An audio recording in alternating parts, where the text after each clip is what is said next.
Stephen, I come to you today with a problem. House of the Dragon episode 1 started pretty rocky, but was pretty interesting halfway. I think it is gonna be a good show. But holy shit, all these women scenes, I think I'm going to puke if I have to go through that again.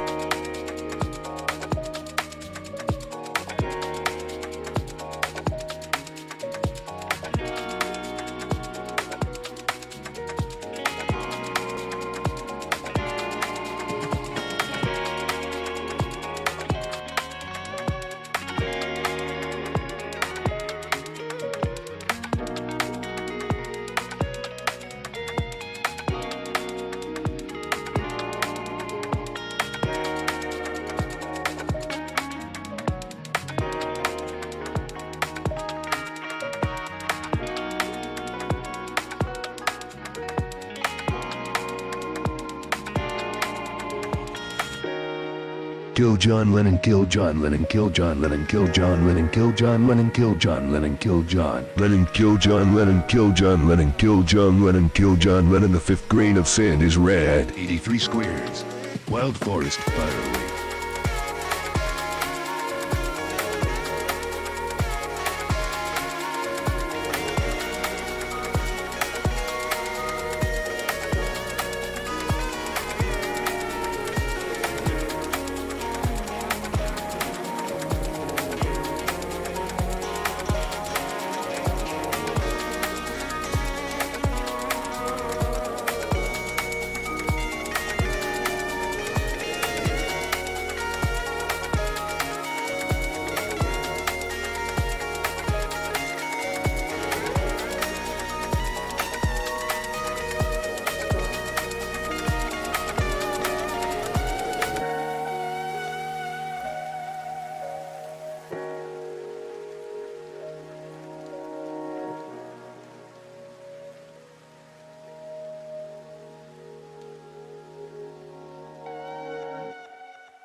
Oh, yeah? True.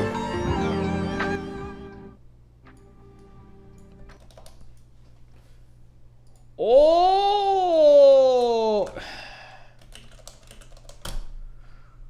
Oh. Destiny wants no guns taken away. I heard him say it. Oh! Oh! Oh! Oh! Oh, yes. Is my camera bright again? Why does it keep changing the settings? My hair's getting too long to comb. Oh, fuck. Camera. Properties. Configure. Color range. Bypass. Boom. Okay. Okay.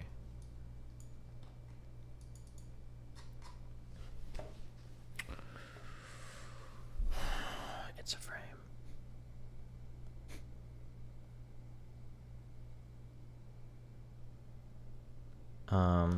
What am I looking for? Oh shit, hold on. Oh, what? Oh.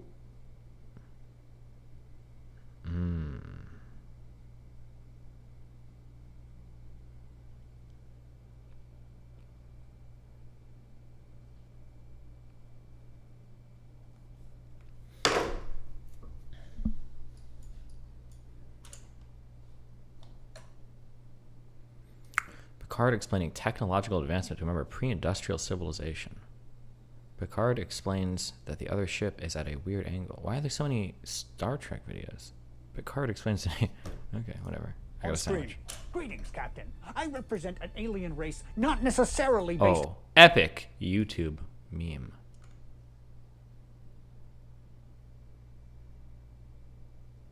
He wins.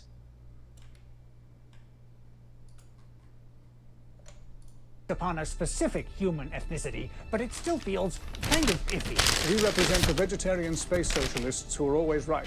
You guys are the worst. We know. My people will not leave this planet under any circumstances, even though it is going to be destroyed. But that planet is going to be destroyed. Then we will leave. Ambassador, your vessel appears to be traveling at an unusual angle. I do not understand, Captain. From our point of view, your ship is at an unusual angle. Normally when we meet other ships, they're like this. But you're like, oh, No, do you see what I mean? No, Oh, Captain, this is space. I'm at a weird angle. There is no up in space. Why am I at a weird angle? I do not sound like that. I'm going to beam you to the bridge, and when you look back at your own ship, you're going to see what I mean. Captain, I must protest. Shut up, I hate you. I cannot see what you think this will prove, Captain. It's going to prove that your ship's wonky. See? Someone get me a Vimto. What is a Vimto?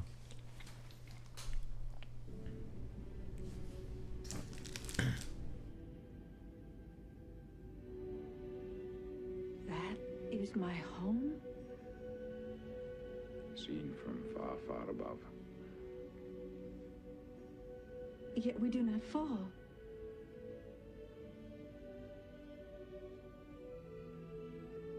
Phil's birthday man. I never imagined I would see the clouds from the other side. Your powers are truly boundless.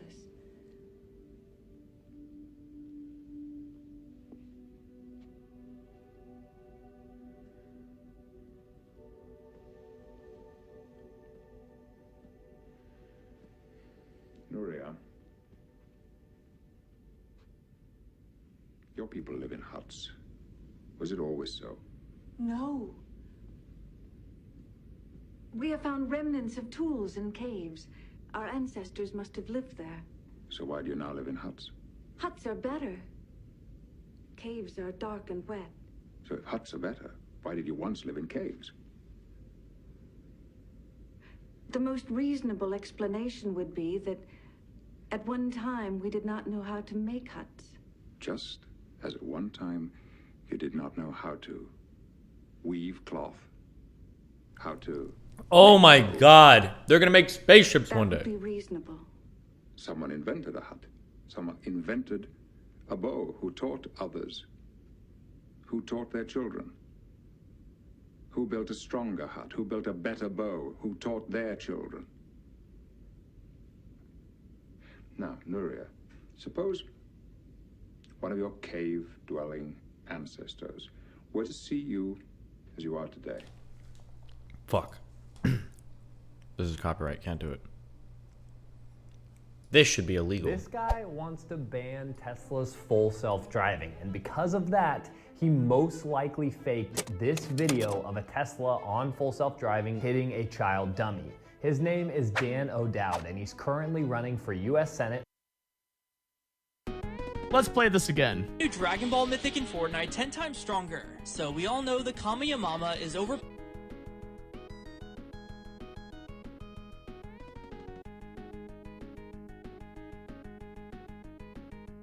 It gets worse. This? There's another one. There's another one. This player tried to Kamehameha me.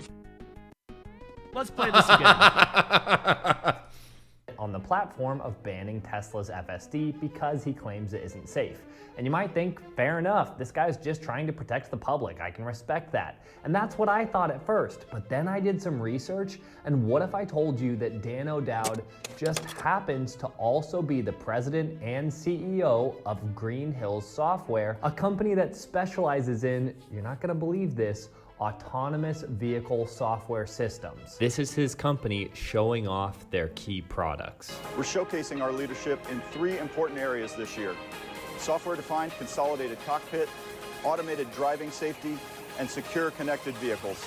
Let's check them out. So let's get this straight. This guy is allegedly putting out fake Tesla FSD crash advertisements to try to get FSD banned, all while being the CEO of a direct competitor to Tesla's FSD. Saying he's biased doesn't even begin to cover the level of mud that Dan O'Dowd is clearly swimming in. This guy is literally running for Senate while saying, please, please,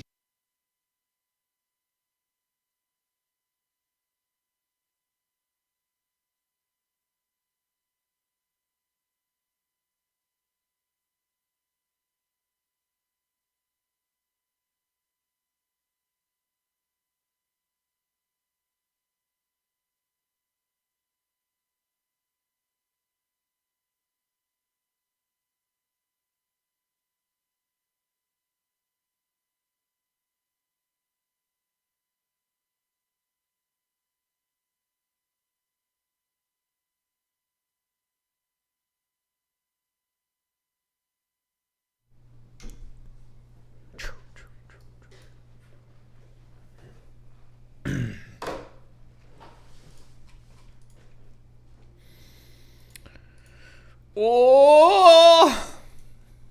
Everybody's going to heaven today. I'm in a good mood. Yeah, Jesus. Oh, it's on YouTube.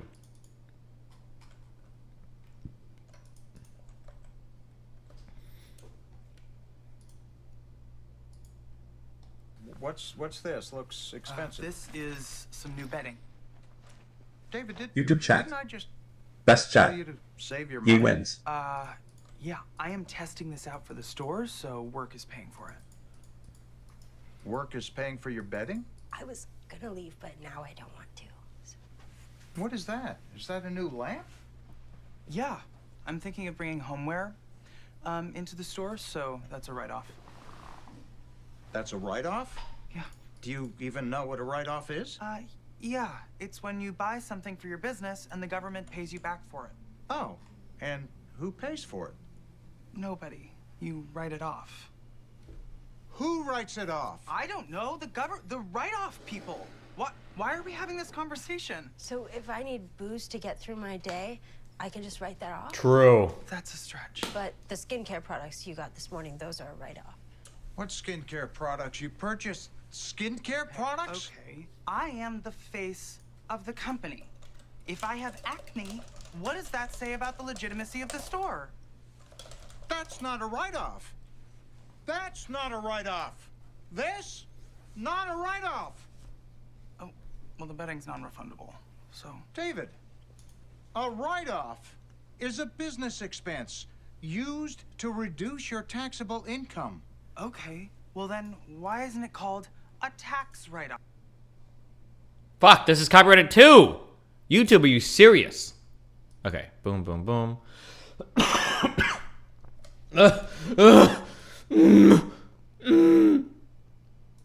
Sorry. I'm sorry. We gotta wake up, guys. Let's go. Add. I'm sorry. I don't know why I'm doing that. I'm done. I swear to God, I'm done.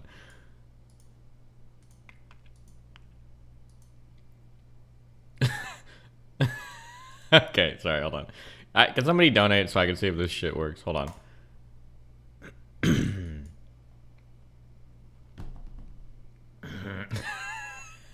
Okay. Ready to be taken top the woodshed. Okay, yeah, we're gonna do that, huh? Okay. Right click, properties.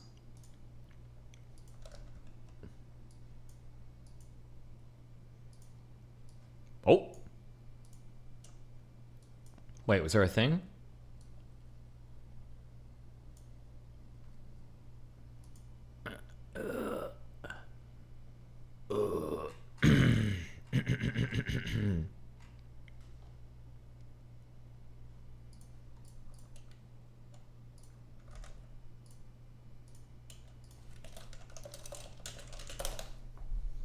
Stephen the Swastika Bonnet. The Rationale Mail has a video premiering about you in 2 hours. Time to debate. Did that thing work?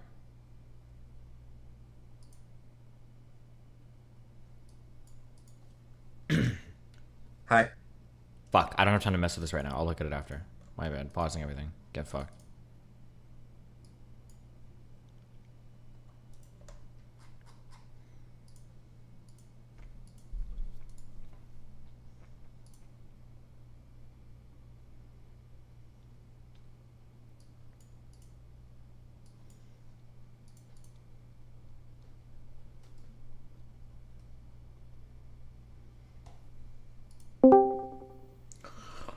Blum blum. Blum blum. I'm done. That's the last one, I swear to God. Is Hamster even here? Damn it. Okay. The Rational Mail. Great. That's who I want to feud with today. Oh, it's Daniel. Hey, I got a question for you. Since you're streaming on YouTube, do you think that you can watch not safe for work YouTube content? Like, for instance, on I would YouTube, assume so, because it's on do you want to YouTube. try? Do you want to try it? No, not in Why? particular. You know, go put on like a Brazilian you know, it's waxing my video. last source of income, and I don't want to be destitute and poor for the rest of my life. So I mean, it's like, what if it's educational? Steve, please, can you why don't you make a YouTube stream and try it? I need to know how to wax my asshole. Please, is there any instructional help? Open it up, Dan. Go start a YouTube stream. You can do it. No. I need you to help me because you're the one that helps. Please, Steven, don't leave me hanging. I don't know what to do. I'm naked. There's no additional steps. Please, Steve. How's it going, Kyla? Hey guys, how's it going?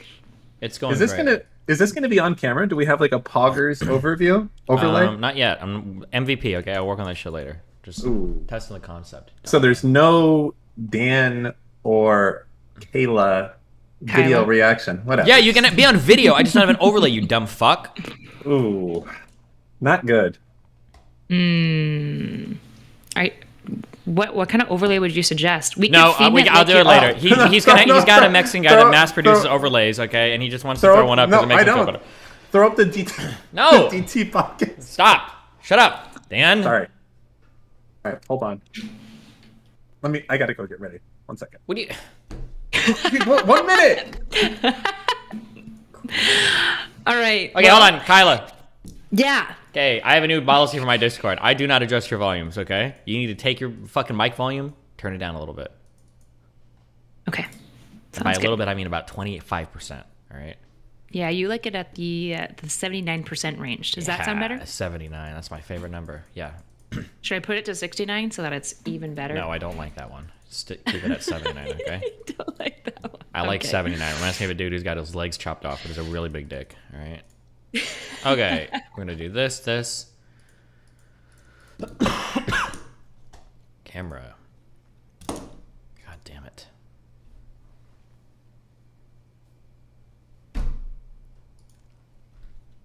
Girls have these things that they use in their hair to like do stuff. What? Like a bump it? What are you talking Um, about? Hold on. Is this the right thing? Yeah, that's the right thing.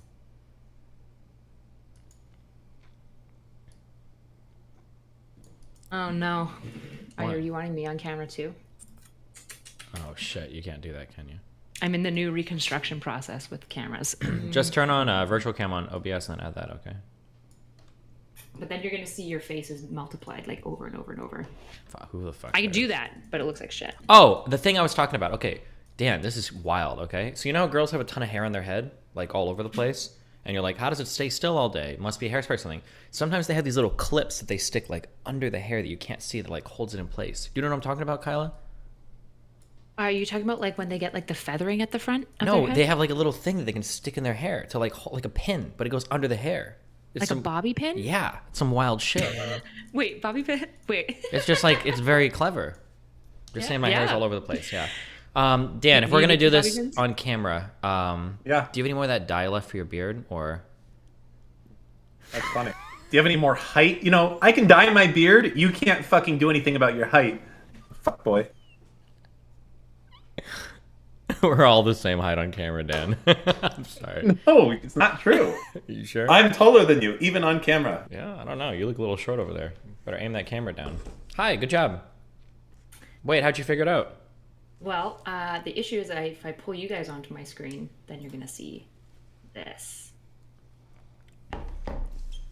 It's annoying.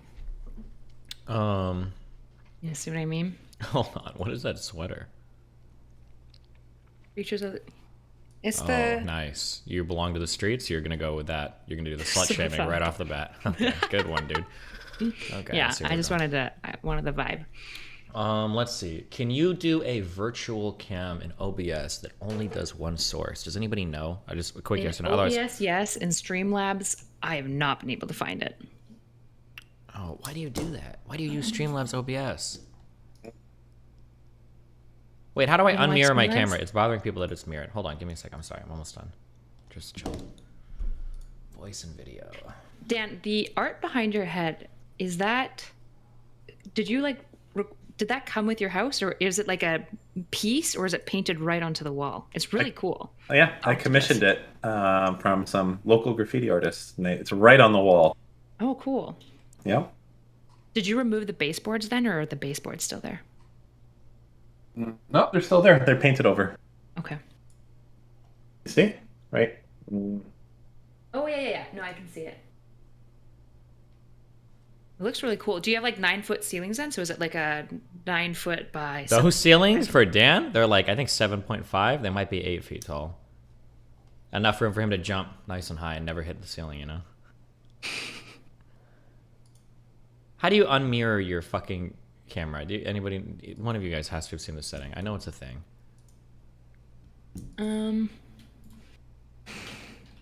Are you using OBS? No, I just mean in fucking Discord. Oh. Mirror camera. Discord. There's no way to unmirror your own view of webcam. Discord auto mirrors it. This is Hold on, we're shaving. I'm getting too many white hair comments. No. Yeah, now Dan, you're good. Oh no. Did you? Oh no. I'm sorry. I shouldn't have said anything. That was my bad. Dan, you look distinguished. Is that a compliment for a man in his late 30s? Distinguished? I you feel think? like distinguished feels inherently like not a compliment at all. I want to be. Distinguished feels I would like be something you say distinguished. when That you sounds. don't have much else to say. Really? Distinguished it's is like like. when you call a woman handsome. It's like it's not really a compliment. Like You get called handsome a lot? no, I don't. Not yet. That's once I get more into my gilfy phase. You know, I'm at the MILF stage. Next is Oh, yeah? gilf. How many kids do you have again? 0. Yeah, that's not No your word. children. You can't take that word, okay? Chill. Gilf? MILF! You can't even be MILF! You don't even have one kid! That's true. Now I'm just old. What do you call just an old woman? You're attracted to her. Worthless trash. Dried up eggs, that's what you call her. Yeah. Out of B, you want to see it? No. Oh my god. Wait, what did you not want to see? What was that? Do you want to see it? Wait, what was it? I didn't hear what it was. Oh my god, she has a tattoo? She's totally for the streets. Not good, guys.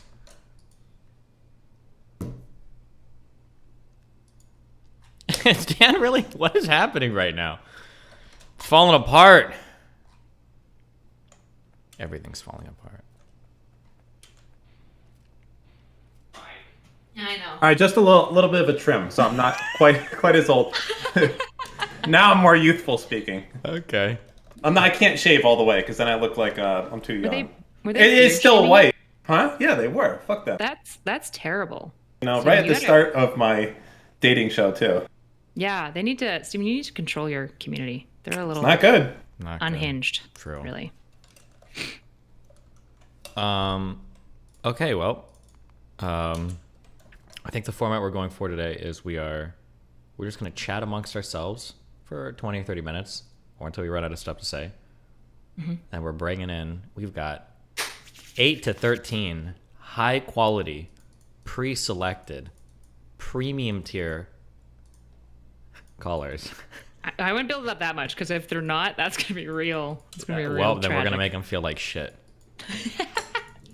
All right, we have 2 themes. Dan, has Steven told you the themes yet? Yeah, do you know what our 2 No, themes are? why would I be told the themes? It's not like I literally came up with the show, but that you know what? Just go ahead and Well, fill the me in thing now. is that like Dan knows so much about everything. I figured like, does he even need to be filled in? It's That just is Dan. true. That's true. Yeah. I'll allow it. So, what is the themes you guys? What came are the up 2 with? themes we got for this one? The 2 themes we have was cheating and losing interest during relationships, which you can see that these 2 things would be linked as well, which is kind of interesting. Yeah. And I figure I can bring in the feel like perspective from long-term relationships, and Dan can bring in the perspective from cheating. I'm just kidding.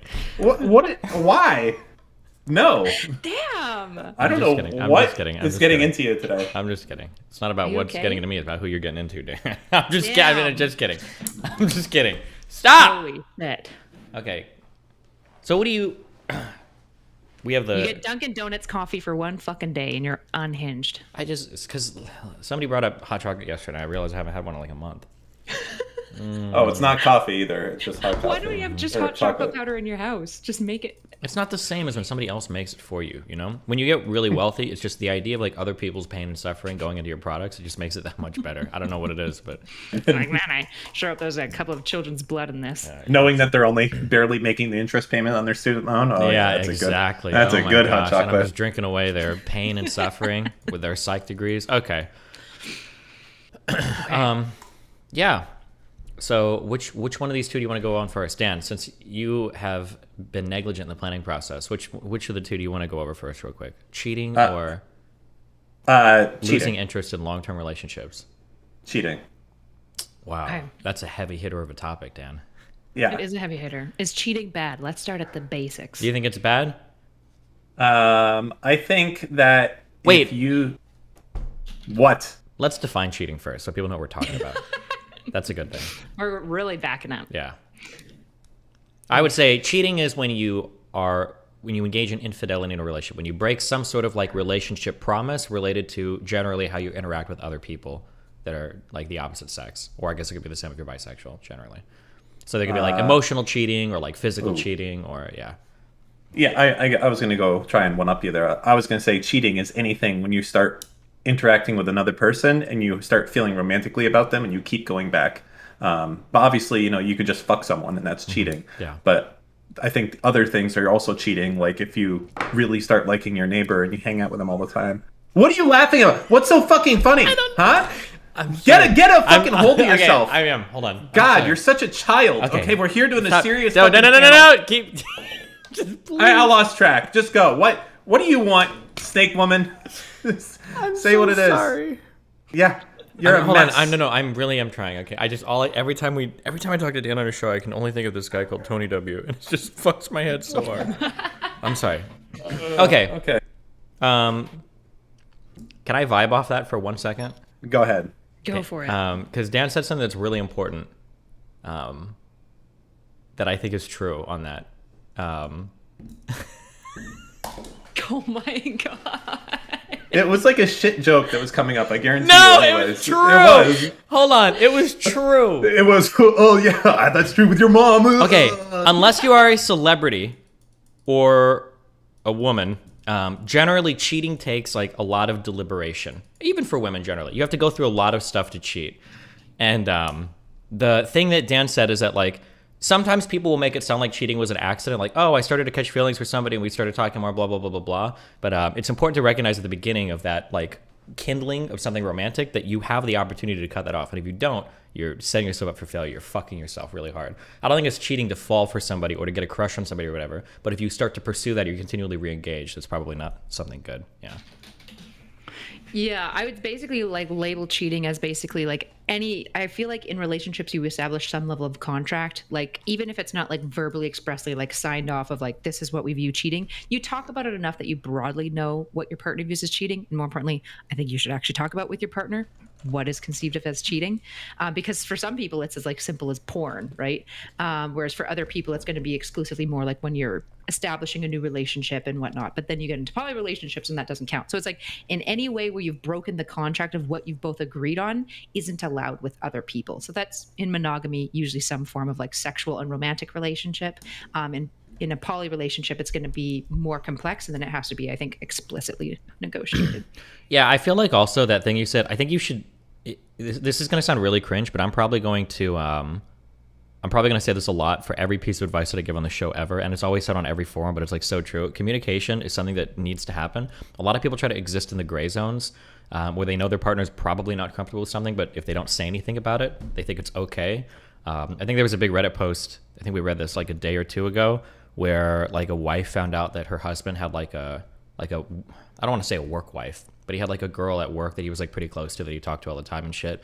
And sometimes partners can get uncomfortable if you have like just other girls or guys that you're really close to that you aren't dating, because they feel like it's a propensity to cheat, or that you already have, or that you're hiding something. So it's always good to like iron that out beforehand, like what's okay. Actually, on that, I'm kind of curious. Are you okay, Dan? Would you be okay with your wife having like a really close guy friend? And then Erudite, would you be okay, or Kyla, would you be okay with your husband having a really close girlfriend? Or friend girl. Sorry, yeah, go. So, I think no is probably how I'd be okay with it. Or is I wouldn't. And I try to feel the same way as how would she feel if I was like some girl that I was hanging around with. I guess a lot of it also depends on if they like have feelings romantically for each other. Like, I think there's a difference if you have a coworker you just spend all fucking day with constantly, and like you're friends, and that's fine, but you don't think about that person romantically. Like, so a good example of this would be if my wife was hanging out with some guy all day because of work or whatever, but I knew that she was not attracted to this guy in any way, both emotionally or physically. Like, let's just say that this is like a Boba the Fett looking motherfucker, right? Mm-hmm. I have nothing to worry about. Then I don't think I would have a problem with it unless I felt like the guy was going to start fucking doing whispers in her ear, trying to like fuck with our relationship a little bit. So that's kind of how I look at it, is like when anything that I would do or wouldn't do, I'd be like, would she be okay with it, and vice versa. And you know, that's how it is. And it's not like, not Boba Fett. Just Jabba the Hutt. Jabba the Hutt. I was wondering who that was. Just shut the fuck up. I was going to ask. I didn't know Boba Fett was ugly or not, but I've never seen Under the Mask. I didn't watch The Mandalorian, so. First off, he was ugly. Okay, just to be clear. Okay. That was an ugly dude, but Jabba the Hutt is what I meant in that situation. Gotcha. Okay? Okay. Wait, hold on. I'm curious on that, because I've seen this come up. Actually, wait, Kyla, you answer first. Go.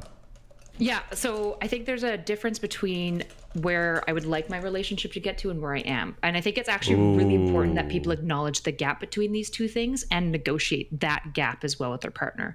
So I think I would like to get to the place where I would be completely comfortable with my husband having a really close female friend. The issue is that I'd probably want to be friends with her to some extent as well, because it would garner like mutual trust between all three parties. However, I'm also realistic that right now I'm probably not fully there. Like, I don't think I'm fully at a place where I'd be 100% comfortable with it, which is unfortunate because I actually think it fundamentally comes down to trust. And I think he's at that place. Like, he'd be totally fine with it. I think he's very much of the view of like, well, if I do cheat, then now he knows that he's got like an unloyal wife, and he's, he'd rather dodge the bullet sooner than later. Whereas I think that I have like more issues than that. Is that just a bee? I think we have a bee infestation in our basement. Well, if you only have one bee, that's not too bad. Well, we've had like 6 now in the basement that have died. So is 6 infested? I feel like you need like 20 to 30 to count as an infestation. That's fair, but why do we have so many dead bees in our basement? I don't know. True. Anyway, sorry to derail. So yeah, I think that there's like this gap between these two things, and it's something that we're both working on. And like, as I've gotten a better sense of self-security, I've been way more comfortable with like any form of relationship, which fundamentally is an issue because that means that it's like my insecurities are like creating some like ceiling for his experiences. What's your guy? Wait. I'm just so curious. Hold on. I have a lot of questions about this. Here's a question. You have a significant other. You start dating, you get married or whatever. You find out that they have a really close work friend of the opposite sex. Are you ever at a point where you like force them to not be friends with them or to like change departments or? No. I think the moment you give ultimatums with like it's me or them, it feels really unhealthy, at least like in my relationships. I really am not comfortable being like, you can't, especially if there's no reason to, right? Well, to be clear, some ultimatums are okay, right? Like if you hit me, I'm going to leave you. Like I think it's okay to have some ultimatums. Right, sure. Right. But that's I would argue that's more of a boundary, right? Because the ultimatum in this case would be basically like, I feel insecure about your relationship with this other person, even though at this point, especially, let's assume best case scenario, there is no cheating going on and there never will be. I'm just feeling insecure about it. It seems really wrong for me to make this big ask. I can, and my partner can choose to acknowledge that and like give me that ask if they so value our relationship, I guess, enough. But I do think it's unfortunately like it's a compromise that's kind of shitty for the person who's being asked. If your wife was really close to a fellow psychologist at school. No, I don't feel the same at all. I think that's not the case. Like cheating is like opportunity meets like timing or effort or something. And what? Can you shut the fuck up? What is wrong with you? You know what? I'm not. It's what? Opportunity. Get a hold of yourself right now. It's preparation, but yeah, go ahead. Whatever. Yeah. Okay? Doesn't fucking matter. I know where you're going though. It's a good point. Make it. Okay. The whole point is I'm so sorry. I'm done. You're a fucking mess, dude. You're a disaster. Okay, this is that was the last show. one. That was the last one. I don't believe you, but that's okay. fine. You All were right. saying cheating is the opportunity plus incentive or risk or something like that. Yeah. Okay. I would not want to put myself or my wife into a situation where you could easily stumble into that. Like walking along the train tracks is fine. You know, most people aren't going to get hit by a train, but you're certainly more fucking likely to have that happen. And I think that if you have, and also you're only putting one person's, I guess, motives and realities of what's happening here. When you think about like, oh, I don't want to force this on my wife or my husband, you're not talking about the other person, what their motives are. And if their motives is to sleep with your significant other or fuck them over, or not fuck them over, but to fuck them, like their intentions are going to be to like to weaken your relationship as much as possible. So they're going to be fucking constantly, you know, whispering bad things into your partner's ear, saying like, you know, he doesn't treat you well and everything else, even if that's not the case. So I think that you can't know what's going to happen in that situation. So I think we just try to typically avoid it. What we do is we have couple friends. We have a lot of people that are friends that are married, and even though there's still some sort of a risk that can happen I think that it's mitigated enough, and you can't expect, you know, your spouse to go through life having no friends at all. And I think this is a good way that when you're you know, you essentially couple friends is the solution there. But yeah, to be clear, I wouldn't be comfortable if I thought there was a really close work or personal relationship with the other sex, unless like I gave the example earlier of Jabba the Hutt. But even in that situation, how much damage can someone like that fucking do if Jabba the Hutt really wants to fuck your wife really bad? Like, he can be like, hey, listen, you know, I don't want to be with you, but he really treats you bad, and, you know, I'll always be here. Like, that's fucking dangerous shit as well. So, that's all. I think it's actually really important to acknowledge that, like, there is more risk. I do think couples can negotiate it and navigate it, but I also think as a couple, if you're like, we just don't even want to fuck with that, you can. I just think we have to like give the gravity to the ask that we're giving there. But at like a public, like really general standpoint, I agree that like you are just inherently increasing the risk. the issue is, what if you have a partner who's like, I promise you, like, this isn't going to happen, and I would hope that you could trust me enough. Like, how do you navigate this when the partner's like, I'm not just gonna like leave? Like, what if it's their dream job, dream department, they just have a really good relationship? What if that friend is willing to be friends with you too, and they're like, are you seriously gonna ask me this? So it's really hard to give like a broad stroke answer for like if they're working with somebody beforehand, because there's so many complicating factors that go into it that might make it okay and also might make it really not okay. I think the best is to go with your gut, honestly. Like if you genuinely feel like this guy has no, like maybe he's fucking in a long-term marriage and he has fucking 6 kids and, you know, he's racist against like Jewish people or something. I don't fucking know. Like maybe in some of those situations you can make something work and feel comfortable with it, but it's completely based on your gut every time. I don't think there is a standing rule like, you know, as long as it's less than 20 hours a week, it's okay or something. You literally gotta feel the motherfucker out and be like, yo, you know, what's the deal, homie? I think people gave him a lot of shit for this, but I think for traditional monogamous relationships, are you guys aware of the Pence rule? He just doesn't deal with bitches at all. He will not is alone with them, right? He doesn't eat. He won't eat meals alone with them, and he doesn't go to events featuring alcohol with women without his wife there. I think that's actually an okay boilerplate rule. Like, isn't this the ninja rule? I don't know, maybe. But I think that something that Dan says it's kind of true is that like when we think about cheating, sometimes we only think about it from the perspective of our partner, which ultimately it's their decision to cheat. But if you continually put them in highly compromising situations, that can get rough. Like if the other person is pushing for things, you know, like the best case scenario is you think like, well, would my partner cheat on me? And hopefully the answers are like, well, of course they wouldn't. No, obviously they wouldn't. But if the question becomes, if your partner had another woman that he was close to throwing herself at him, would he cheat on me then? That can be like a more difficult question to answer. And now you're kind of like holding the relationship kind of at the whim of the other person, the would-be seductress or seductor, which I think can be pretty nerve-wracking or make for discomfort. I think what Kyla said about everybody being friends is probably helpful too. Anytime you've kind of incorporated that third party into the kind of the relationship wholesale so that both people everybody knows each other, probably makes things a little bit easier as well. And then you can also feel out vibes too, because like if the friend of your significant other is like constantly shit talking you or is being like really catty or kind of like rude or whatever, then you can kind of pick up there where it's like, oh, this doesn't seem like it's okay, you know?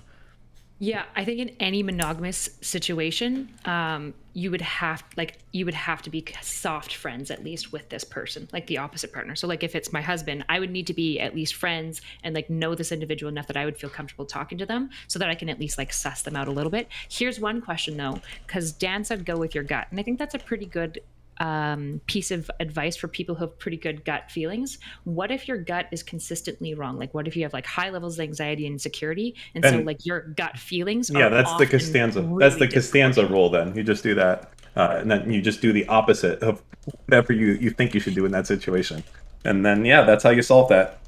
If that's the case where your gut is always wrong, you just do the opposite. Well, okay, that's not reasonable because you're gonna feel like shit the entire time, right? I mean, what you're saying, if your gut is wrong every time and there's some like fucking Brad Pitt motherfucker hanging out with your wife and you're like, oh, this is awesome, I'm gonna go to the movies, what could go wrong? You need to be like, oh, wait a second, I should do the opposite of what I normally think here in that case. But I mean, I don't know whose gut ever does them that bad. Well, people with like anxiety and stuff like that. Their guts they're always catastrophizing. If you have this person hates me and they're completely wrong. I feel like if you're having these types of anxiety problems, I think this is something that you address in therapy, because chances are if you're this anxious here, this anxiety is probably following you to other parts of your relationship and you're going to self-sabotage, I would think. Yeah. And so like doing the opposite of your gut in that situation, this is where like when people like trying to tease apart like relationship stuff and they like have high levels of insecurity, which I think in these types of situations, if you're insecure, it's going to bring these out the worst. And it's like, there's nothing worse in my mind than to like basically like make your partner constantly responsible for managing and mitigating your anxiety and your insecurities, because that creates like such a discrepancy and so much resentment. Like it's hard not to resent somebody who controls your life based on like essentially fictitious worries about things that are never going to happen, right? But when you go the opposite, sometimes this is the issue for anxious people, sometimes they're right, and that's kind of what feeds the anxiety loop, is actually that like they over prepare, over worry, but then like 1 out of 10 times they're correct, and they're like, well, I'm glad I over worried because I caught that one time, and I definitely wouldn't have if I hadn't been anxious, which is true. And so it's like this very reinforcing. So if they do the opposite all the time, they'll A, probably go crazy, and B, they'll be wrong still a lot of the time. I mean, if you're someone who has a ton of anxiety and then your spouse is going around and spending 30 hours a week with some other dude and like being really friendly with them, then I feel like it's kind of bitch made on the spouse to do that, knowing, because she or he probably knows damn well that you're super anxious and that you have problems with this, and they're doing it anyways. Like, I feel like the considerate thing to be like, oh, my husband's a little bit, uptight and, very jealous. I should probably try to avoid some of this. Not a huge deal to me. That's fine. Yeah, I guess you Like, could. as It just the depends third on. person? Like the person outside of the relationship? No, he's saying the significant other should the avoid making his significant other. anxious partner. Yeah, if you're willing to, I would say actually no. Here's something that I've seen happen over and over and over and over and over and over again. When people have mental health problems, I think sometimes you want to feel like you want to be a good person and you want to accommodate those as much as you can. And for minor ones, you can. But for major ones, I think that's going to foster a huge sense of resentment. Like, I think you'll be able to deal with it for a little bit, and then I think eventually you'll be like, this is bullshit. There's going to be like a work trip that you want to go on. There's going to be a project you want to work on. There's going to be a new supervisor that's going to come in. Something's going to happen where there's going to be somebody that makes your partner uncomfortable, and at some point you're going to be like, I've made so many fucking concessions to you. Like, you really can't trust me with this person. Like, this is fucking ridiculous. And I think that we're talking about like a all or everything here. I think like there's some middle ground to be had there. Obviously, you can't keep your fucking spouse locked up in the fucking basement. I mean, maybe you can. I don't know, but like, that's not acceptable. But I think there are some bigger things that we can do. Like if you think that your wife is spending all of her work time with someone and then going out on the evenings twice a week with this guy to hang out with his friends, that's a fucking major red flag. Be like, hey, I don't want you hanging around with this guy anymore. And if she has a problem with that, then there's probably a fucking problem, because that is too much. You're a fucking married woman. Okay, you have 4 kids. This is not the shit that we do. And if this is a fucking game breaker for you, then there's bigger problems to know what's going on, because I don't think this is normal to do this type of stuff. So that's me. But I think there's too much. I feel like what we're going to run into a lot between you guys is you guys want to like push the boundaries to the maximum fucking limits, just as much as possible. Be like, oh, if this was a good relationship, you'd be okay with me fucking my neighbor. Obviously, we have some problems here. Wait, hold on. Wait, who is you guys? Both of you in this case, obviously. Wait, hold on. First of all, she's in a monogamous relationship. No. I'm saying the take that I've gotten so far is that you guys want a relationship where you kind of let the other person, you're not restricting them. They're doing what they want to do for the most part, up until there's just this one moment. And I'm not okay with that. To me, I feel like I want to put some restrictions on, and she wants to put them on me, and that avoids a lot of shit that could happen in the meantime. And I feel the saying I was having, or the feeling I was having, is that you guys are like, no, she can go hang out with this guy 80 hours a week as long as they're not fucking and they're not romantic. And I'm like, holy fucking shit, absolutely not. That will like 90% lead to something. And I love the marriage I'm in. Like that's it. Like, yes, if I trusted you that much, I would let you go hang out with some fucking dude for 80 hours. But you know what? It's not about me trusting. I can't trust that motherfucker. I can't trust you. It's not about me respecting what you want to do. It's literally just about looking at the odds. 70% of the time or 80% of the time this shit happens, it's going to turn out bad for both of us. And we want to stay married. Like, if Gal Gadot knocks on my fucking door and she's like, Dan, I want to fucking slam that dick, that's going to cause a lot of shit in my fucking marriage. I'm going to be honest with you. That's like a whole... I don't want that to happen, because that will fuck my shit up so hard, right? How do you draw the boundary between like what's reasonable then and what's unreasonable? I think it has to be fully negotiated. So this is where I'm kind of like in between. And so like if this wasn't clear enough, that's fair. But what I really think is like you can put as many or as little restrictions on a relationship as you like. You just have to, both of you need to take responsibility for what impact that's actually going to have in your relationship. So if you want to set the line really far back because of anxiety and insecurity, I think that is fine as long as both partners agree to it. And there's some acknowledgement of it basically being like, you're asking for something based on your insecurities, right? Well, hold on. I don't know if it's fair to frame everything Dan is saying as insecurities, no? No, it's literally, it's insurance, essentially. I'm looking at it more on the, what's the name of the word? The practice of insurance? Of risk, right? I don't think it's even, it's the idea that like, given a certain environment, if you put yourself in a certain area, something could grow. And if you don't, there's just no chance of it happening. So like, I don't like to, obviously I do open relationships and I'm all of that, so I don't give a fuck. But I don't like it when other people phrase other people's desires to be more careful as just stemming from insecurity. I think it's possible you could be very secure in a relationship and you're just like, hey, for the intents and purposes of all of us just kind of like chilling, maybe we should just like have these types of rules in place just so that nothing is even potentially going to go awry or nothing is going to potentially grow. I think that's an okay thing to, I think that's an okay thing to have without it necessarily being about insecurity.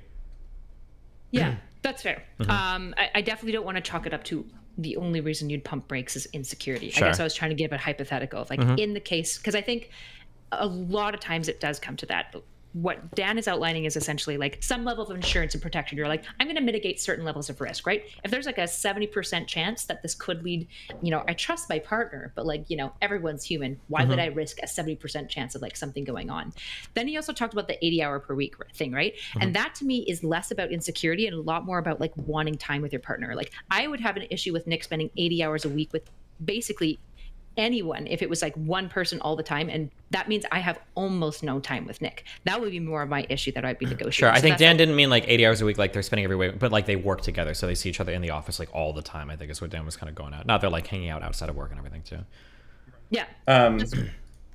I feel like when you understand that, like you probably feel. Well, I don't know. I can't. I'll say that I feel very close to my wife. I feel like she's like 1 in a million to me, Cringe. right? But that's only 1 in a million. There's a lot of fucking people on the earth. I mean, that means there's probably at least like 1,000 other people that are going to be better matched for me, that I'll find more attractive or something. Like this whole soulmate thing is kind of fucking nonsense, right? So there is a chance, because how many women have I actually even laid eyes on or had conversations with in my life? It's not like, a million of them, and there's so many, so you can't know. So all you can do is protect what you have and not go actively shopping for more, and on top of not shopping for more, kind of putting a brakes on that. You're not even going to the supermarket anymore, if that makes sense.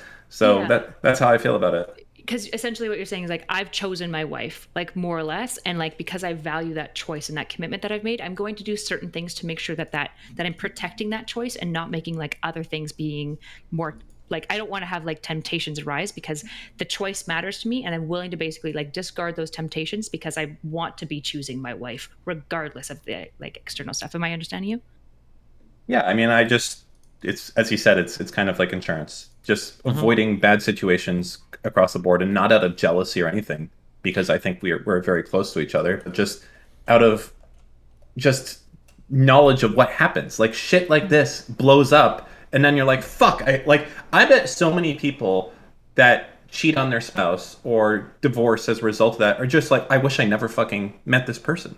That fucked my whole world up. That in the moment I thought like this was my new soulmate and everything was going to happen. They wish they never met that person. And you can't do that. All you can do is literally, just not put yourself in that situation and see them at all. So then how do you control like the other side of basically preventing resentment from building up if like a lot of the brakes that are getting pumped feel like maybe unfair, or like what if one partner is constantly asking for like the further back line and like they both agree to it, but then that's a fucking red flag in my opinion. So if I'm married to you and I'm like, hey, listen, I really don't want you hanging out with guys, and you're like, I don't give a fuck who you're hanging out with. To me, what I take away from that is that you think that you're a higher market item, and that you're kind of with me like out of convenience, and if we broke up you'd be fine and everything else. Like, it doesn't seem like you're, I don't want to say jealous or anxious or anything like that, but you don't really particularly care. Like, oh yeah, sure, go put yourself in that situation where you might fuck some other woman, no big deal, I trust you, it's fine. And it's like, wait, hold up, there's like a 50% chance if I hang out with this bitch all the time I might like leave you. It's like, oh well, I trust you, it's fine. You're not feeling that strong about me in my opinion, that way. So that's how I would say, I would hope that both people would feel the same, and if they don't, I think it is a problem. Okay, so it's probably whatever negotiation you have here, it's probably important that both people are on the same page at the very least. We probably all agree with that, right? Yeah. What do you guys think about being like friends with like exes and stuff? Is that something that's okay, or is that a hard no? Absolutely. It depends how many. I guess like. I'm trying to think. It really depends on the breakup. Like, really depends on like if they. I don't even know if the breakup even matters. Well, it's like think if they had like the most, like they're both like, we're just okay not being together because the entire time. No, they were I'm sorry. I'm friends. putting my foot down. No, Oh, fucking. really? I would just thought if my fucking wife was like, "Oh yeah, this is one of my boyfriends before you," I'd be like, I'd be taking this motherfucker out back. Yo, let me show you my iguana guns. That's what I'd be fucking doing right there. Okay? No. What? The Nah. fuck, then? No shot. No exes allowed. Not in my house. Either way, it's too dangerous. I You feel already like what know this Erudite person was saying clicks. is probably true, which is even Dan would admit it. You're gonna be like in that Little Dicky song where you're like super threatened by the guy and you find out that they like dated once in like 3rd grade or something for a week. Oh no, that of course that's like stupid. But I mean, if it was like a serious relationship, you know, 5 years ago or something, that's not like this person is muy peligroso for you. This is the hard rule that I would align with. That I would tell. I would suggest everybody follow this. So you're setting yourself up for just a nightmare. What Erudite said, the way that relationship ended is really important. If your significant other was dumped, I would never, ever, ever, ever, ever suggest anybody let them be friends with that other person, because you don't want to feel like you're playing second string, and you don't want to feel like they're going after like the one that got away, and you don't want to feel like there's like that potentiality hanging out there. I think that would be like really mindfucky for a lot of people. And I've heard people that get like those vibes from people. The worst is actually, I think, when it's a dead ex, because then they're like constantly like mindfucked. But yeah, I think that you're setting us up for a really toxic situation if that happens.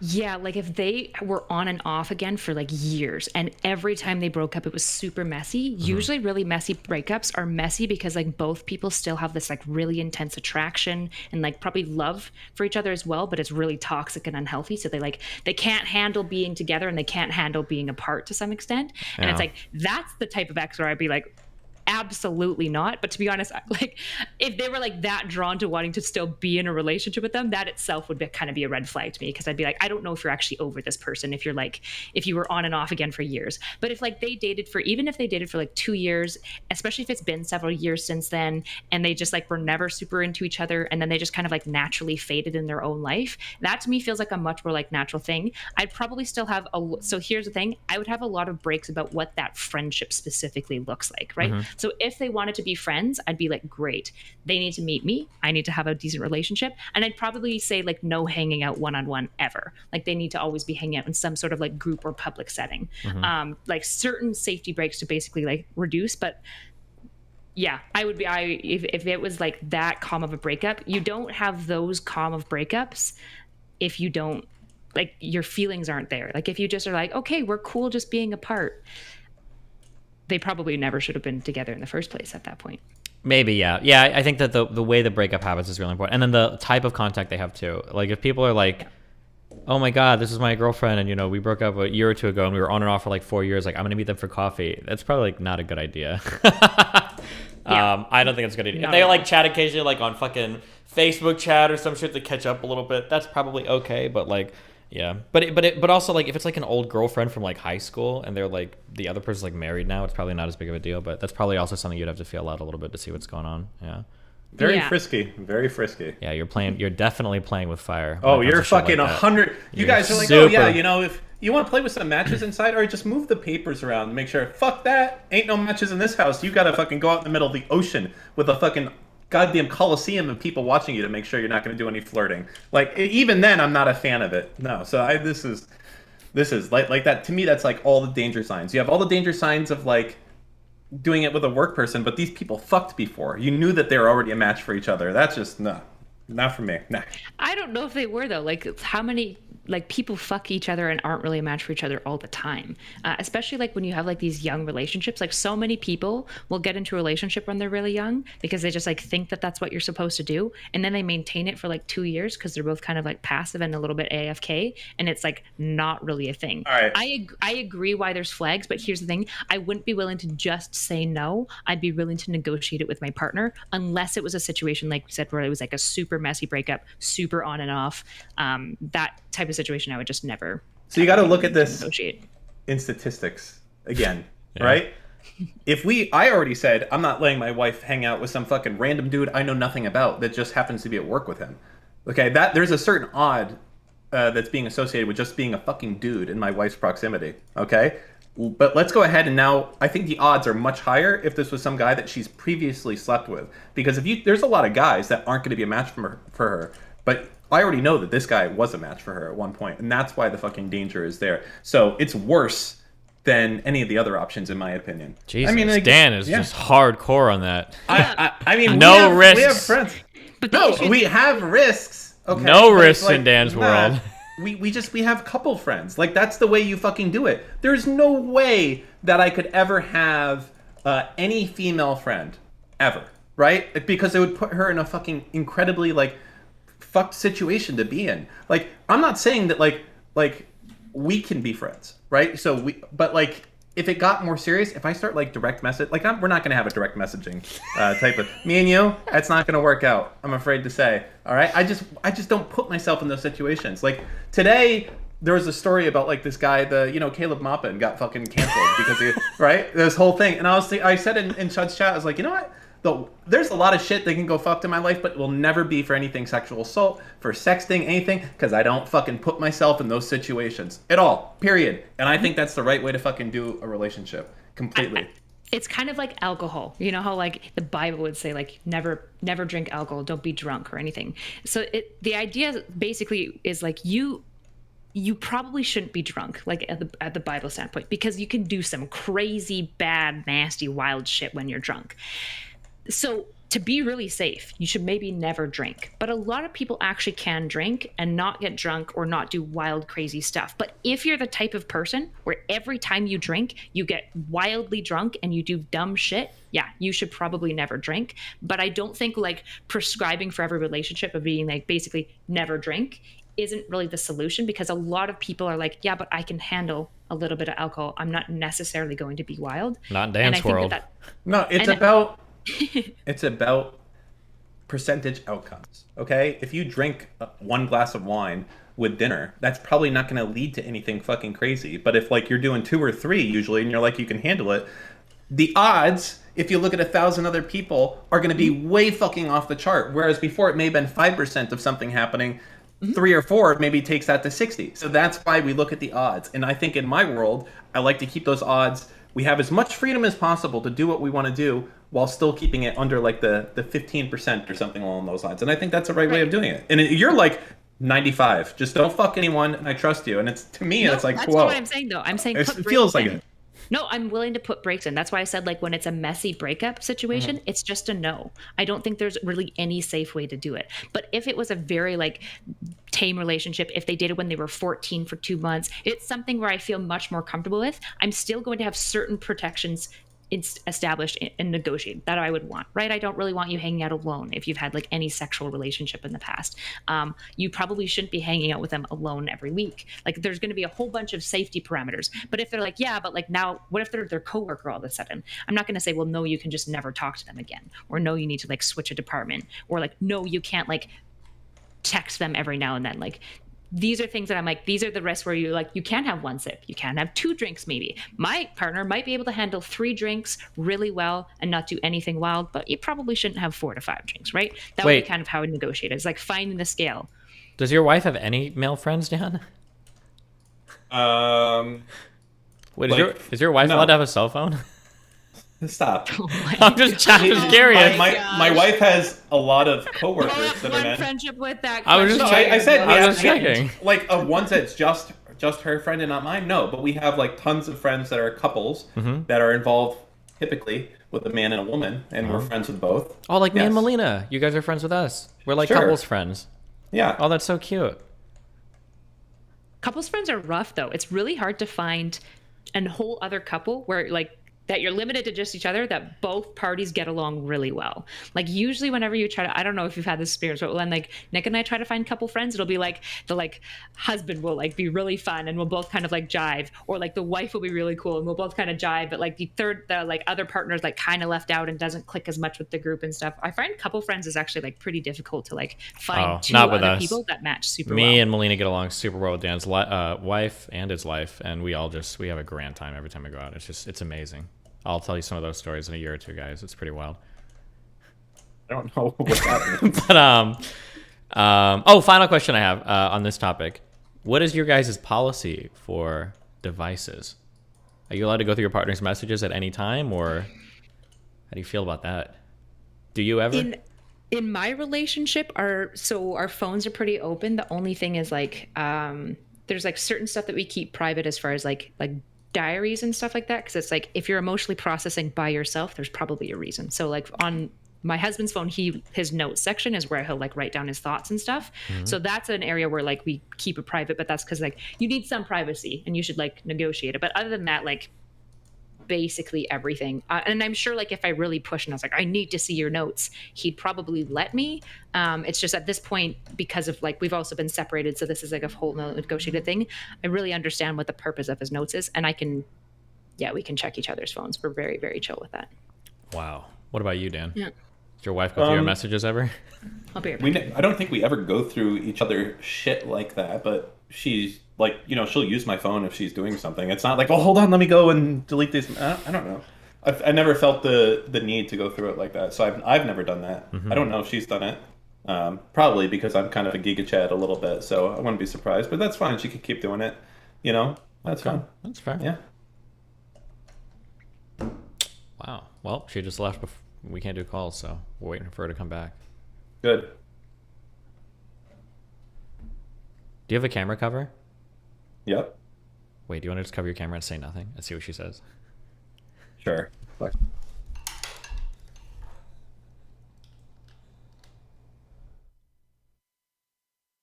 Guys, I have wireless headsets. I can literally hear you. God damn it.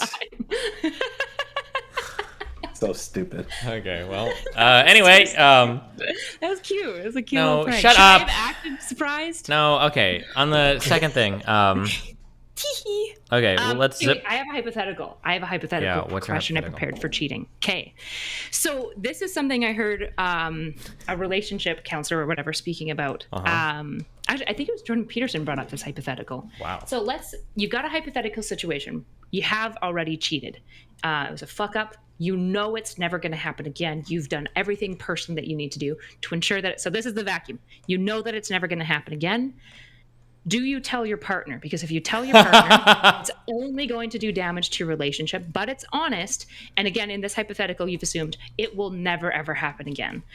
The answer to that would be no. The only reason that you tell the other person is to make yourself feel better, and it makes the other person feel worse. That's it. There is nothing else to do it. Honesty means nothing. You're gonna fuck everything up. You know it's not gonna happen again, and the only reason that you want to tell that person is so that you can go and be like, "Oh, I'm sorry I did this. Do you forgive me?" And like that makes the other person feel like shit, makes them feel worthless, etc. And yeah, no, fuck it. You cheated. You fucking deal with that for the rest of your life. That's your punishment. You want to cheat? You can go the rest of your life and fucking, think about it every day for the rest of your marriage that you fucked around. And okay, Dan's answer might be right, but it's just for the wrongest reasons. Okay, if you're telling your partner you're cheating, it's not to make yourself feel better. I don't think anybody feels good. You're completely delusional. If you want to tell them, oh, I feel so much better. Okay, stop. Hold on. Let me explain.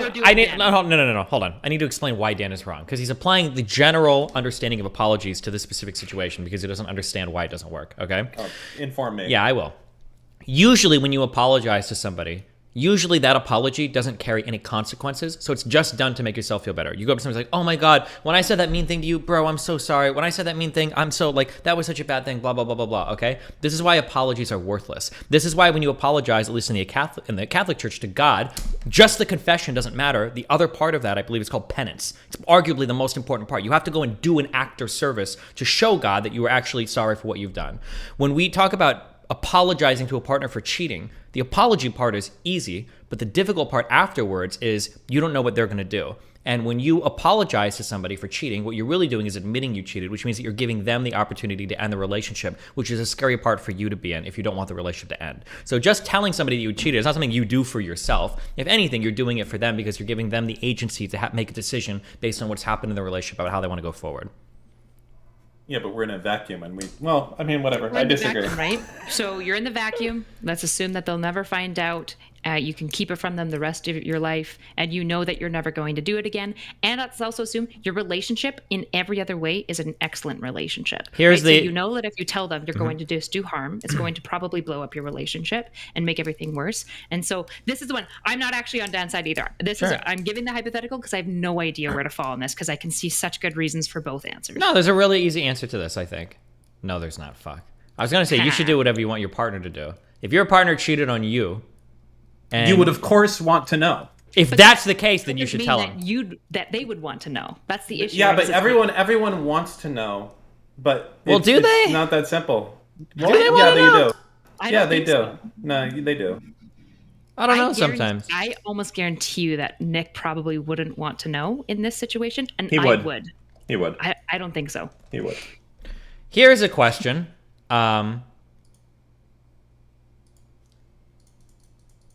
This is in the same vein, but a little trickier.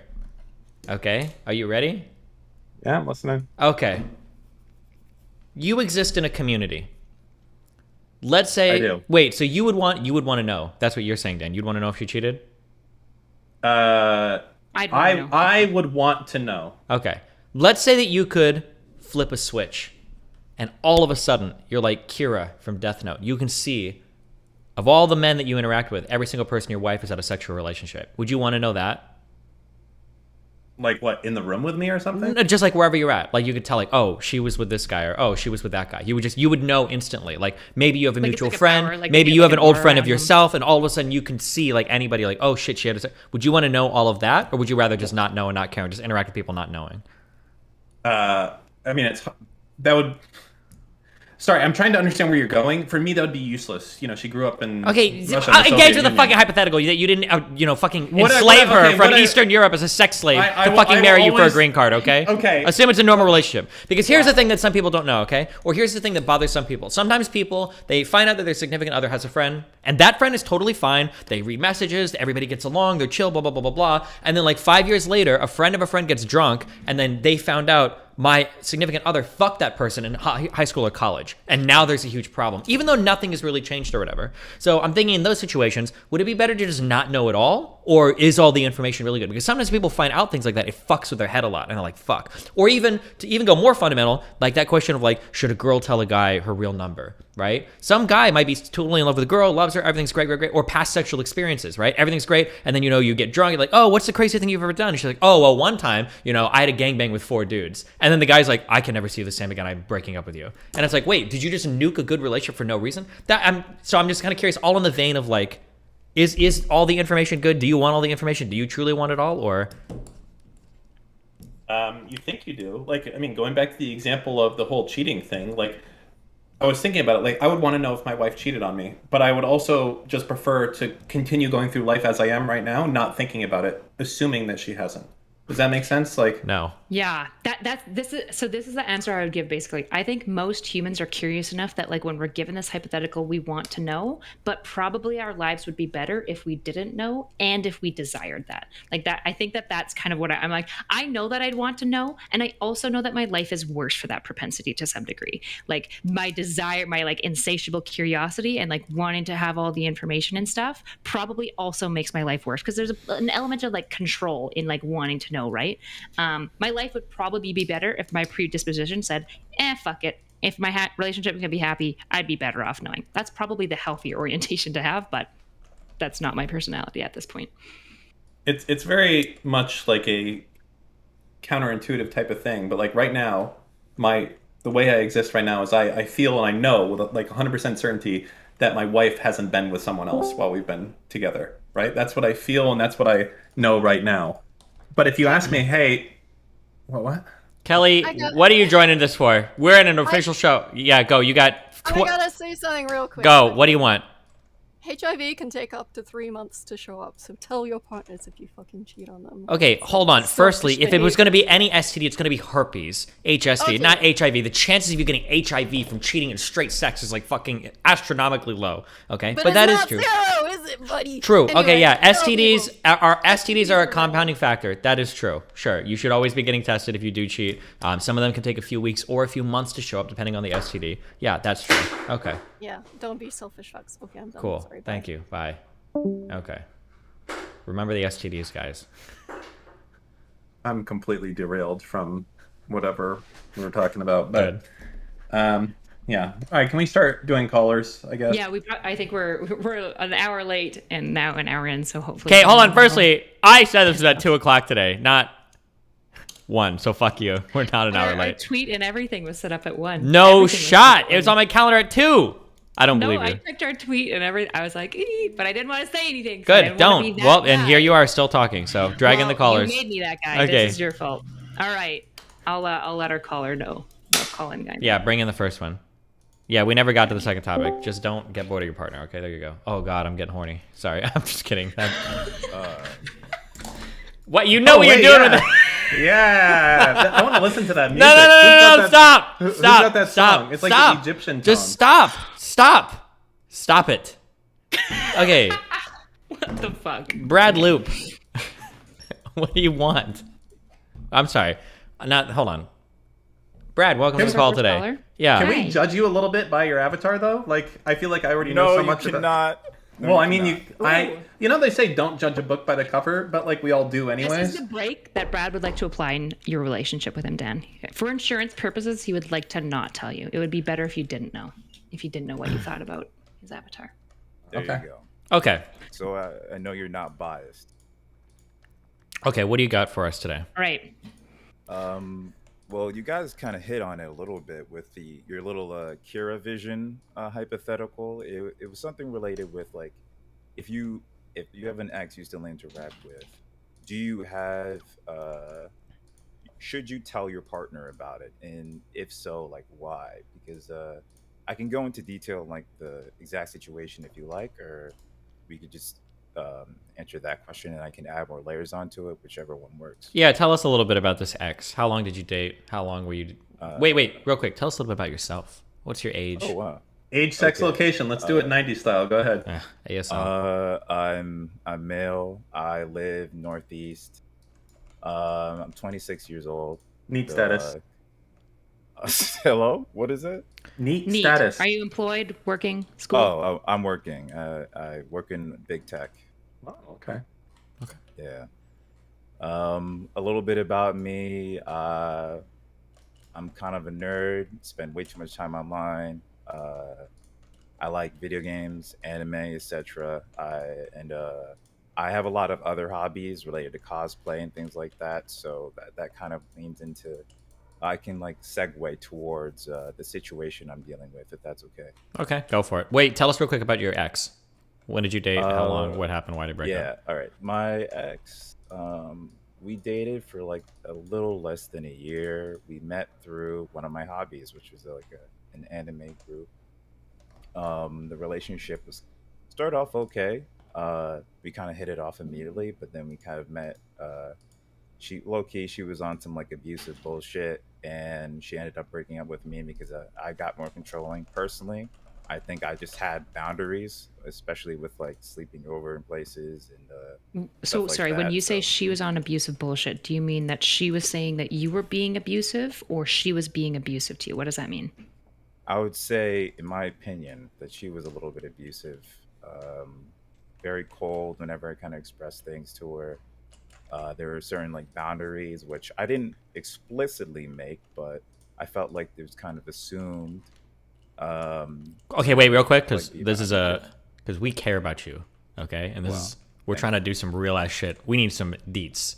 When you say there are boundaries that you assumed, what the fuck does that mean?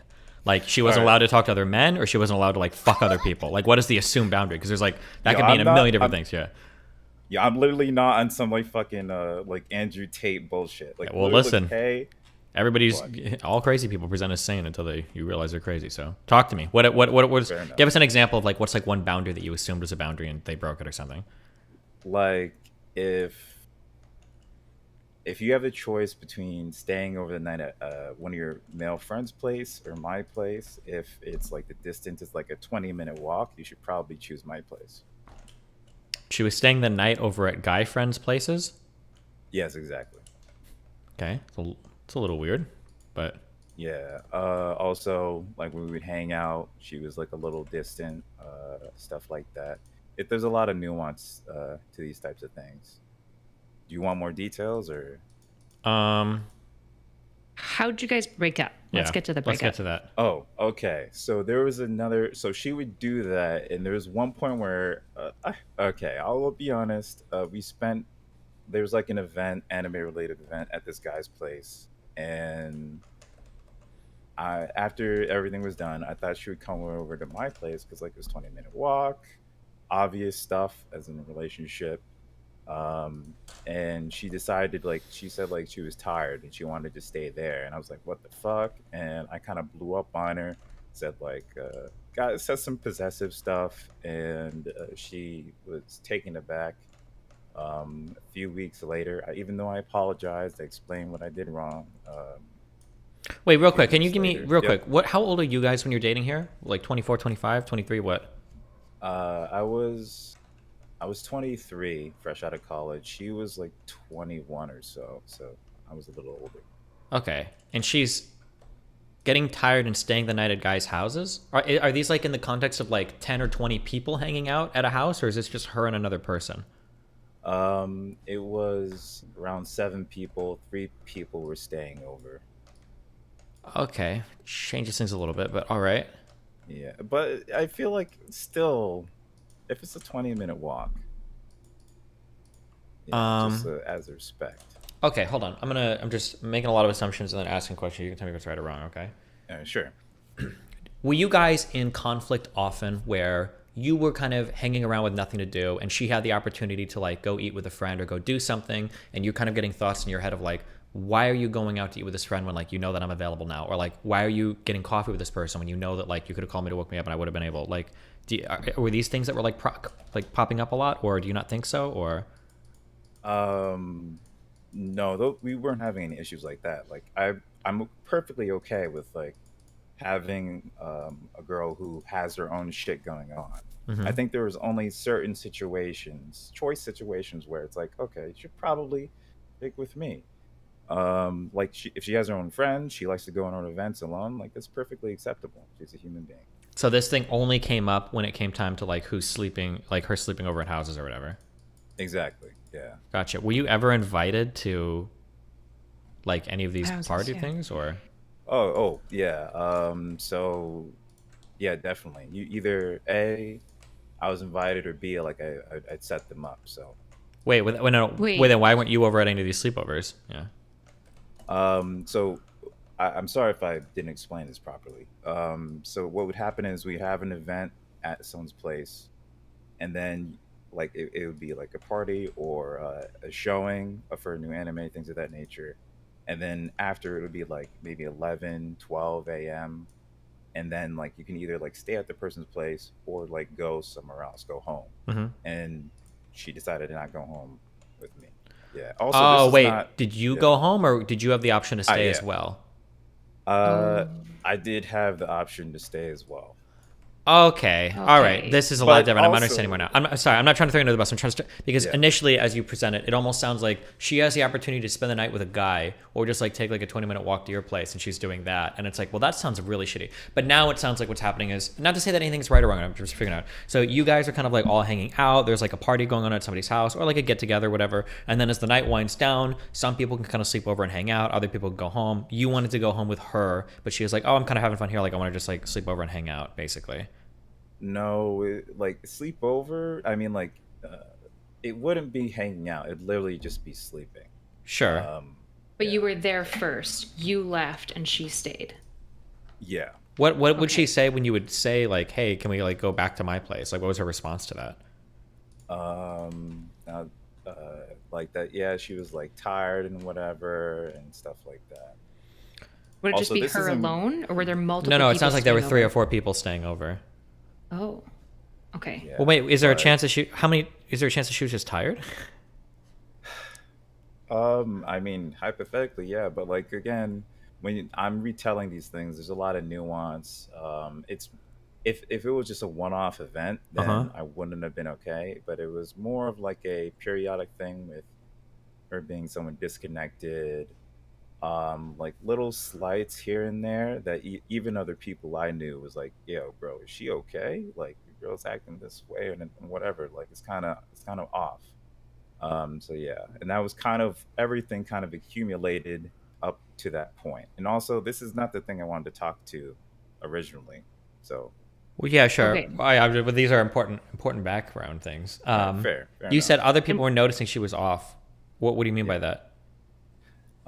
So usually at certain, I guess of course, everyone is a little bit different, but there'd be situations where she's like, really standoffish around me, even though we were like in an intimate relationship, stuff like What is, you gotta explain that. What does standoffish mean?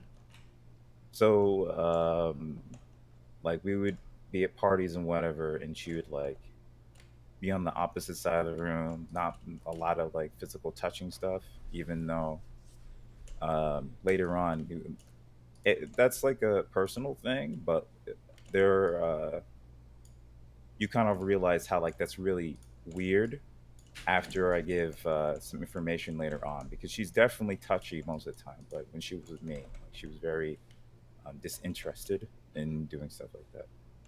Okay. So the call-in issue was basically this girl you're befriending again and you're in a new relationship. Am I understanding that correctly? Yes. Okay. Okay, so this is the girl that you're wanting to befriend. How does your partner feel about that? My current partner, does she know that you had a relationship, yes. a history with this girl?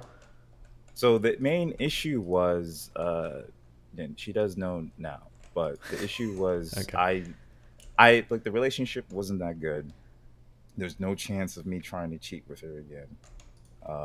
That's like, I fucking hated it. Oh no, don't do it, Dan. Don't do it. Listen, I have notes. So the relationship wasn't that good. She obviously wasn't feeling me then. Then after a couple of months and whatever, we started to do like a kind of friends with benefit type thing. So wait, with the ex, right? With the ex? Yes, with the ex. Yes. Okay. And there's no way in your mind that you're going to cheat on your current partner. Sorry. Look, yeah, just keep going. Yeah, walk us down. We're down. We're Okay. we're in your life. We're in your shoes right now. Okay, we're taking. This a is, walk. by the way, what I was talking about, Kyla, when I was saying that, like, I don't put myself in these situations. Okay, you get the first. Wait, hold on. I'm a realist. All right, bro. Tell me more how you're never gonna fuck this bitch, even though you did once before. Go ahead. I want to hear about it. Yeah, he's got this. I believe in him. He's got fucking the iron cock that will never go up unless it's on control. But let's hear it.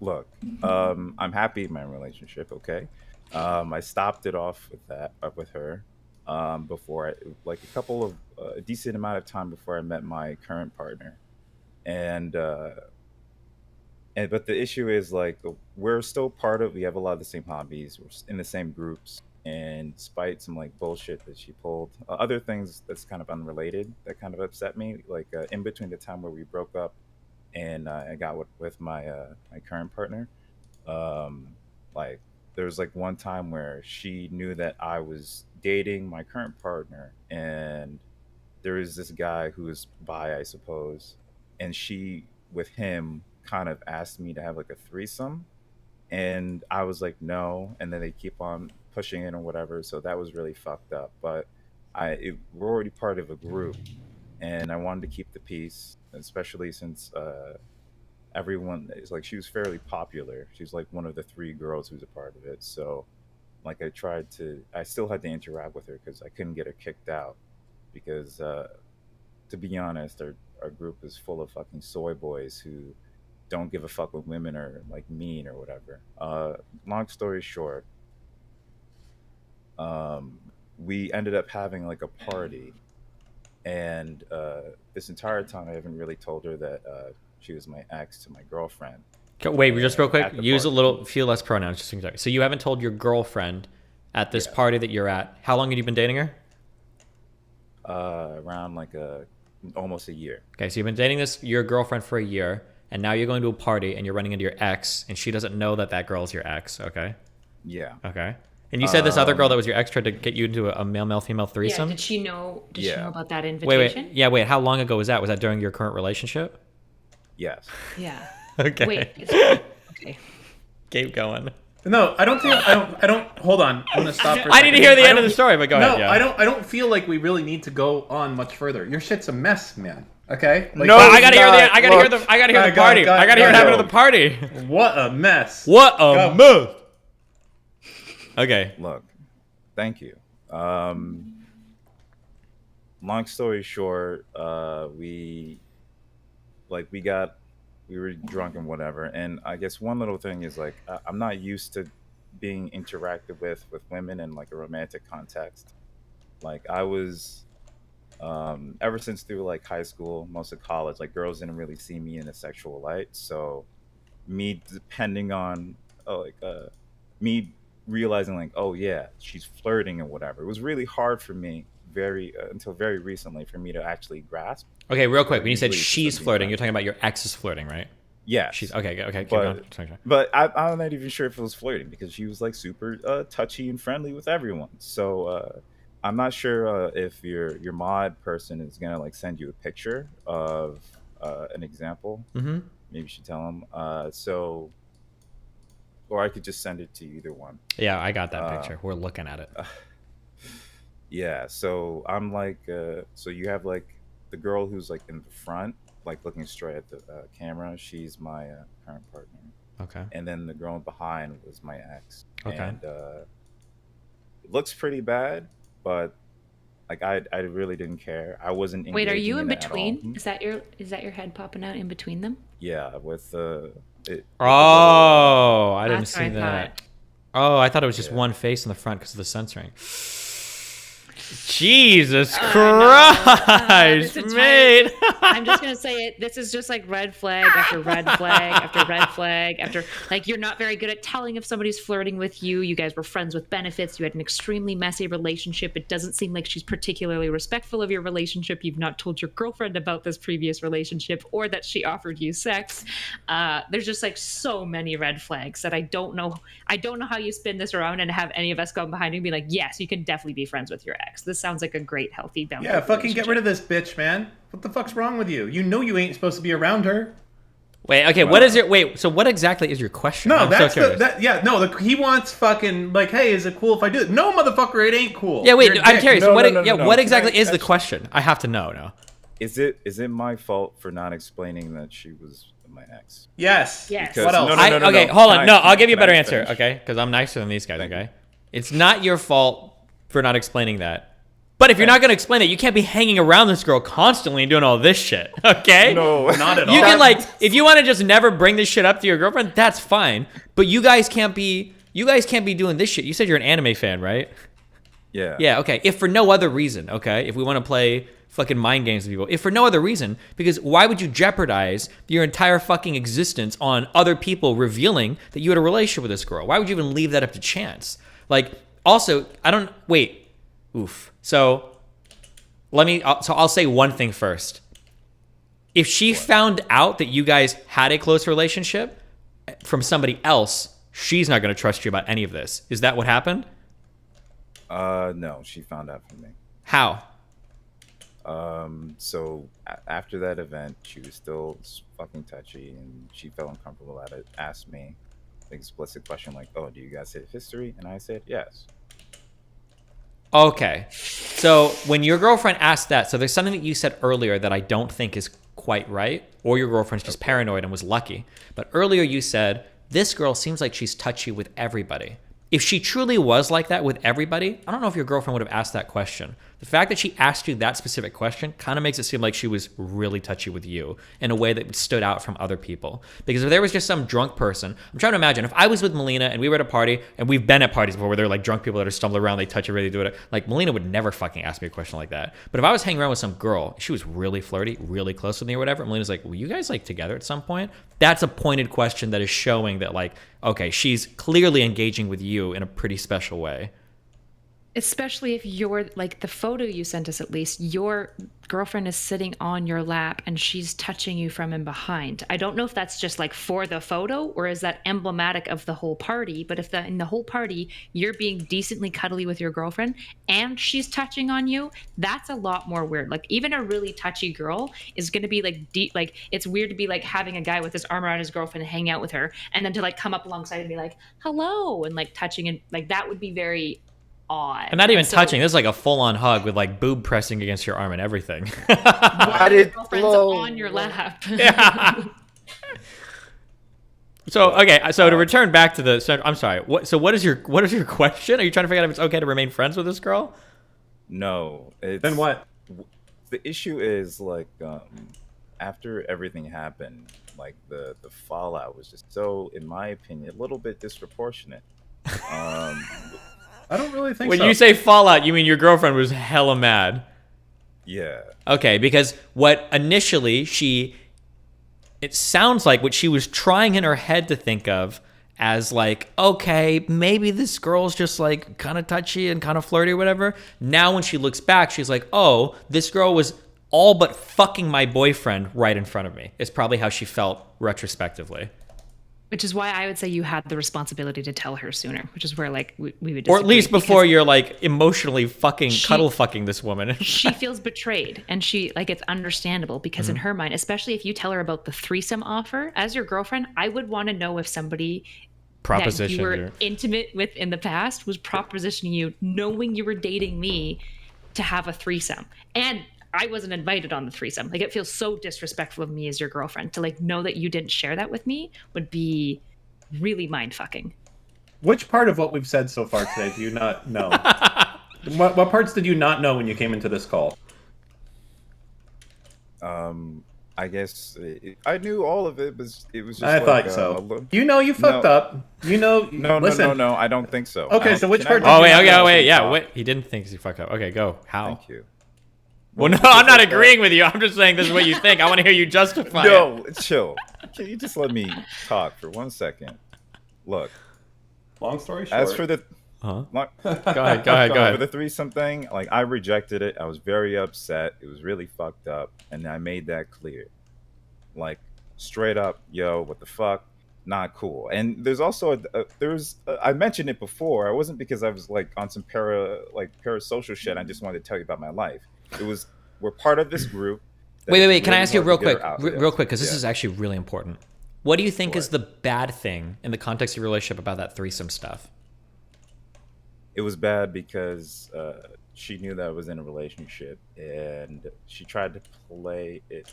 She wasn't respecting that. Yes. The So when your girlfriend is seeing that, she's seeing that she just spent a lot of time around another woman that has no respect for her or her relationship. That's the Another woman issue. that was pawing on you Yeah. in front But here's of her, the- who no. doesn't respect your relationship. But here's the thing. I don't like that phrasing, because it makes it seem like I'm not a person. It seems like I'm like a resource or a pet. Well, no, you are a was in person. danger. You're a person that concealed. You're a person that lied about your history with this. God, girl. I'm trying to imagine myself in this situation. That jumping Are logic. you still into her? Are you still Slimy into her? debate tactics. Are you still into the ex? No, absolutely Not at all? not. It was a fucked up relationship. 0%. It was a fucked up Wait, relationship. hold on. She's mentally ill. Yes. I don't believe you. I don't believe you either. I don't believe you either. I don't think you want to That's date a trifecta her. I'm of willing to non-belief. leave you, but are you attracted to her still? Wait. Do you find her very attractive and alluring still? Or even no. Fuck all that shit. This is why I don't believe you. Okay.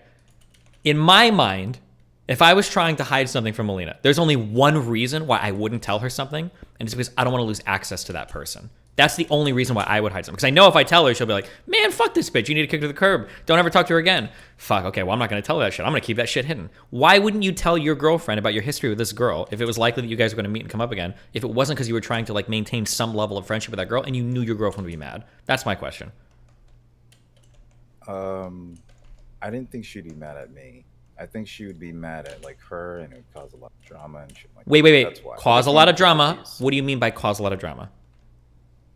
She would immediately think like she's like I don't know, like the devil. Well, no, she'd think she's somebody that disrespects your relationship, and she would be right on that.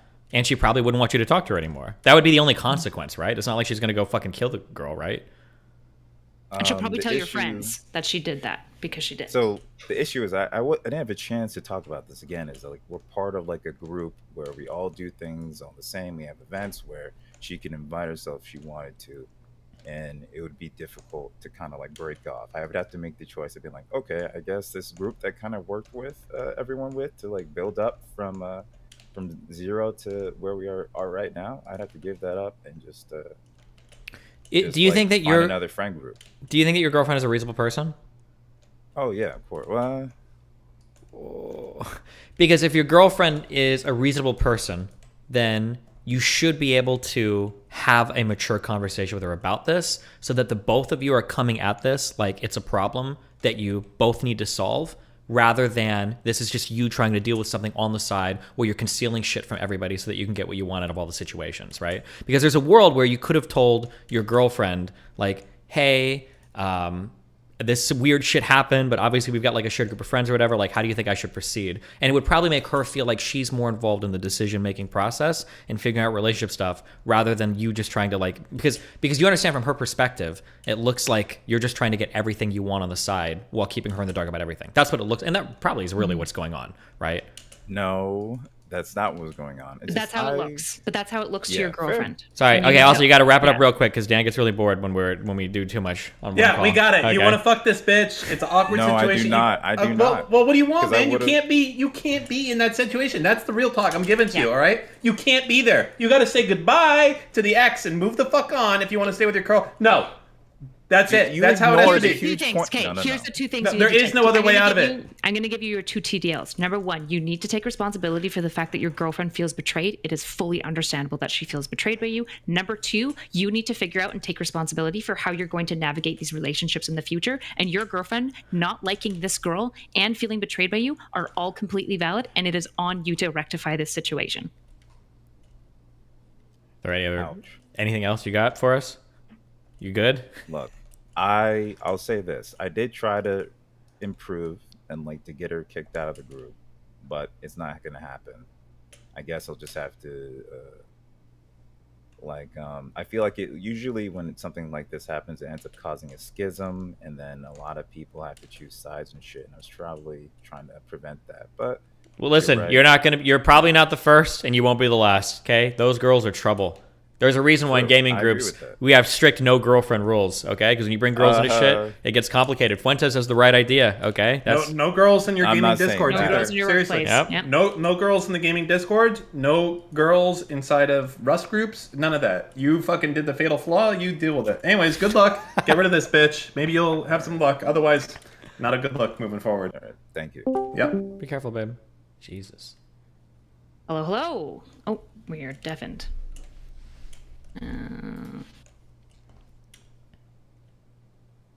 Any last thoughts? He fucked up so many ways. What am I supposed to He say? fucked up every step. There was no. Wait, hold on. We have a guest star. Abba wanted to give his thoughts. Oh, nope, he left. He was going to say some incel shit anyway. Don't worry about it. Okay. Hello, Skylar. Hello. Video or no video? No video. It's good. I think we're doing no videos. Yeah. Overlay can't handle it. Well, no, it's you know what we're not. You know Anonymity. we're better in Dr. K. You think you can handle it now, but you might not in the future. So this is actually I'm gonna make the decision you can't do video, okay? Because I don't know if you're ready for that. So just move forward. You think you are, you might not be. Go ahead. No real names either. All right. Okay. So let me just pull up what I wrote. There are a few options that I threw out there. Neat status. Age, neat status. I'm 23.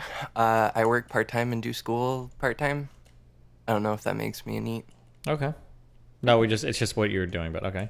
You work, school part-time. Gotcha. Yep. And so I kind of have issues with like motivation to talk to women on Tinder. I drop conversations a lot. Some of that's because I don't necessarily know where to go with it from a certain point. Others, it's just a little bit, there's just a lot to continuing these conversations with people. So that's one option. I kind of have like a hard time conceptualizing what it means to like, I've been in relationships, I've had friends, I've had long-term relationships and casual relationships, but it's really hard for me to know what like what I'm going for with those, like how to really like evaluate whether it's like going good, going bad, if I'm getting enough out of it. So there's that. With men, I'm trying to explore maybe talking to dating men, and that's a little scary. And otherwise, I have like some poly things I don't know about. I've hung out in poly circles with people, done a lot of casual things there, but nothing like really committed to like an actual, nothing I couldn't do as a single person. Those are the options. Wait, so what is the question? Is the first question just how do you... Sorry. Yeah. Okay. I'll formulate it. I have issues picking up conversations, turning it from like banter to like actually meaningful discussion that I want to have with this person and can have with them for hours on Tinder or at clubs. So that's something. Is that interesting to you? If we explore that. Okay, wait. How On do I these do that better? messages that you sent, are these all from the same person or? Are these all from the same? No, these are different people. Are you looking at the screenshots? Yeah. Yep, these are all separate individuals. I kind of tagged them. I don't know if you just got the screenshots. I kind of like organized them, but Why aren't you responding back to some of these people? some of them I don't know what to ask them, how to pick it up. Other people, let me go through the screenshots. Like, Wait, Blue. Hold on. I'm sorry. I suck at. Blue is him. Blue is him. Blue is Skylar. Okay. And wait. So what? So I don't understand this. First of all, I'm guessing. Do you have something about superheroes in your profile? no, I don't. Or actually, I do. Sorry, I have like a brief mention. I Okay, just well, list you- like all my interests, like vomit Just to them understand, out. is this hetero or homosexual relationships? That might be helpful as Homosexual well. relationships. Okay. Can we so, say like, gay, female, guys? female. It's 2022. We don't use homosexual anymore. Holy So all fuck. of these are other dudes, yeah? They're girls. They're all girls. Okay. Wait, hold on. My brain is fucked. What are your pronouns? Are you trans or wait? She, what is her. happening? Okay, you're she, her. Okay. Yes. Are you comfortable saying if you're a trans woman or not? Or Trans woman, yeah. okay, thank you. Jesus fuck. Okay, trans Sorry. women, and you're Trans mainly women, going women. after guys on Tinder. Yes. Women. Girls on Tinder. Oh, girls on Tinder. So these are women on Tinder. Yep. Okay, gotcha. Jesus Christ. Sorry. Okay, I'm trying to understand what I'm reading. Okay, and you have something in your profile about superheroes. Okay, when you So get anywhere That's it one. ends, that's the end of the conversation. Like, what kind of games do you play? yeah, You've wait, not why would you not responded. respond to this person? I don't understand. I just those conversations never go anywhere. I don't know. I've had Wait, so you're not even many trying? times- I don't know why you're not responding to these fucking conversations. These Yeah, are the wait. easiest things in the world to continue this. Really? So, Yeah. and I can tell from the conversation we're having right now that you know how to have a conversation. So, why aren't you trying to get with these bitches? What's the fucking holdup? It's like you're getting close, you feel like something's happening, and you're pussying out. What's happening? Why? Because it's not about your inability, like, oh, I don't really know what they want to talk about. Fuck I that. guess- You don't want to. This one, you're so amazingly emotionally self-aware. So when you're worried about getting from That casual conversation banter went to great. deeper, yeah, because that one got deep. But That then you wasn't it- ghosted the bitch. That was I didn't ghost them. That Okay. one actually turned into multiple dates and like great phone conversations, everything. That was an example of something that went really well and something I felt like I could work with and like transition into like not just shitty small talk and like actually having a reason to like reach out and be like, hey, I want to talk with you. So I don't know if it's just me feeling like these conversations are falling apart and me being disinterested so much as like, I mean, these people seem like they could be cool. I don't want to like write them off just because we had like what I would consider a shitty Tinder conversation. But Okay. Hold on. So yeah. I think when you have to make peace with Tinder, they're always going to be shitty, pretty like vain conversations. Yeah, this is for smashing, bro. Tinder is for smashing. Even if you want it for more than that, because some people do like have actual dates from it. None of the depth is going to come from Tinder, like ever, Yeah. because it's all over text. It's very superficial. It's annoying reading paragraphs, right? Like people are just going to be, especially girls on dating, like they're quick and they're moving through stuff. So And guys it too. seems I like- don't want to read fucking 400 fucking pages of text. Damn. That shit makes me Tinder anxious. is to get phone calls and dates. That should be your goal of Tinder, is to like establish a bit of rapport, make sure that you guys click enough that you have banter, and then get onto a date. Because that's where Okay. any level of meaningful conversation is going to happen. Don't try to have that before you ask for the number, ask for a date, etc. Well, asking for a number is good, but the reason why we ask for phone numbers is to set up dates. Yeah. Yeah. So why, when we're looking at these messages, let's just go the very first one, the one that only has 4 messages. I don't know if you know which the first one. It's the evil villain one. The evil villain one. Why did you not respond to this person after they said LMAO? Why not keep going? What's the real reason? I mean, I know you know what it is. So what is it? It's a combination of I feel like I need to change the topics to something else. And I don't know what I could ask this person about when like bios are Okay, here's so okay. thin, This is gonna etc. be cringe. Or Hold yeah. on. You can segue.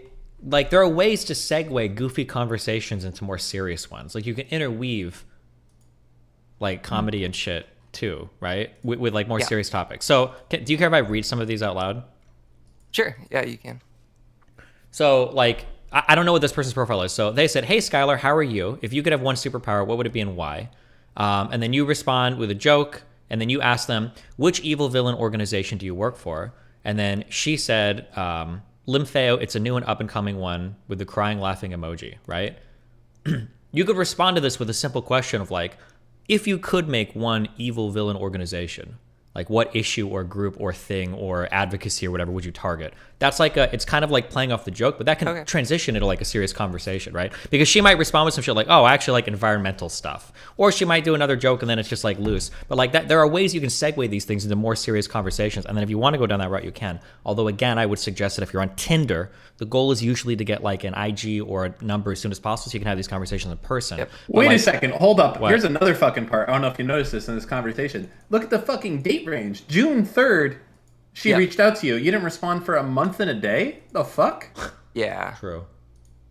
And she responded. Some of these are further out. Some of these aren't. Yeah.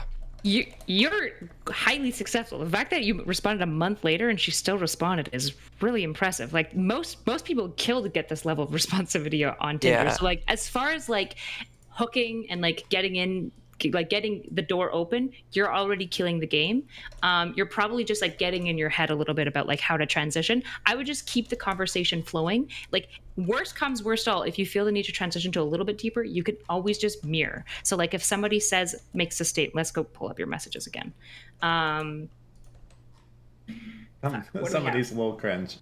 Yeah, it's fucking Tinder, of course. It's Tinder. Yeah, no, it's fine. It's fine. Oh, it's fine. Basically anything that someone else plays with me, Rocket League, Tall Guys, favorite games. How about you? Okay, well half these people are just like inviting you to ask questions anyways. But if that one issue that you run into is like people will give you a statement with no questions back, and how do you build a conversation off of that? The simplest thing to do is just like mirror a couple of their words and put a question mark at the end, which in text is really easy to do, right? So like if they type something like, my favorite superhero is this, and they just say a name, you can be like, Black Widow, right? And you open the conversation. If they don't respond, you can be like, what do you like about Black Widow? Like there's always ways to build off of it. Okay. And that's a really, really dry, boring way.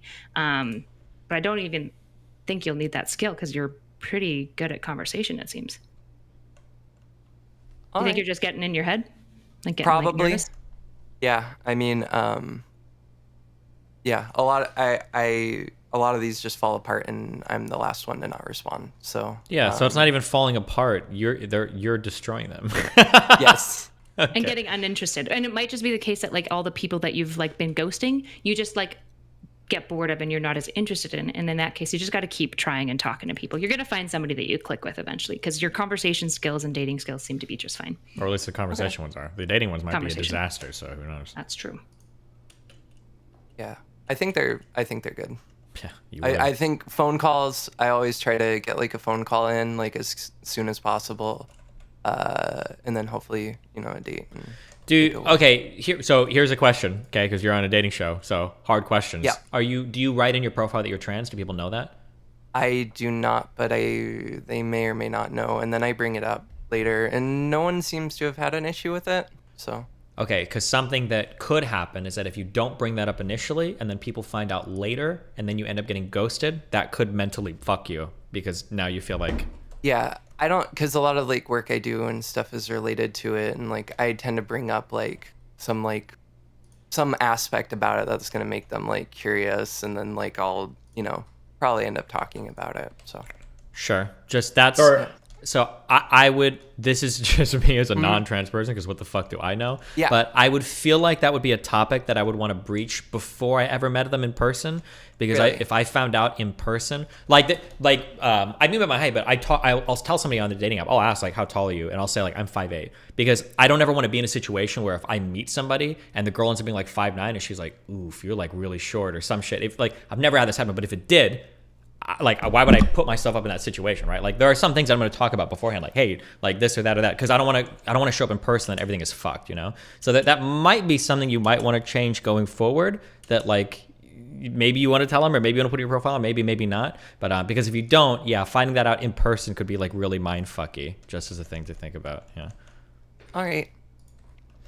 Okay. Anything else? Unless you want to tackle something else entirely, but we got a long list. Drag in more people. Okay, have fun. Be careful. All right. Thanks, guys.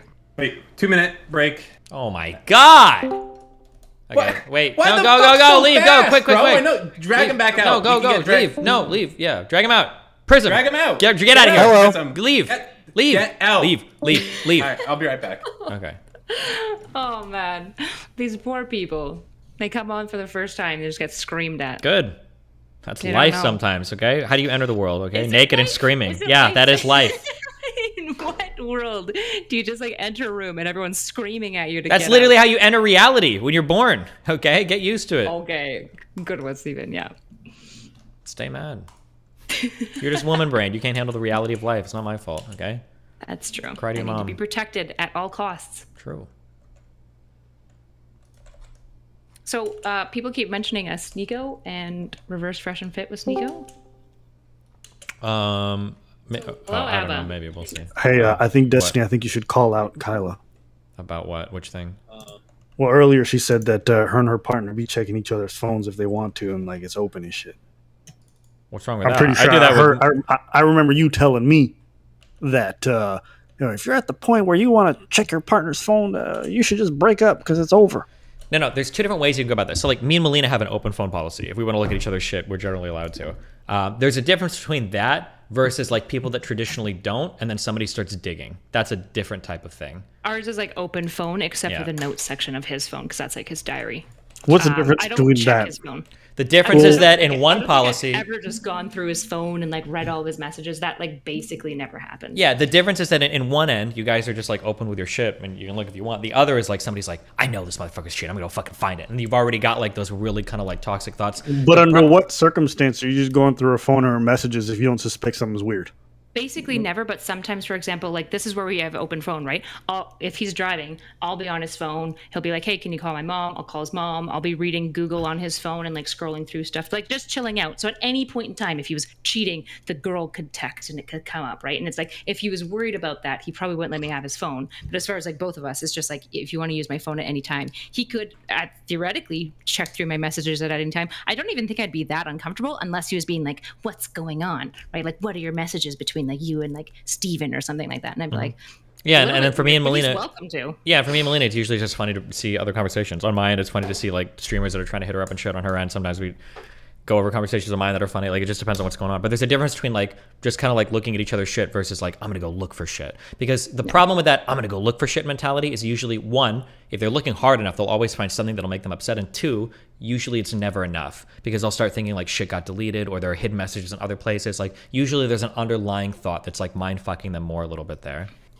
So just so I understand, there's just times where you just grab her phone like, oh, I'm just gonna go check your messages, see if there's anything funny going on. That doesn't really happen. There might be times where like I'll be honest, I'm a super snoopy person. I like to read everything. So like if she leaves a phone open and she's like chatting with somebody, I might just like read their conversation because I'm curious. But it's never like I'm gonna go see what she said to this guy or I'm gonna go see blah blah blah. It's usually just like if we ever hang out and you leave a phone open near me, I'm gonna be going through your shit because I just like to read shit. But that's just me.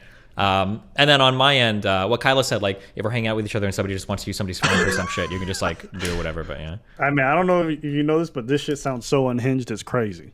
Sure, you can sound unhinged as you want, sure. But I mean, like... what sounds unhinged? Just going through your partner's phone, like reading private messages or like reading It's because messages you have like the most... conversations? I think because you have like the most autistic conception of it. If you're running into the room and you're like, I'm going to see what you said to Daniel, and you're like scrolling through like fucking rage reading, yeah, that's fucking really weird. But if it's just like, if there's like a funny conversation that happened, or if you're just like in the same room with each other, or if you're like using each other's devices, like I think there are natural ways you can just like use people's shit or whatever. Or like if Melina's having like a funny convo with somebody. I remember there was...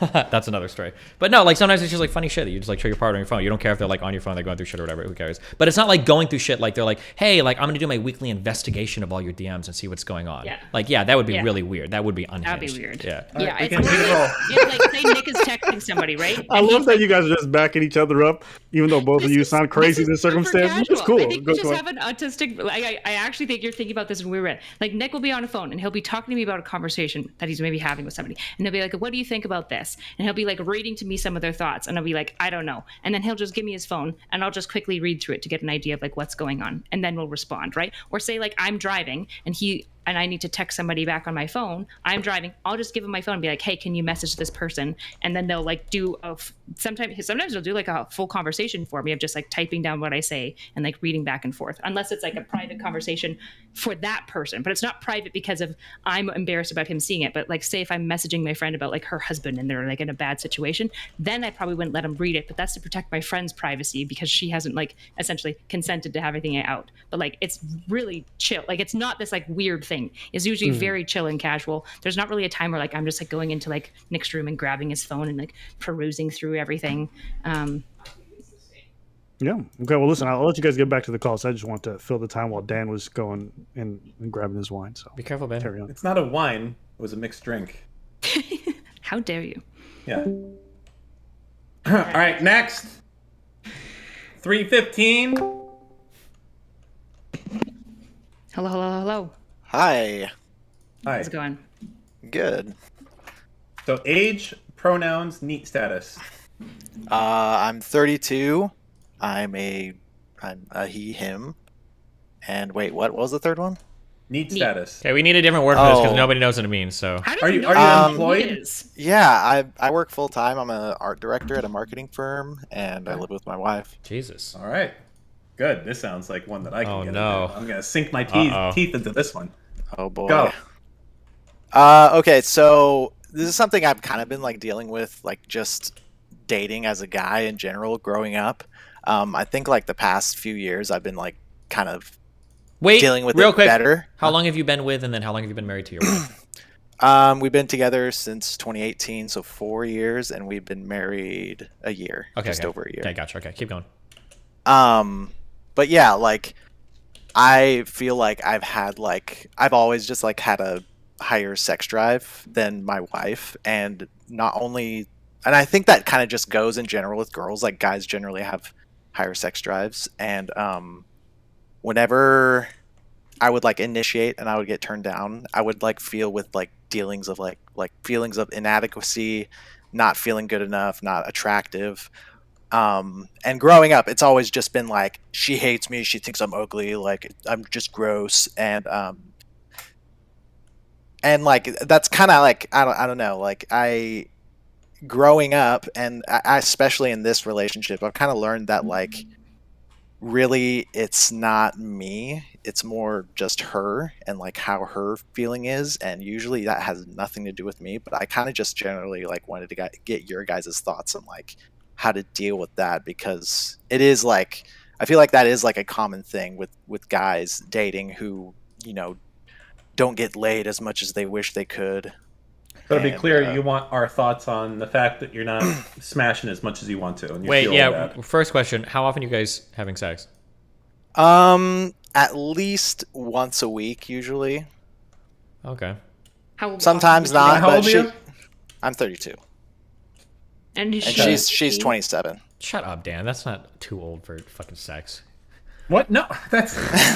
Why would you think? No, You're like. How many times a week do I you was want it? indicating like you should be more. This okay? guy wants it once a day. Do you want it like Yeah. more often? Or Yeah, I mean, a guy like wakes up with like vanilla? a big old boner, and it's like, hey, you Oh, know, God. they want to start the day off right, but that's like the thing. But like, How many times do you want to fuck a week? Let's be real here. I said it 7 times a week. I think like a reasonable thing is like 4 times maybe. Every other day. Yeah. That's reasonable. But also, one thing I should mention is like my wife, she has like a disability with it's called interstitial cystitis. So like it messes with her bladder. Basically her bladder lining doesn't heal like properly all the time. So she like experiences pain. So it's kind of hard to her to like get in the mood. That's like one thing that's like physical. Oh, okay.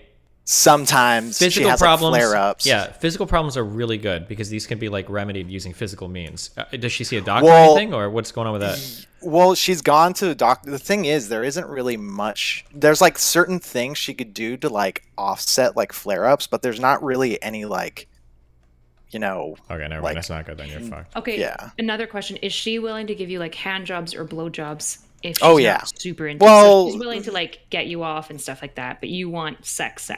Is that? Yeah. I Well, understand yeah. sex. I don't know. I feel like it's easier, because I'm like, I don't know. I like the idea of like, you know, pleasuring my wife, and that's like a part of it, you know.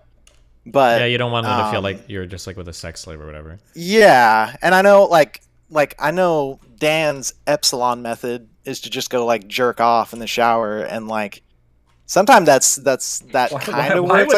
Why would that be my method? I'm a fucking dickhead, bro. The reason your wife doesn't fuck you more is she's fucking me. Oh, okay. Jesus. All right, fine. Wait. Yeah, no, she does it she offers like all the time, especially if she knows like it's been a few days and she's like, you know, she just lay it on the table. And sometimes I'll just be like, yeah, let's do it. Actually, all the time, sorry. All the time I'm like, yeah, let's do it. And but yeah, I don't know. Okay. Are you a fat fuck or what? You a good looking No. man? You a good looking man? Rate yourself 1 through 10. Be honest.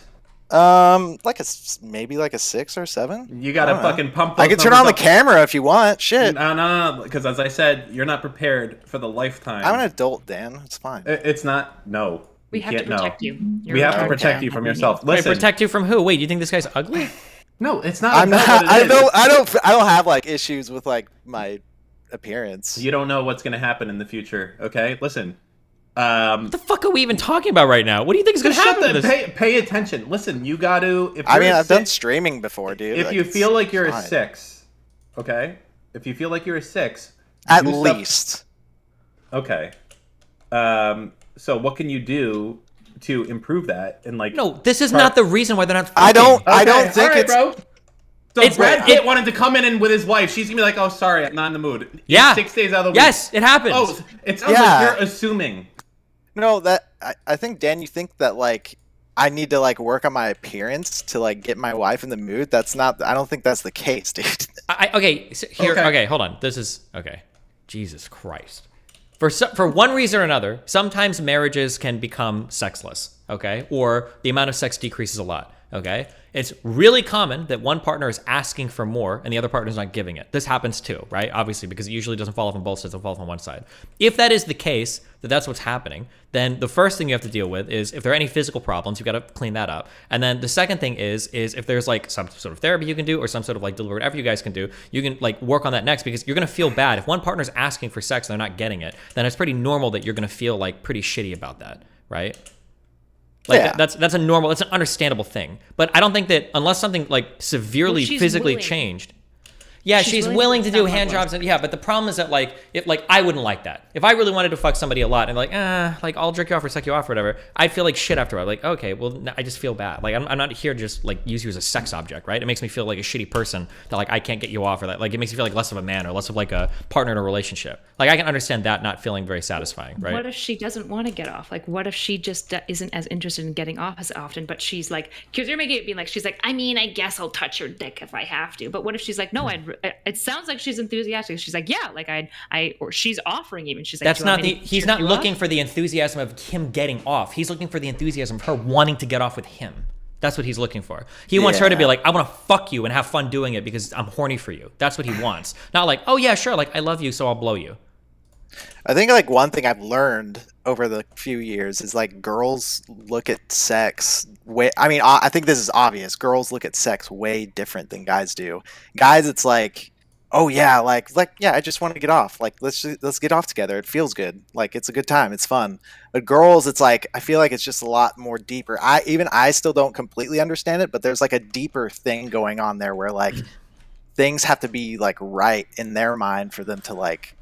I'd be really careful. You don't need to overgeneralize. Just think about your wife. Don't worry about like guys and girls, because there's like different people can think about this way different ways. Because like I've heard, and maybe it's just because of the people I talk to, but like generally when I hear about like sexless relationships, it's usually coming from the guy. Like the girl is the one that wants more sex, and the guy's the one that's like not giving enough. So like that's a really common problem that I hear a lot.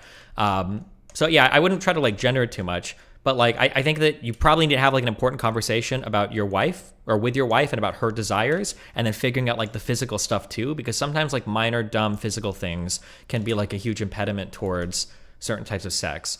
Like there was a girl that I knew once, this is like, it sounds so stupid and so minor. There was a girl that I really liked, and we had really good sex, and it was like fun hanging out with her and everything. This isn't somebody I dated, just somebody I hooked up with. But she had really, really, really, really, really bad morning breath.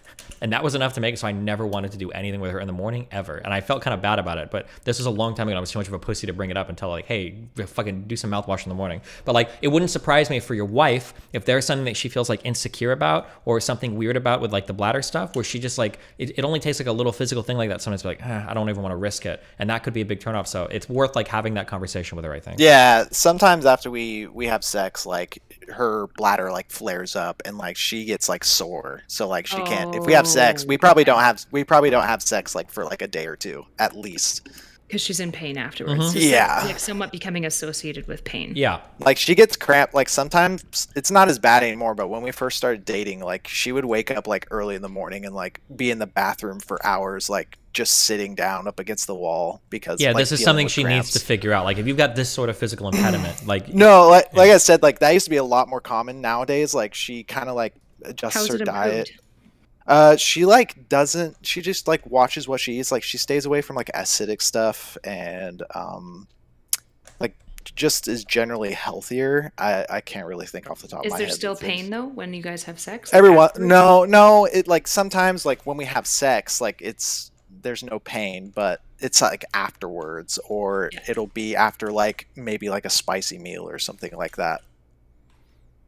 Okay. Yeah, I would say like the physical thing is the first thing. The second thing is probably like having her explore like what turns her on to some extent.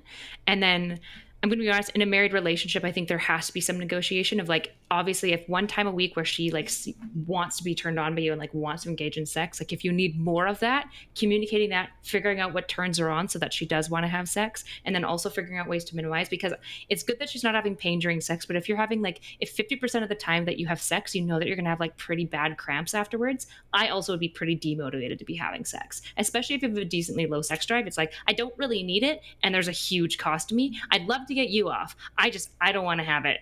The orgasm is not worth the pain. Wait, afterwards, to be clear, is your wife orgasming whenever you guys are fucking, or what? It's probably like a 25% chance. Usually when it's like we're both like in a real, you know how, like there's like sex just to have sex, and there's like sex because like you guys maybe like just came from going out. yeah, it sounds had a like couple what's drinks. happening sometimes is she's literally like giving you a hand job with her pussy. Like she's having sex with you kind of because she knows you want it, but it's, like hard she for her. we try, like we know how to do it, and we try and we do everything physically right, but sometimes she's just like in her own head and she Yeah. just can't do it. Yeah, that's what I So- mean. Like she's like having sex and you're like having fun or whatever, but she's not like in the right state of mind to like Can I let go and enjoy it, right? suggest that maybe you start doing other stuff? Like, and it's important that you get her off more than I think once a month as well. Like, you guys can do 69. You can. Oh, yeah, jerk we each do other that. off. Okay, I well don't- then you. Hey, Steve, shut the fuck up! I God, don't you're need a guy triggering the with fuck his out of me. fucking Oh my God, Instagram sorry. followers Okay, and go his ahead. fucking all this shit. Like, listen, Dan thinks you suck in bed. That's Dan's. No, I probably I do. didn't. I mean, hey, that's fair. I didn't say that. I say that you have to go the extra mile. Every dude wants to come in fucking 60 seconds. Okay, that's a fucking fact. But you I gotta don't not do that. Really. Okay, listen. I'm saying that you can go the extra mile and have her really looking forward to stuff, even if it's not fucking. Okay, and you can do other stuff more often. You say you're like doing sexy shit once a week or something, right? Is that what I heard? Like, do that At more least. often. Okay, Is she well, anxious? Is she an What was that? anxious person? Is she an anxious person? in Yeah, general? like we've been dealing with this for a while. Like she goes to therapy and like she's like even like reading books and stuff on it. And like I think like we've been like steadily, like we used to, like our relationship has been like perfect except this issue where we kind of just had mismatched sex drives. But we've both like kind of just like been introspective about it and really talked. Like this is like the first relationship where like I actually talk with somebody and I'm like vulnerable and I actually let them know like my feelings on the subject. Like before I would just be mad and like that'd be it. Okay. And I wouldn't really like, I would be mad at them, but I wouldn't like look inward and be like, okay. why do I feel this way? Dump all this shit, okay? Just dump everything Dan just told you, okay? He's ruining your life, okay? Dump everything you think you know, okay? Listen up, okay? You're talking to big sex. You got a lot of followers. Put You're, them in your you're Instagram. talking about you're talking about a big sex haver here. Okay, I'm gonna tell you something. Okay, I'm gonna tell you two fuck things. more than Steve does. He does Just enough to well be clear. with one person maybe. Okay, I'm gonna tell you two things. Okay, one, okay, I'm really good at sex. I know all the secrets, the grandmaster tricks, and everything. Despite that, I will tell you number two. Okay, sex is like 85% what's going on in her mind. Okay, if a woman is not, and it's probably true for a guy too, if a woman is not like into it or is not feeling it or is having some anxiety or discomfort or isn't whatever there mentally, she's not going to orgasm. Okay, it's not a matter of learning the right fucking moves or doing 69 or doing the right fucking tricks or playing the right fucking song on her fucking clit or whatever. That's not relevant. It's making sure that she's in a state of mind so that she can have an orgasm. I've been with women that have literally orgasmed just from having their ears sucked on before without ever touching them directly. That's happened before. And I've been with other women who can fuck for 2 fucking hours and they're on like SSRIs and their mind's not into it or whatever, and they're never going to orgasm, right? Like having a woman come is very much like a mental part of a thing for her, and if she's not there, you trying to force it is not even neutral advice, it's horrible advice. Because what you're actually gonna do is you're gonna put her in a world. Every woman has been there where she's not gonna orgasm and she knows she's not, and the guy's like, are you fucking close yet? Where he's trying to get her up and she's like, and you're getting farther and farther and farther with every fucking thrust towards that orgasm, because not only is she already not in the mental state to come, now she knows that you're super invested in an orgasm and it's making her even more stressed out about getting there. Okay? It's like the best guy that you can have sex with is a guy that wants you to come, and the worst guy that you can have sex with is a guy that wants you to come. Because that guy that is super invested in your orgasm is building his entire fucking ego and existence up on making you come, and it's going to put that much more stress on doing it. But backing away from all of that, all I'm telling you is that your wife having an orgasm is going to come down to her getting in the proper state of mind and mood and everything to do it. So like tips and tricks for this might be like having a glass of wine before hooking up, might be something that gets her a little bit more easy or out of that state of mind. That may be one thing. Another thing might be talking to her about like, what are some escalating sexual interactions we can have to remove the negative associations from sex. Right now, she might be associating every time you enter her with like, fuck, this is gonna hurt a lot later. So maybe having like only sex on days where she feels her bladder and everything is like really good, maybe that'll start to build positive associations. Maybe having small escalating interactions where she orgasms is good. It might be like, hey, I'll give you head like every day or whatever until you're only orgasming when you have sex and you're not like worried about like penetration or other weird shit like that. These are like the things you have to do to build her mind towards having sex. Getting a woman off has nothing to do with her pussy and everything to do with her brain. So stop focusing on like the performance and the sex part and start focusing on getting her in a mindset to where she wants to orgasm because she feels comfortable and safe doing so. Sorry, that's big fucking rant. Jesus. Oh, or do what Dan says and go look like Brad Pitt and 69 all day until she fucking comes magically. Okay. No, there's a book sooner with mine. Go ahead. There was a book that she was reading, and she got an analogy from it, and it's like a gas brakes analogy, where like me like initiating and like doing the chores around the house, like and like doing a bunch of stuff where I'm trying to pursue sex and basically like get her like in the mood is like me pressing on the gas, but then in her mind, when she's like stressed about school or she's stressed about having a bladder flare up or stressed about whatever, those are like her pressing on the brakes. So like me trying to handle. Listen, these are tough things. We're not gonna be able to get through all these issues moving forward, but I appreciate you came in here. We got to move this along. You're fucked me. He's not. I don't know. I'm not sorry. fucked, man. Well, yeah, no, literally, you're not fucked. Hey, all right, sorry. Okay, listen, we got to move on. She's in her head. Just help her get out of her head and take as much stress as her about sex off, and you're going to get better rewards as a result. Yep. Good luck, Holmes. Bro, good luck, dog. Thanks. Maybe you just need to lose weight. I hate you so much. Fucking Dan. I don't know, bro. You gotta put in that effort, man. Hello. Hi. What? Nice, based. Good job. Right. Who's a good boy? Done. Jesus Christ, what is all this shit? Wow. All right. My advice is 900 IQ. Garhead in fucking chat. Let's see your advice. Just put the penis in vagina. They like that. Fuck you. Shut the fuck up. My shit's too advanced. You wouldn't get it. What, Aaron? Hey, Aaron. I have relationship issues. Okay. Yeah. That's why you're here. Okay, Yeah, you're 19, yeah. you're employed, you live with your parents. Right now, yeah. Wait, say that again. Wait, you're what? 19, employed, lives with parents. Employed or unemployed? Employed, has a job. Employed. Are you like a Chad employed or like working at a supermarket employed? I am enlisted in the Marines, waiting to deploy. Okay, so like He's 19 too, so. Yeah. Okay. Hey, listen, just asking. I know a lot of fucking rich 19-year-olds lately. But anyways, go ahead. All right. Yeah. So I have an issue where I'll meet a girl and I'll feel a click and I'll just like lose my mind over this girl. I'll be really into her. I'll want to spend all my time with her. You know, I'll tell her a lot of stupid things. Wait, hold on. I'm sorry. Did you say your age? I'm 19. Okay. How many serious relationships have you been in so far? That's the My longest relationship was 2 years. That was in like high school though, and my most recent serious relationship was like 10 months. Okay. Okay. I'm paying attention, but start over. Okay. Okay, you're 19. You had a 2-year relationship in high school. 19 in the military. Go. Military 2-year relationship. I got a last closed chat. recent, feels like he's losing interest and having a hard time maintaining longer-term relationships. Okay. Okay. Yeah, but I think my biggest issue is that when I get in a relationship with someone, I feel like I've just fallen in love with that person, and then like maybe a month in, maybe 3 months in, I will start to be like annoyed with everything this person does. Mm-hmm. And I feel like I really mindfuck the person so that when the relationship ends, I feel like I just like every relationship I do like serious damage to the person I'm with because of how mindfucky the dynamic I have is. Okay, hold on. Have you physically abused anybody? No, God, no. Raped anybody? Nope. Okay, don't worry about doing serious damage to people at 19 then, okay? Relationships start and end, so stop worrying about that, okay? Unless you're actually fucking beating the shit out of people or whatever. Don't worry about that, okay? It's a normal part of growing up is relationships start and end. What are these messages? I would love for us to try it again. What is this one?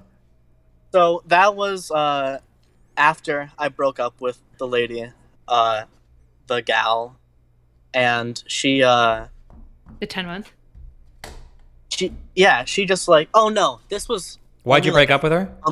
This was like a 3-month relationship that ended maybe like 4 weeks ago. Okay, and why'd you break up with this girl? Why'd I? Yeah. Damn.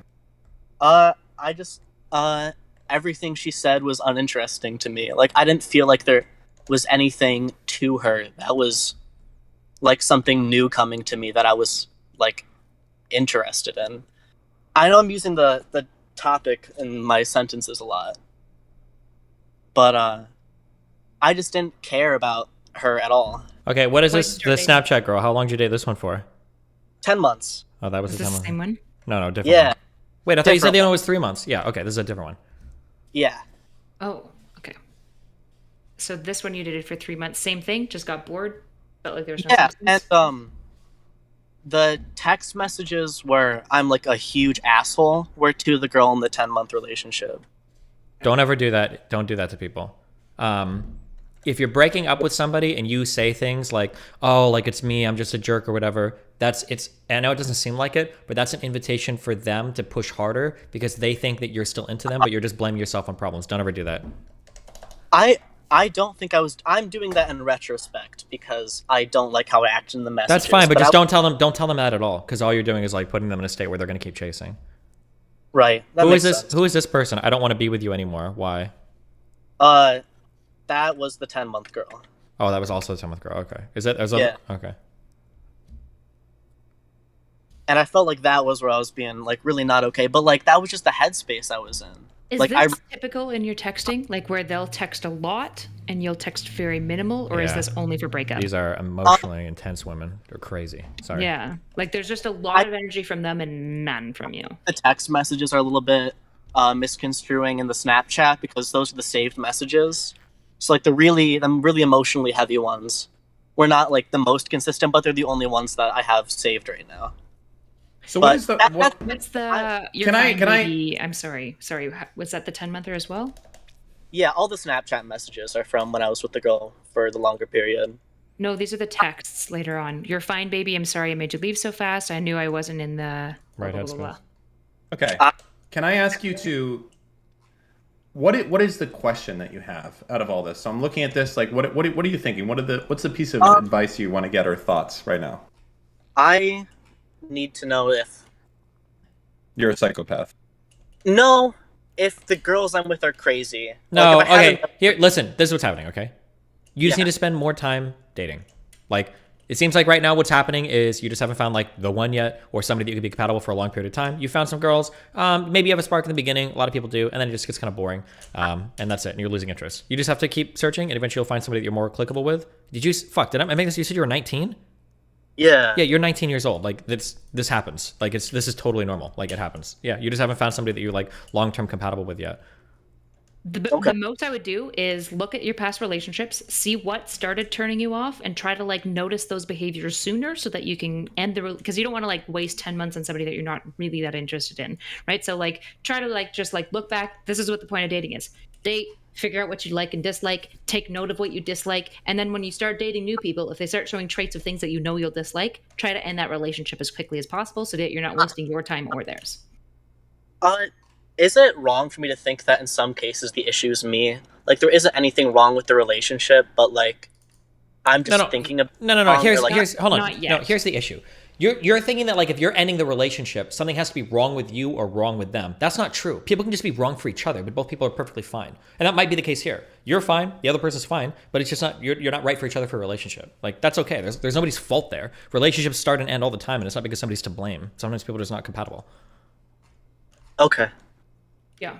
I would just like watch a pattern. If you're feeling guilty, like if you've done something that's been really shitty consistently, probably change that. But like nothing I'm seeing here is like glaringly concerning. The women are probably like clinging a little bit harder than they should after you've tried to end it. But that's also kind of par for the course. Nothing in here feels like a flag to me. Okay. Concern. Yeah. Yep. All looks normal. All right. Good luck, babe. Another W for the books. Fuck yeah. All right. Don't turn into a wife beater. I'll do my best. Okay, see ya. Oh man. You're gonna say that, and then they're gonna bring somebody on one day, and What? They'll be a wife beater? What, are we not talking to wife beaters? Is that a? Do they not need your help, Kyla? no, they do need her help, but So, they but don't- you won't help them. She wouldn't help No, them. I will don't help think she them. would. I think she'd turn I just them don't down. want to wish them. She's one of those Please don't go misogynist beat your therapists wife. who would probably tell all her male clients to kill themselves. Well, thanks, Tabor, for coming into the call and fucking up all the camera orientations. Tabor, what do you want? Tabor! Don't worry What? about it. I just want to profess my adoration for Erudite. She's the best female orbiter in 20 years on this stream. Wow. That's all I want to add. Nice. That's all I want to add. Cool. Thank you, Insult Tabor. Thank you. Don't you have work to do, Tabor? God damn it. Don't you need to go I suck thought you off guys, Dr. I thought you guys were Disrespect gonna more? make a. I thought you guys were gonna make a speaking of a wife beater NFL joke. So No, I'll we're leave you with trying that. not to do that. Oh, God. You know, Tabor, damn. real talk, this motherfucker's not going to have a career in like fucking 6 months. Tops. Good ones. Tops. What are you thinking, Tabor? Get out of DGG. Forget we Tabor. exist. Go be a fucking millionaire Giga Chad. True. Get him out of here. Listen, if you ever come in, it's either going to be special ed or special teams jokes, okay? Get the fuck out of here. What? Aren't you a millionaire Giga Chad? What are you doing in DGG? Sorry. Well, Okay, you know, we got somebody here. That is Sutures. true. Yeah, Sutures, what's up? What do you want, Sutures? It better be fucking good. It's not. How old are you? And I'm 28, man. Are you a fucking Giga Chad? I mean, maybe in Just like say- some sense, other senses, I could be like a psychopath. I don't know. All right, so no. Okay. No. How much money you got? What's your fucking career you got, homie? I'm a nurse. I'm currently working on my RN, but I am an LVN at the moment. Hey, that's a good paying job. Don't let no one say that a male nurse isn't serious shit. That's serious shit. All right, so what's up? What's the problem? So I want to say like a while back, I lost like, it's kind of a unique issue, but not unique at the same. It's similar to the last caller. So I kind of lost my sense of like fulfillment with like relationships a while back. So Wait, how old are you again? I'm 28. 28. 28, okay. How many relationships have you had? Like I'm serious. I'm currently in technically 3. At the same time? Yeah. See, I fucking told Do you, they know nurses that fucking you're in slam. Wait, hold on. Yeah, wait. How many relationships do the other girls think you're in right now? One. Guaranteed. Yeah, fucking A, I told Jesus you. Christ, See? what do you? God, I can see Okay, so through we've the got fucking we've got matrix. Taub here from House. Okay, so tell us about your. You know what? It is the guys like Taub that end up having 3 fucking wives. I'm just saying. You know why? Because they look at us and they see confidence and stability. And that's what women really want at the end of the day. Anyways, go ahead, Taub. I'm going to rename you to Taub for this call. Is that okay? Just okay. Go. What are you asking us? Okay, specifically, so like I lost my like sense of like fulfillment. Is there any like way to like kind of attain that back? Because I want to say, Okay, how can you even know if any of these women fulfill you if you're trying to juggle 3 at once? it's not so like I started off with one. It's like I go through the motions. I want to say about 5 months in, I literally lose like all form of attraction towards said person, and I'm already like ready to start doing my own shit. And while I'm doing my own shit, I meet someone else, and then it's like I'm fucking sitting here trying to juggle this person while the other person at the same time. You know, I'm going to be honest with you. Having someone come in here and is like, hey, I'm kind of a giga chad. I just fuck bitches. Fucking done after a month, and I move on to the next one. It's just, God, my penis is exhausted. Well, this is the point, right? This is the problem with like the fuckboy life is that like it oftentimes leads to like unfulfillment and like loneliness, and that like it doesn't lead to good, fruitful relationships. So like you have a lull. What triggers it? Is it always 5 months in? Like, is this a really consistent pattern within like half a year you lose interest? I want to say either half a year or like the first 3 months. And it's not like I'm constantly like in this mode of juggling. It's always between like 2 to 3, and then like I'll get tired of one, then I'll be like, okay, like I kind of put on like the ghosting hat, and it's like I no longer exist to this person. And honestly, this didn't really start until my like, so I want to say back when I was like 22. I was in like a really serious relationship. You know, I was head over heels for this girl, and then like she cheated on me. And I want to say that like fucked me up mentally, and I don't know how to get like that same sense of like attraction back that I have towards people. Okay. I'm gonna ask you the most boring question. Have you gone to therapy or done anything to work through? Cringe. He's in therapy now with us. He's also young-ish. He's 28. He's 28? He's not that young. I don't know. Dan, 28 is old as fuck. Think about what that I wish means. I could be smashing puss like this guy at 28. You know what, man? You're living your fucking best life. No, Give it a he's few not more living years his and best settle down. life. No. It's Okay. all right, man. Seriously, are you going to therapy, or if you're not doing therapy, any form of self-work to get over the relationship at 22? Yeah, slow down, Daniel Tate. I've tried like therapy, but it's never really like gone. I haven't found good success with therapists. A lot of them kind of like pull back to like, you know, how does this make you feel to this relate to this situation? You know, it's like it ends up just being like a huge waste of money on my end. And honestly, like I found my best resolution is to not like think about what happened when I was 22, because even now, like if I go back and like think about it, it's like I still get like that violently like ill sensation in my stomach.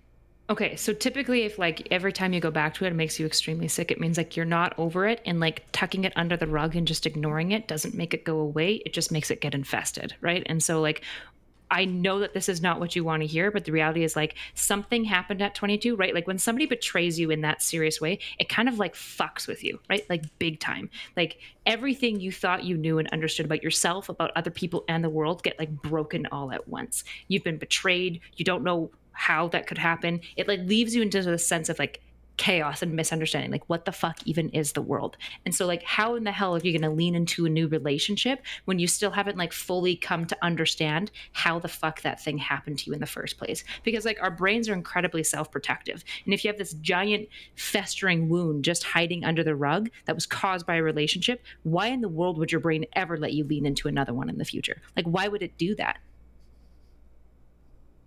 I guess in some senses, yeah, it wouldn't, but it's just, and it's not like the people I'm with are like terrible people. Like these are very like, intelligent. Yeah, stop. Hold on. Stop doing that. You're following Travis' last caller did. Stop thinking that like just because a relationship or something isn't working, that somebody must be at fault. You could just be incompatible. That's totally fine. Happens. Mm-hmm.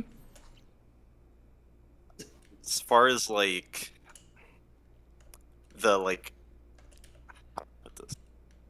Is there like, should I just like ghost all of these people for a while? No, just break up with them. What do you mean? Tell them like, hey, like, listen, it's been fun. It's not working out. Yeah, I break up with all. Probably. Are you bored at the third one too? Not yet.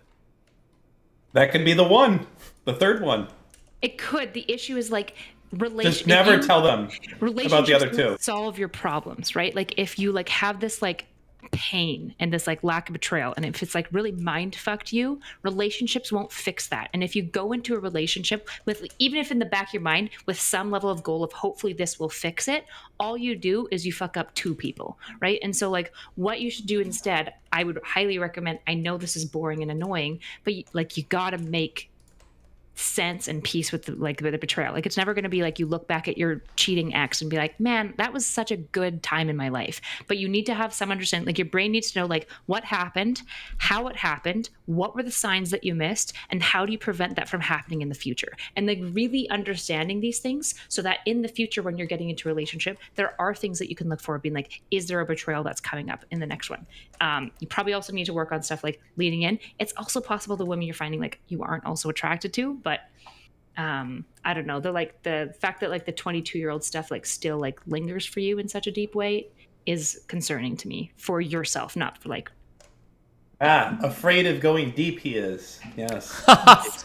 Is there a way I could per se break up with these women without it being like way Yeah, dude, just their dime a dozen. Move the fuck on. Break up and move on. Wait, without it being what? emotionally like devastating because each one is kind of already at like the I love you field. Ooh. You don't live with any of them, right? No. Oh, then fuck it, dude. The reality is if they're all you okay, here's the thing. You gotta just take responsibility. You kinda lied to them because they don't know you're dating other people. No, hold on. They've got the big fifis. Responsibility sucks. Don't do responsibility. Okay, here, listen. You got 2 ways to go, okay? Do any of these people work in the medical field? Yes. Ooh. How, like, did any of them work with you? One of them is my ADON. Ooh. The fuck is ADON? Pretend that I'm And Don, that's Assistant Director of Ontological Nurses. It's essentially my manager, yes. Okay, for the other 2, okay, I saw this on an episode of House, so clearly it's possible. Tell them, really unfortunate patient came in, HIV, cough blood in your face, you have AIDS, and now they need to figure out if it's worth it to stay with you, okay? Push the ball in their court. That's what you can do for 2. For the other one, it's going to be a lot harder, but you're going to have to tell them you're gay. You come out as gay and tell them, I'm so sorry, I went on this journey of self-discovery, I figured this shit out, and then you might even need to find a coworker that you can like hold hands with for like a couple weeks to sell the story, and boom, that's how you deal with all 3. But then you can change your mind later. Like, that's not a big deal. Sexuality is fluid. Sure. That's honestly though, listen, just be a man, fucking be like, yo, fuck it, we're done. You gotta You're not the one, bitch, and then move on. Easy enough. You know what? It's a day or 2 of friskiness, but then after that, you're good to go. Yep. All of it over text too. Don't see any of these people in real life. Yeah, it's gonna be messy. over text. It's gonna be messy. You can just click send and then you take a drink right Actually, away. yeah, and you know what the nice thing is you've got 3 of them, so you can just make the same message for all 3, and then you don't have to worry about copy paste. Drop 3 sentences and dip the fuck out. Yeah, you know you can, man. You know what? Listen, I believe in you, man. All right, just figure your shit out. Be good. All right. All right, thanks for the advice, guys. Or No worries. Okay. You get what you pay for around here. Good luck. All right, Taub. Take care. That's terrible. Jesus, no fucking break, bro. What? All right, Tracy, come back in a second. I need to decompress for a second. Do you feel like some of these people coming in here are just like Giga Chad McThundercocks? Like, yeah, you know, I'm fucking 3 bitches at the same time. Man, life, what should I do? Yeah, well, we screen for different callers rather than everyone being like, where do I meet girls? Same. Yeah. Well, okay, here's the thing. I gotta say my piece about Giga Chad Thundercocks. Oh, a lot boy. of people have been sold this idea that being a Giga Chad Thundercock is gonna make them happy. And then they end up with 5 relationships and they realize that they're still just as depressed, sad, angry, and lonely as they were at the beginning. They just have herpes now and more girlfriends. And it's not any better. And so Do most people have herpes? Yeah, I think like 80% of people have herpes actually. But there's like a bad herpes you don't want to get though. Yeah, right? yeah. There's like the sleeping herpes that like is like Stop! Everyone's got it. Okay. What? You got it, don't you? You know, everyone now knows, self-report, that Steve has the sleeping First of all, if you want, we can publish blood tests on stream right now. I test negative for HSV 1 and 2, so that's not true, number 1. Number 2, HSV 1 and 2, one is more commonly found on the lips, one is more commonly found in the genitals, but either of them can transfer to either place. You can get cold sores. HSV 1 is commonly cold sores. You can still transmit that to another partner generally, so they don't just stay in one place. Make sure we're not spreading misinformation about STDs. Okay? This sounds like something HSV do have her whip. Did anyone say anything oppositional to that? Is it not 80%? That's the one thing. Is it not 80%? So some people I'm not estimate that super up to on my 80% herpes could launch. have it because a lot of people, if you're in an American STD clinic, they will not test you for HSV 1 or 2 unless you specifically request a blood test. Number one, really? yes, because you have to do it via blood test. You can't do it when you pee. When you pee, that's only checking for gonorrhea, I think syphilis and chlamydia. Yes. It's all right. We're still friends, Steve. Just don't hold my hand anymore. Okay. Who's next? Dan, there's a Now- higher chance. I bet you have What? herpes. I bet Dan actually does have herpes. What? does that how would I mean- know? Have you ever had a cold sore in your entire life? Are we going to put In money my on mouth? it? A cold sore? Yeah. I've had one in my entire. I think so. Yeah. Oh, you have herpes. And you Yeah, have but it I don't have the in the wing. degenerate herpes. No. that you have. That is herpes. You could give that to Yeah, your but wife's. that's You can give that that's to your the wife's fine- vagina. Anytime you eat her No, out that's the while you're fine one cold to sore. have. Nope. Not You the- can not the literally degenerate one. transmit that, and No. you actually don't know if it's a fine one. This It is could be actually a HSV too. conspiracy. No, it's a conspiracy. No, it's okay, Dan. You have the one that they talk about medications on TV for. That's the one for you. They don't even talk about the one for me because they're like, Dan. That's no. But you got a cold sore. No big deal. Dan, You're it's okay. the- Dan, it happens. You're the. It's check with okay, your Dan. doctor It Before you happens. start. Dan, it's you okay. start It's all right, Dan. No one here is judging you. Okay, just be careful with your. All right, children. settle down. Whoa. Well, I'm just saying if you're having a Take a flare up or step whatever. back. I didn't mean that in a wrong No, way. see, But I'm saying that you if you're have having a flare-ups. flare up or No, anything, Dan, flare-ups I just apply want you to to be you, aware not to me. that you could be You're the one who has ruining flare-ups. people's lives. Okay, I just No. don't want you to be No. in that scenario. You know, because that would Really be weird, it would really just be fucked up. really unfortunate. You are. It would just What? be. It would just Bring be. in this It would be poor so fucking unfortunate. soul. You know, I'm gonna be honest with you. These motherfuckers better be entertaining moving forward. Okay, bring them in. Whoever it is. What's the guy that works for us? This fucking wage slave. All right. Now, let's go. Hello.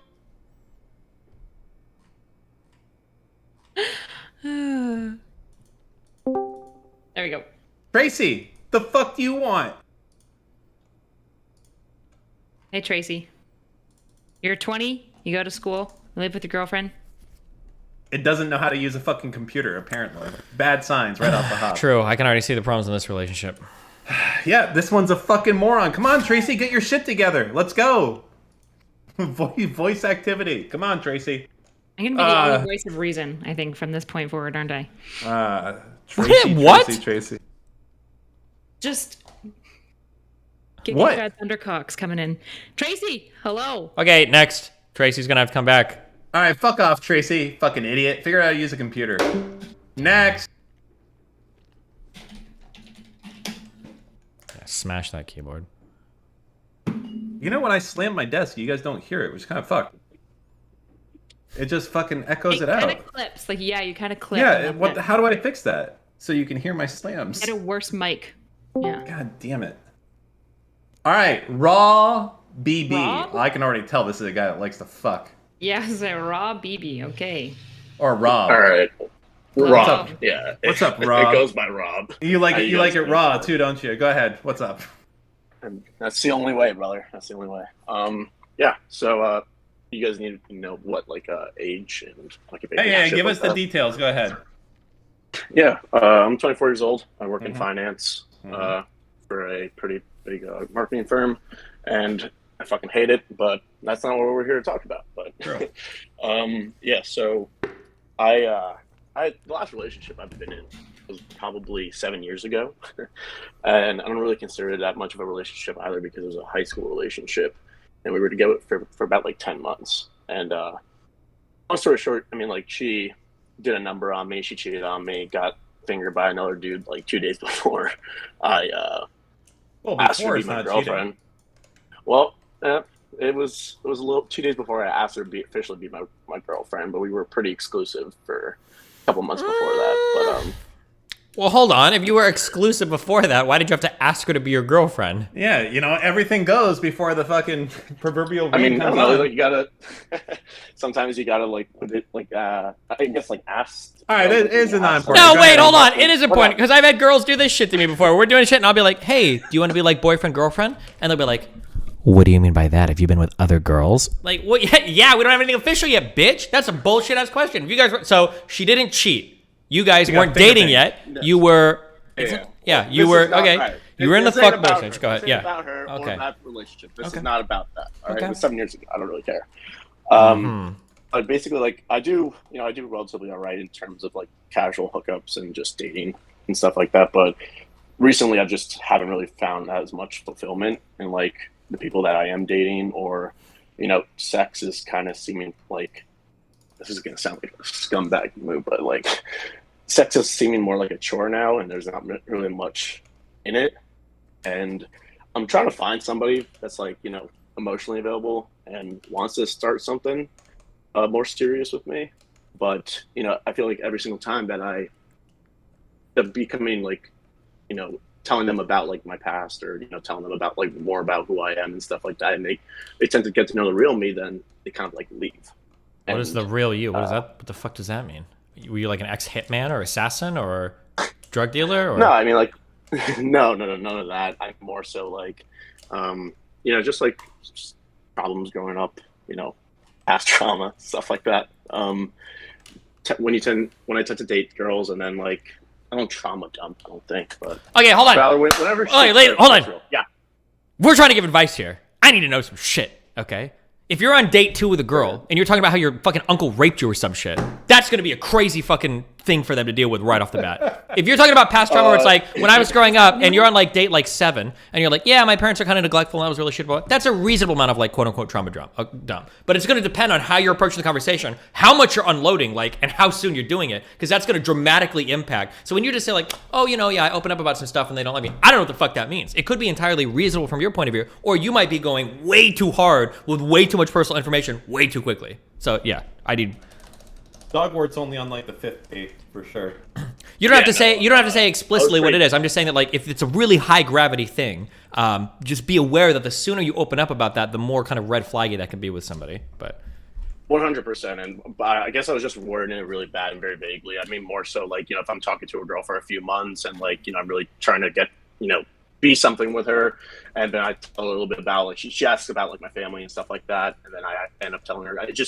My track record seems as though like whenever it comes to that point in the relationship or dating, that they want to know more about like me, like my actual life. Yeah. Do you have any? Like that, do you have any? Then they just like leave. Yeah. Do you have any convos with these people?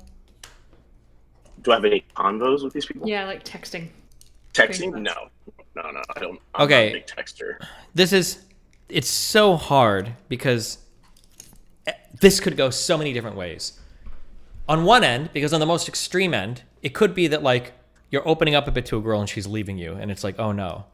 On the other end, it could be that these are kind of connections that are already starting to fall apart and you're trying to use personal information to kind of suck them back in or kind of guilt them back into like feeling close to you. But without knowing how the conversations are going, it's really hard for me to make a statement. Like if it seems like something is falling off, sometimes what people will do is they will start to show vulnerability or they'll open up about things in order to kind of suck somebody back in the hopes that extreme scenario will kind of get them more emotionally invested. Now I don't even know if you were doing that. Are you saying that basically after you tell them about your stuff, like your childhood and whatnot, that they basically lose interest in you? Yeah, I mean at least that's how it kind of feels. Okay. What type of shit are you telling them about your childhood? Oh, Dan, Jesus. Dan, I'm not telling them anything out of the ordinary, but... Oh, well, he said not anything out of the ordinary. Well, I don't know. How just quickly like, do you tell them this? Weeks, months? Like within months. Anywhere from like 2 to 3 months, I would say. And how do you know they respond poorly? Like, what do they say? Usually it ends... I could just sense like the shift in tone of their voice, kind of, or like the way that they sometimes text me, or like they kind of like distance themselves a little bit more.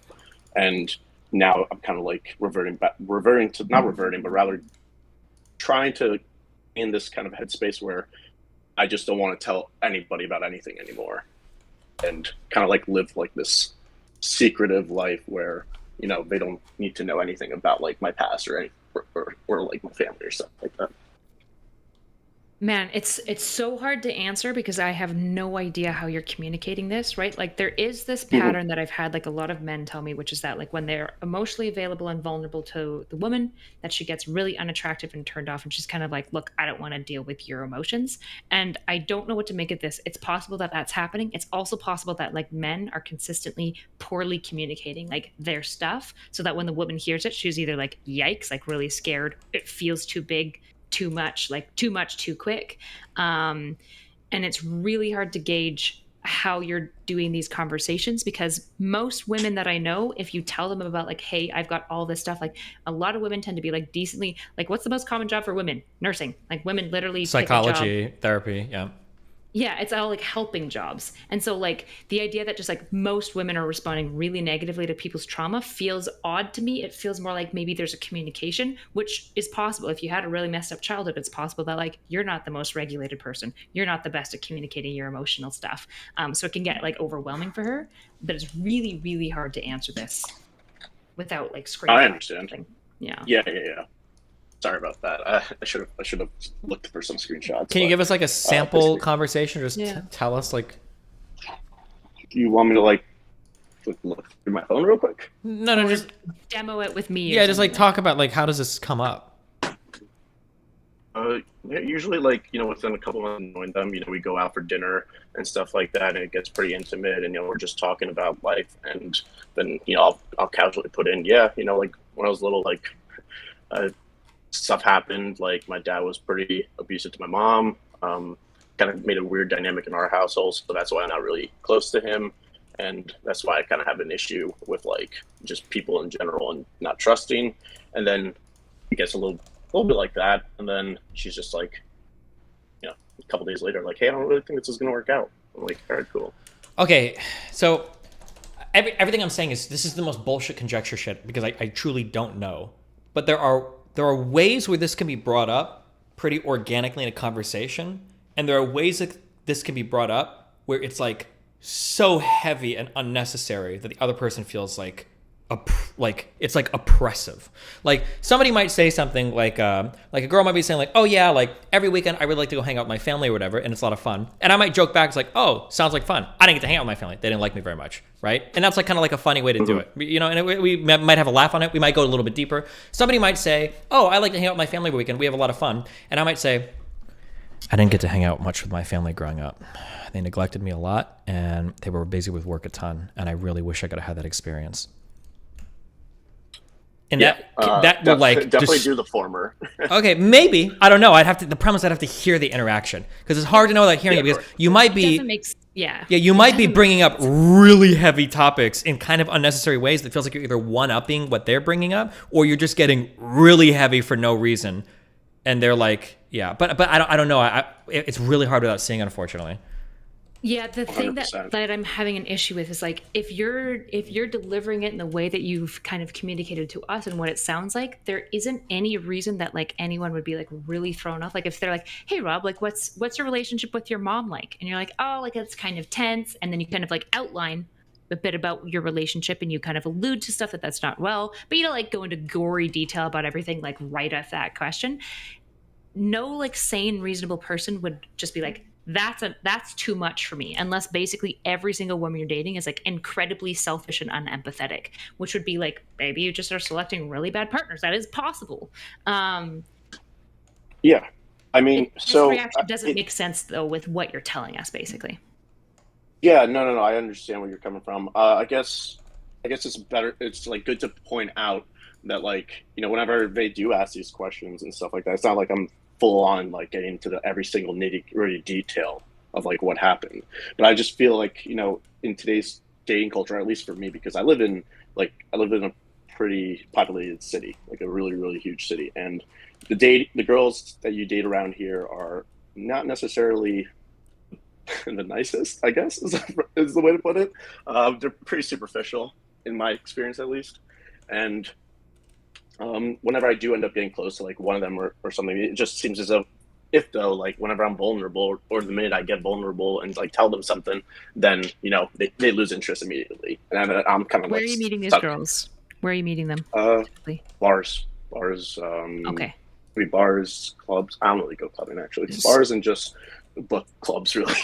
So the combination of your age, the city you're in, and the nightclub scene, you're not exactly selecting for women who are like they themselves looking for overly deep relationships, right? Like, I'm not saying that no one who goes to the club, but like typically when you're meeting in that scene, like you're more often going to be picking up people that are also decently superficial, not looking for any depth. Like, I would really be trying dating in other, like finding women in other venues, because it might just be that like, yeah, you are just tending to pick superficial people, which sucks, but that means you need to like probably change the environment that you're looking for women. Yeah, definitely. That could be a problem. All right, man. Well, good luck. Yeah, good luck, buddy. All right. Thank you, guys. Have a good one. Fuck.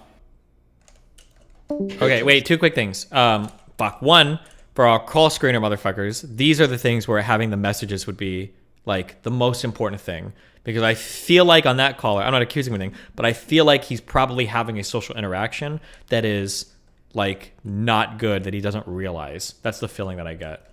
Yeah. Number one. That Are you or he's okay, just Dan, over there? consistently selecting bad partners. Yeah, it's fine. Next call. What's going on, Dan? Talk to us. What's going on, Dan? How long is this thing going on for? One Just more. so I know. One more. Oh, okay. I'm gonna give this one my full 110%. Yeah, are you okay? All right, let's go. Let's get this guy. Okay. Do you have a Red Bull in the middle of this, or are you just bored? No, it's fine. No, what's going on, Dan? Talk to us. Oh, he's tired. He's getting to tired. his old What age. you've done is you've gone. Oh, it's fucking Tracy again. Tracy. Hey, Tracy, how's it going? Tracy, What if are you our want call $1 billion screeners doing? Are you checking if their you want mics? If you want $1 billion, say it right now. Say yes. Sorry, man. I was gonna fucking PayPal you that shit right now. You just fucked up. Okay, do we have a Tracy, are you backup here? or no? Tracy, this right here, hold on. This unpreparedness that you have, Oh, this God. inability for you to come in and analyze the situation and be ready to go, I guarantee you this is your problem when it comes to relationships. You just thought you could come in here and fucking wing it. Anyone else here, they were prepared, they were ready to go, they had their shit checked beforehand, but that wasn't you. Okay, so just go. Right. It was working in the other calls. Just extract all that and get your shit together. Okay, other here's the people. thing. If you're on a phone and you're joining a locked call, you can't go onto your mic. You actually have to basically open up. You can't come into these calls on your phone ever, or it'll actually block your mic always. So if you could hear his mic in an open call and now it's not coming through, it's because Discord basically does this weird thing with phones. I don't know why. It's just an issue. Mm-hmm.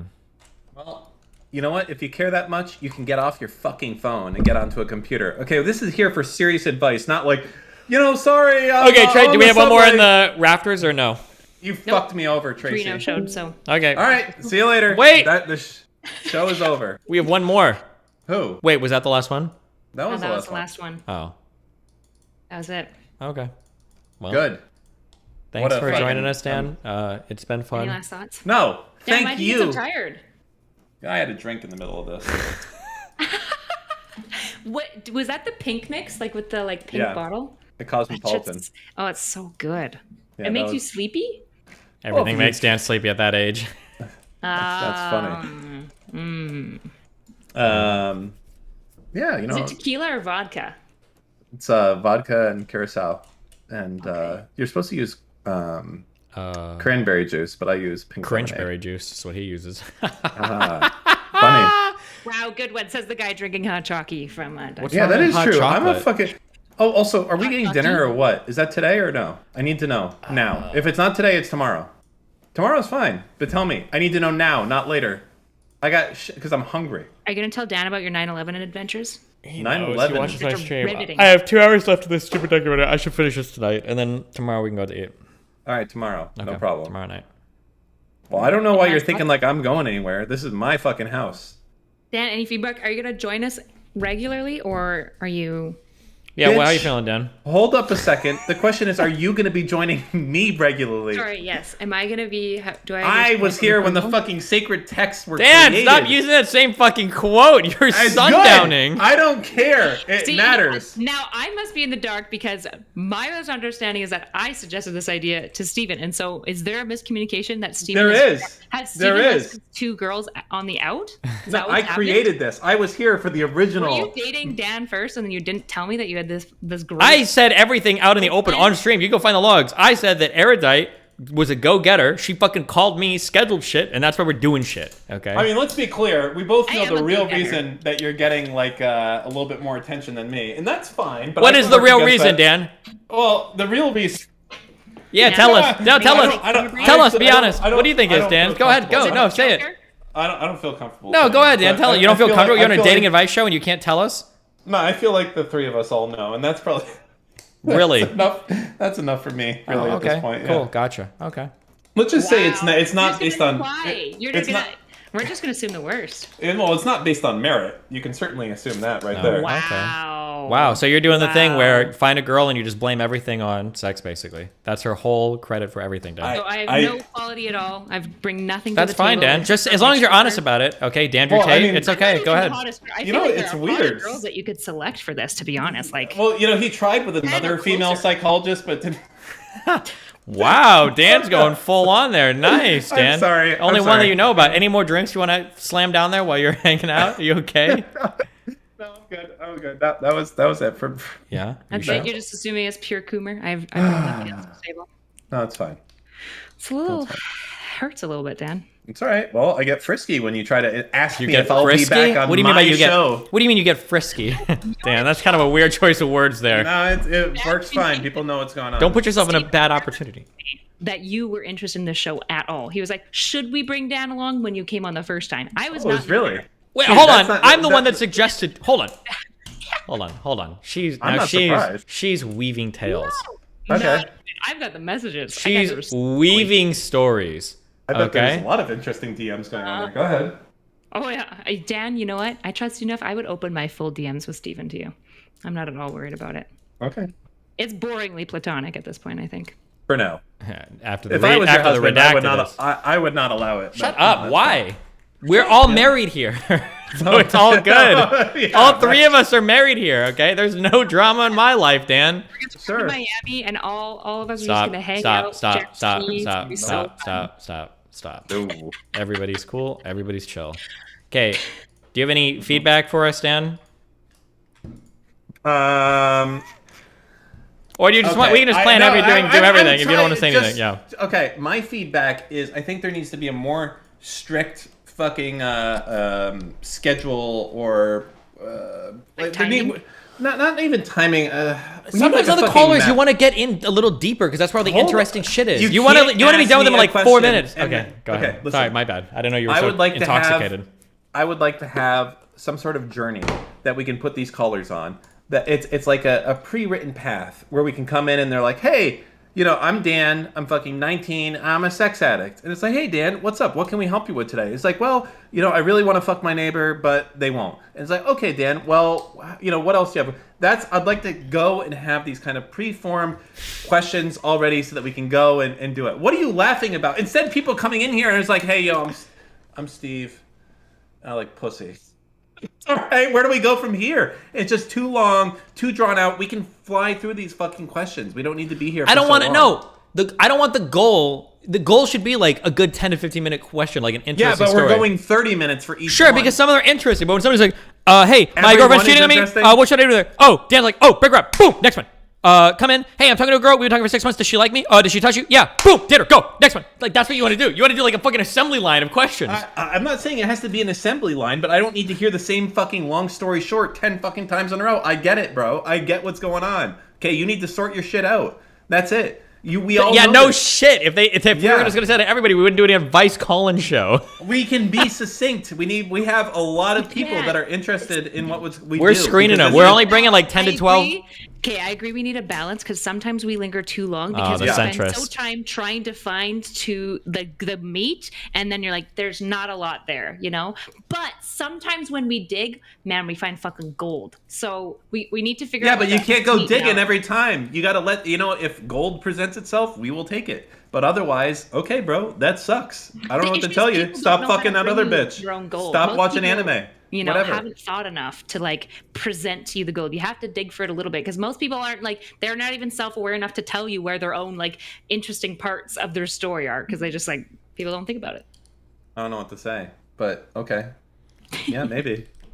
We're not all Giga Chad Thundercocks. Okay, well, I'll message both of you because Erudite is the only one here that actually takes it seriously. So me and her will talk about the next schedule, and then I'll rope you in, Dan, okay? I took this so seriously, I created the show that you now claim to be the owner of. Just saying. This is leading to more questions than answers, to be honest. Well, you can go back and watch the Dan and Destiny dating advice show. We called it Triple D's. Until this fucking snake woman tried to get in here and fuck. And that's what all women do, honestly. God, just Yeah. Would you say even like red-faced demon woman? what is red faced? I don't get that. What's that one? Probably. It's a maxism. Yeah. Oh. Okay. Love you guys. What? Why? Where are you going? So apparently this Roselli fucking red pill dude is making a hit piece on me, and it's supposed to release sooner now. So I kind of want to see what he said. Ooh, exciting! I hope that Kyla is in it for enabling you. What? I fucking pray. What does that even? Can you You explain? see how nervous he? You see how nervous he gets? Just God, he's all over the place. He's a mess. All right, that was fun. Hey Dan, I appreciate that you said my name properly this time. Good job. All right, Kayla. I'm really happy. All right, later, everyone. Bye, babe. Okay, bye. Bye. Bye, Dean. Okay, right. I'll DM you later. Be careful. Have fun. Bye. Bye. Wait, why can I not launch this rocket? Am I fucking missing something? I have a capsule. I don't have any cargo in it.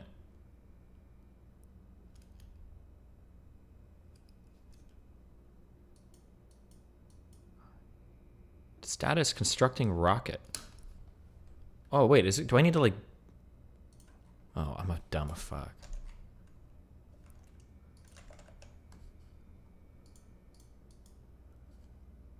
Cargo wagon?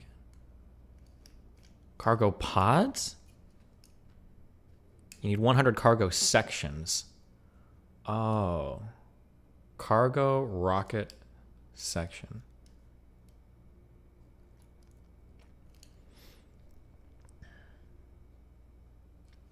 $100 are required. Oh God. Oh God. This looks like cancer to build. I need 100 of these? Okay, I'll do this. Link me this Roletto dude or whatever the fuck, the Rolo guy.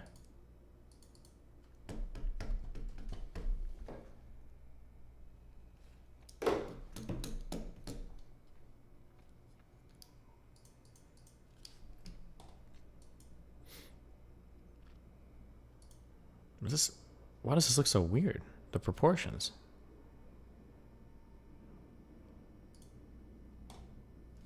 Okay. Hey, no one is coming. No one is coming to save you at Destiny. Why wouldn't he just talk to me?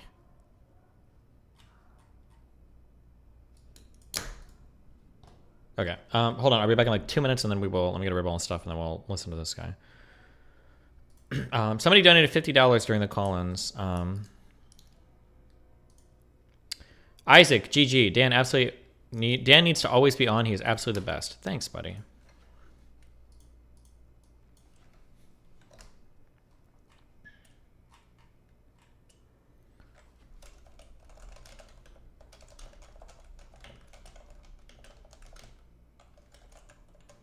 Should I call it an attack piece? That sounds really dramatic. Hit piece. Oh, fuck it. Why not? We do drama here.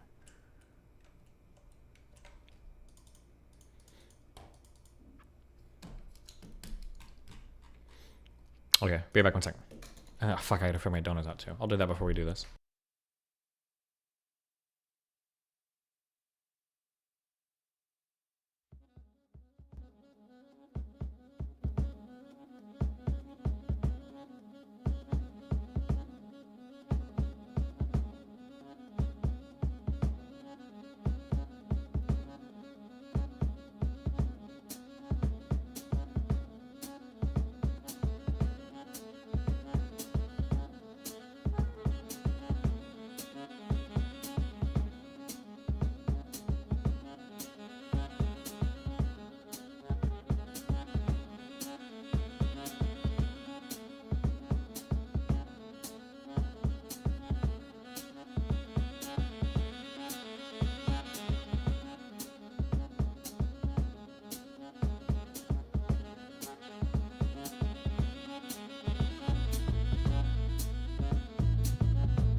All right. Can I figure this out live on stream? Let's see.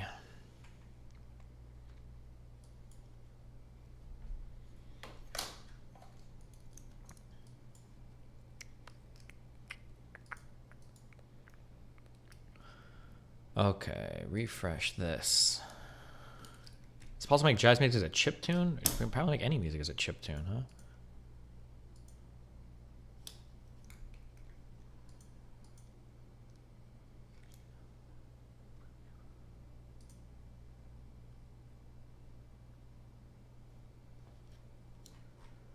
Okay, this needs to change to...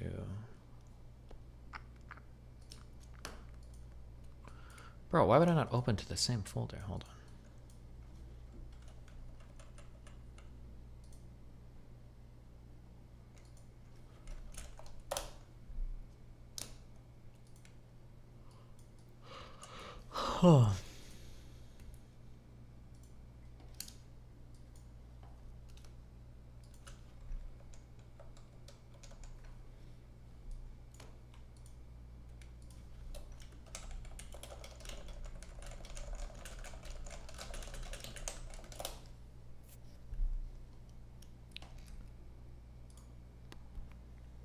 Google Drive.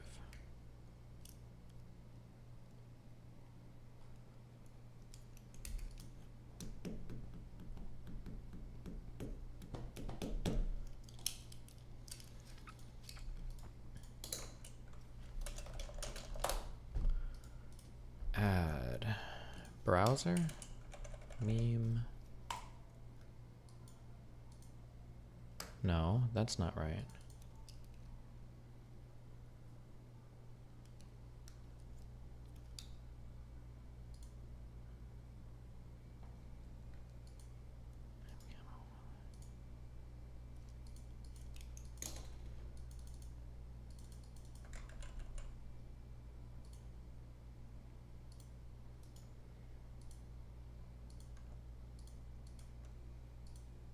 Did you ever say if you watched Loose Change? I like 10 or 15 years ago, I think.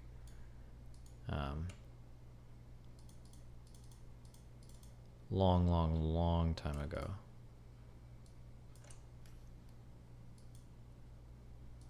Is this anything? This is nothing.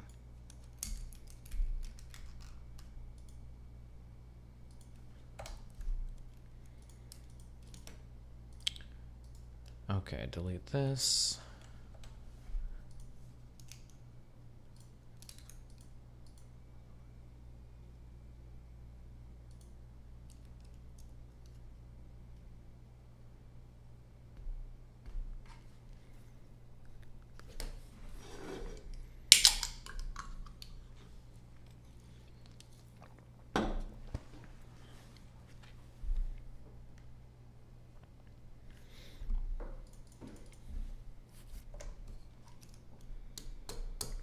Webcam HTML browser source requires a refresh and then need to add standalone donation. Okay, the standalone donation thing is there.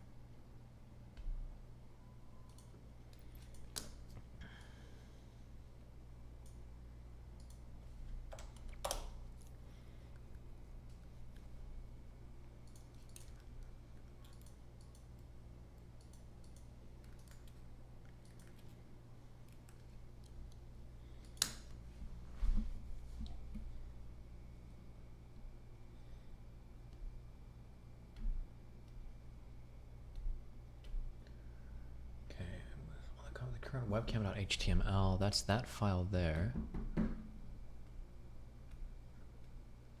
And then I need standalone donation.html, which is up. Okay, so if I play a dono, let's see.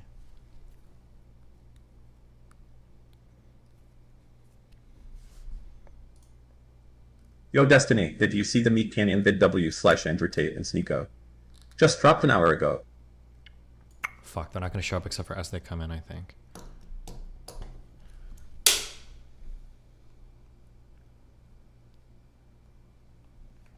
Hey, Destiny, the fuselage cylinder is pressurized. Cool.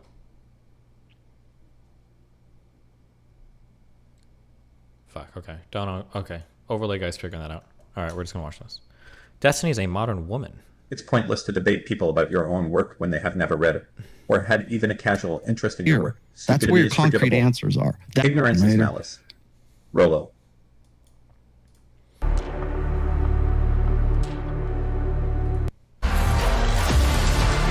I was in a one relationship, so I had no boundaries. She cut me off from all my female friends, and she ended up cheating on me. Sometimes I feel like your boundaries reflect what you feel like. You would do / they should be your boundaries, not your partners. Sneaky fucker game. What does that mean? Please tell Dan he's a Giga Chad and based. VOD cut. Stop recording. Start recording.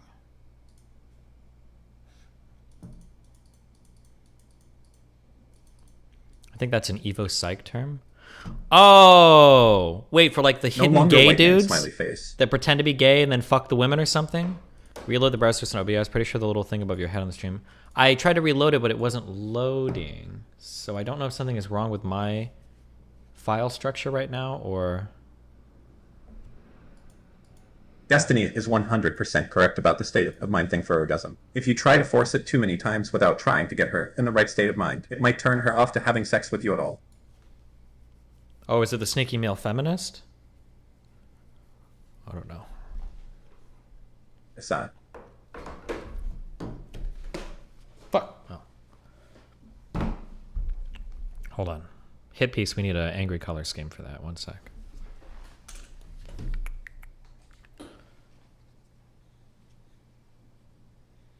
Dan needs to always be on. He's absolutely the best.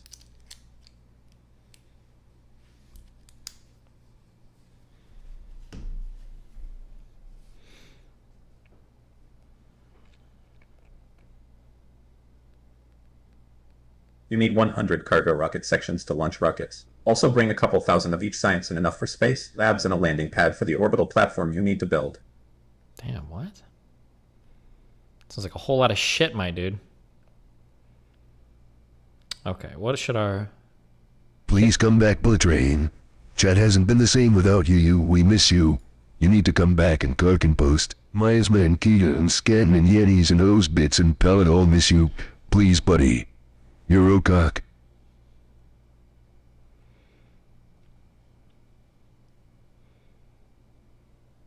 He wins.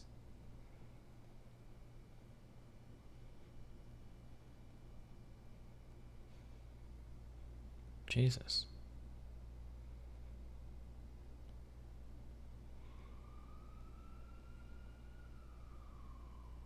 This one has been looking too much into the 9/11 time to rewire his brain. We are going to hide the activation program inside of League of Legends, and this is what we will blame his mental decline on. Time to lure him in. Cancer stuck flat. Okay, Chinatown. We're gonna go with that one. This is...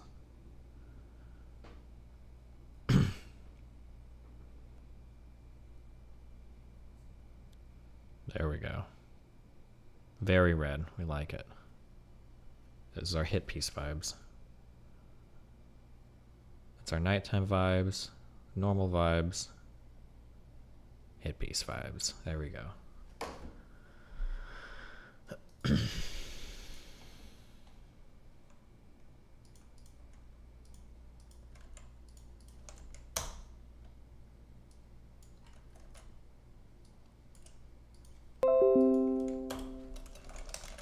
Stephen, be compelled by my dark power. Space Station 14 is on Steam, and you feel compelled. Open a DGG server for all of your good personal friends. The Dalibin. When my voice ceases, you will DM Cake to set it up. Love you, buddy. Yeah, get rid of that.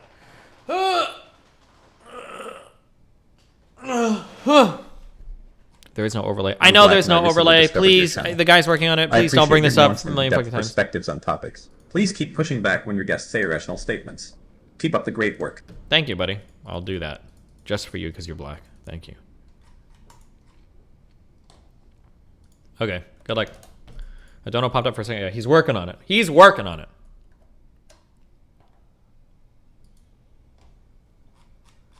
What does WSG mean?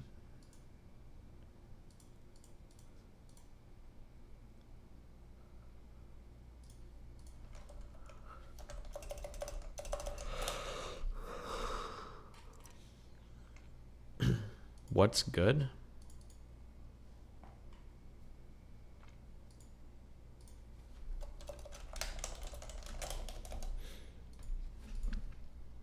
Okay.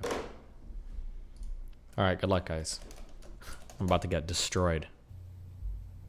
I'm about to get exposed.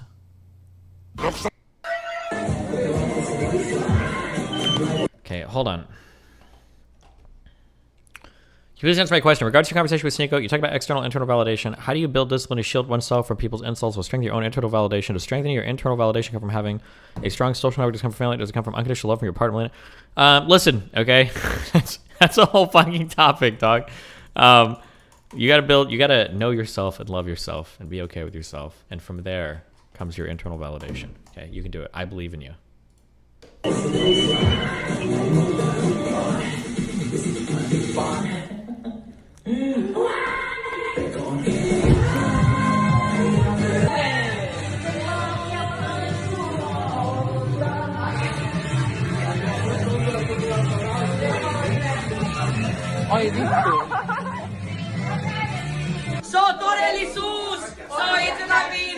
Oh, such a good intro. Such a good intro. Who is this? Are images that wouldn't usually be considered exceptional, except they feature the Prime Minister of Finland. Filmed this summer at several parties, the footage was posted to a private Instagram account. Sanna Marin expressed her anger that it was leaked on social media. These videos are private and filmed in a private space. I resent that these became known to the public.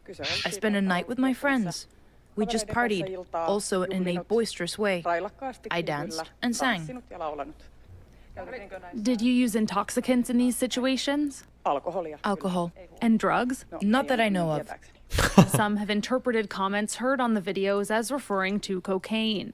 Rival politicians have criticized Marin and suggested she take a drug test, and the Prime Minister responded she'd have no problem doing so. Who cares? Meanwhile, one leading newspaper... Wait, what is this? What is this story? Am I missing something? Were they in like COVID lockdown or something? Or why the fuck would... Why does anybody care about this?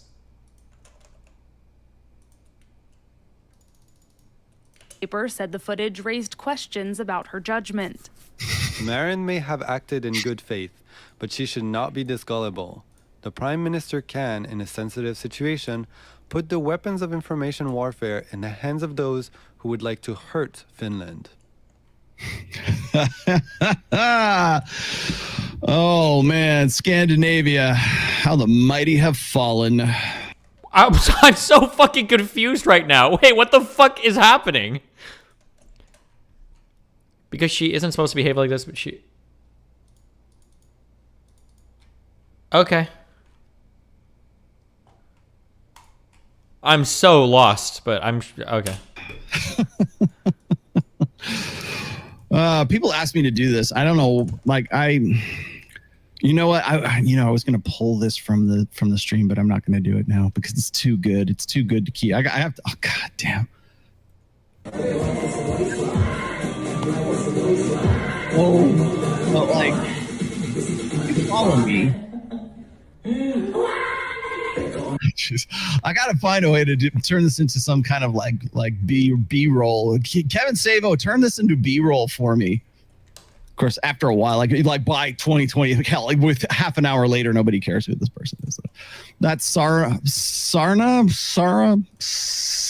something of Finland, Marin of Finland. Yes, Prime Minister of Finland. Yeah, that Finland. Yeah, home of the Vikings. Norway. Does Norway have a... I think Norway has a feminist government. I know that Finland's famous for having a female feminist government. Did Vikings never party or anything? I'm so lost. We're like so deep down like the red pill black hole of fucking like stupidity. I don't even know what I'm supposed to be upset at right now. I'm having trouble following the conversation, but okay. I also know that if you look at like a lot of most of the certainly the Scandinavian countries pride themselves on being egalitarian, right? I mean, that's whenever we're looking at we want a sort of a benchmark or like a let's say a control group for social experiments that have to do with like traditional gender. we always go to Scandinavia. We always go to Denmark, which is actually where I'm from. Not Italy, thank you very much. We always go there. We don't go to Hold on. Is he from Denmark? Because he has a very good English voice. He could be from like a capital country or whatever. Or does he just mean his like ancestors are from Denmark? I can't tell with these guys. I wonder what he actually means when he says that. Dude, it's such an American person thing to say. But he might actually be Danish, because if you live in any of the capital cities, oftentimes you'll learn English really, really, really well. So, who knows? But to say, if somebody were to tell me I'm from Denmark, and it's like, oh, cool, like where'd you grow up at or whatever, and you're like, oh, in Newark. In Denmark? Well, no, I mean like my ancestors are from Denmark. Okay, you're not from Denmark then. You're from Newark, New Jersey. All right? Your ancestors might have been from Denmark. You are not from Denmark. But it doesn't sound like he knows anything, but whatever. Okay, sorry. Okay. No Danish person would say Finland is Scandinavian. Oh, true, that's right. Finland isn't Scandinavian as well. Finland, the language is totally different. The history is totally different. I think Scandinavia is only Iceland, Norway, Sweden, Denmark, and I think there's one other country. No Vikings either? Yeah, I don't know if they have Vikings. Oh, did I say Norway?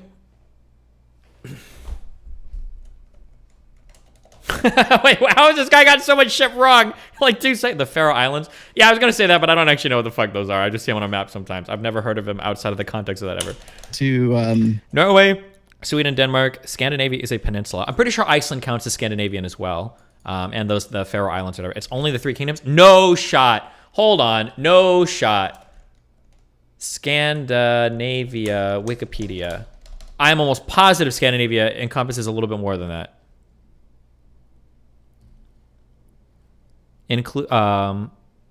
More broadly, it could include, Finland, Iceland, and the Faroe Islands.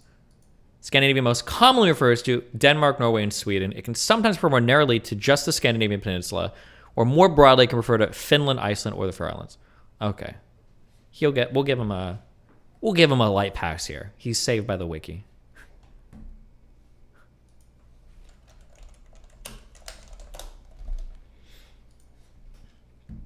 The Nordic countries are Denmark, Finland, Iceland, Norway, and Sweden.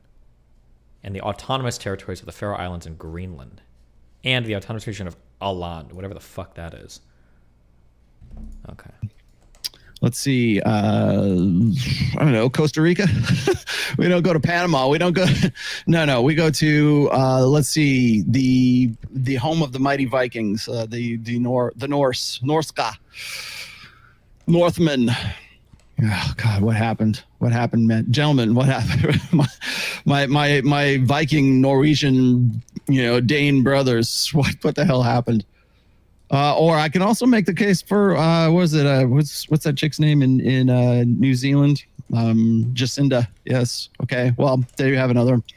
Well, why am I getting into this today? Well, today What's so bad about it? If I had to guess, it's probably something to do with the fact that women shouldn't be leaders. And the fact that there's a woman who's like the leader of a country is partying, and that's like something that only teenagers do. So it's like unbecoming of like the office of prime minister, and she's a woman, so of course she's not, something like that. Maybe, I don't know. That's like my guess, but I don't know. That's like my best faith guess. I'm gonna I'm gonna be picking apart a reaction video to this is gonna be a reaction video to a reaction video. If you're watching this right now, it is going to be premiering at 1 p.m. Pacific, 4 p.m. Eastern, my regular time for Sundays.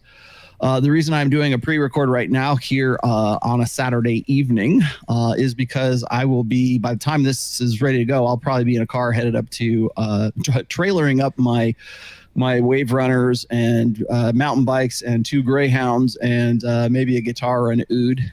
Go check my Instagram. You'll understand where that joke comes from. And I'm going to be meeting, Justin Waller will be up there, and Tom is our Tom's the guy who does my clips channel, by the way. And we just surpassed. Where'd it go? Dang it! I had it right here and ready to go too, and I screwed it up. Here we go. Number 2 is now available. See, look at that. Bro, where the fuck are my plaques, man? So you don't get the glare. Rational Mail clips. We passed 100,000. Or did I say clips or Courtesy plaques? of Wait, fuck! I just read like 3 Thomas, things. I already passed. I passed my 100,000 last year for this main channel here, of course. But Bravo, I don't have a. God damn it, I don't have a. I need an I said applause plaque. drop. Okay, sorry. But thank you very much. That goes out. Yeah, there you go. It's not as good when I don't have a live chat. But thank you very much, Tom. Tom is my clips guy, and he's also Fresh and Fit's clips guy. He also works very closely with, let's see, Justin Waller, Sterling Cooper. I know he's done work for Hotep Jesus. He also works with the Tates as well. So he's got a lot going, and he is a. If you need somebody to do your clips, drop me an email, and I'll put you in touch with Tom. He's a really good dude. Works with a lot of guys. Thank you.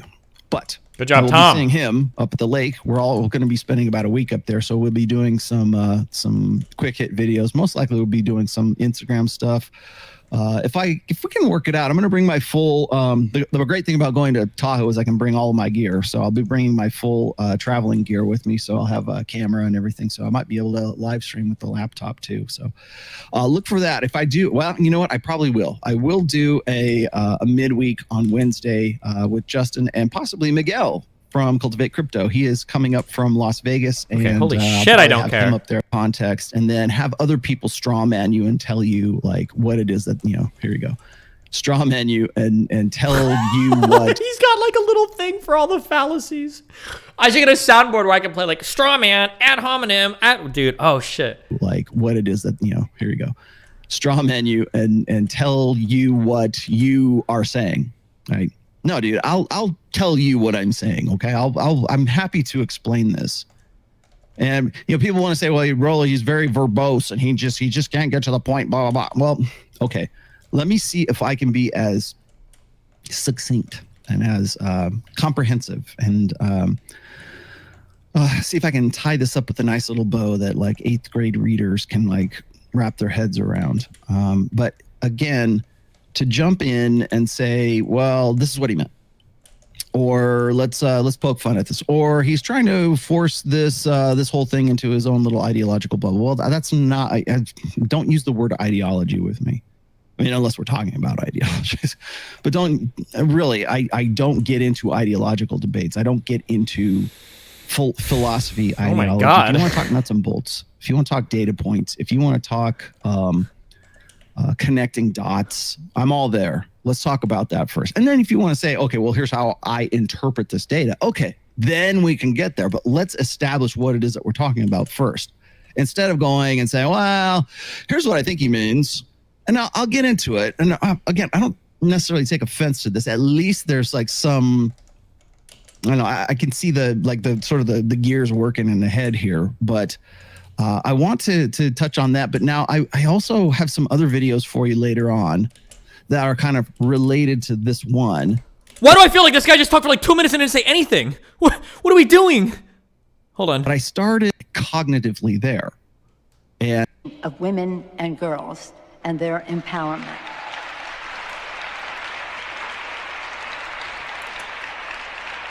You and I know. Okay, those people in the background are economic leaders. I'm going to show you who they are here in just a moment. But they are directors of the IMF, the World Bank, European Central Bank, all run by women. They're the chairpersons, right? They're the people who are pulling the strings and making the decisions. You can see them here in the background as well. No, that makes all the difference in the world, not just to their women, those women, to their families, to their communities, to their countries, to the world. So I thank you for the opportunity, Madam Minister, thank you, and the President as well, to participate in this timely conversation. Thank you for recognizing the centrality of women in the climate fight. And thank you to the women and young women, people who have been mobilizing. We always say in Congress, inside maneuvering can just go so far. The outside mobilization makes everything better. And so let's thank those young people for their mobilization, and women as well. And they're true to our mantra, we don't agonize, we organize. We organize. So let's thank them for what they're doing. I put it on my, taste it a little bit and see if it's okay, right? Or it's what I call the pick and pull method, which is like, it's like going to the pick and pull parts, pick aparts lot where you go and you find all the car parts that you need in the junkyard and you pull, oh, I need this, I need a distributor cap, I need that, I need all this crap, right? It's like whatever it is that you want out of the red pill like junkyard, right? Whatever it is you want out of the manosphere, you're just going to pick and pull those things, and that's going to be whatever red pill happens to be to you. And that's a very ignorant way of going about it, but it's also self-affirming, I guess, self-evincing. Maybe that's the word I'm looking for. But it's something that like being able to sort of pull the parts that you agree with and just hang on to those because they reaffirm what your previous blue pill ideological, conditioning was. And okay, that aligns, that complements my blue pill understanding of the world, but I don't want the rest of this kind of stuff. And so what happens is there's this attempt to sanitize the red pill. And by the way, this is probably the third cycle of this. So when I was talking to, or when I was, I think I just did was it Tom pulled a clip out of the last video that I did.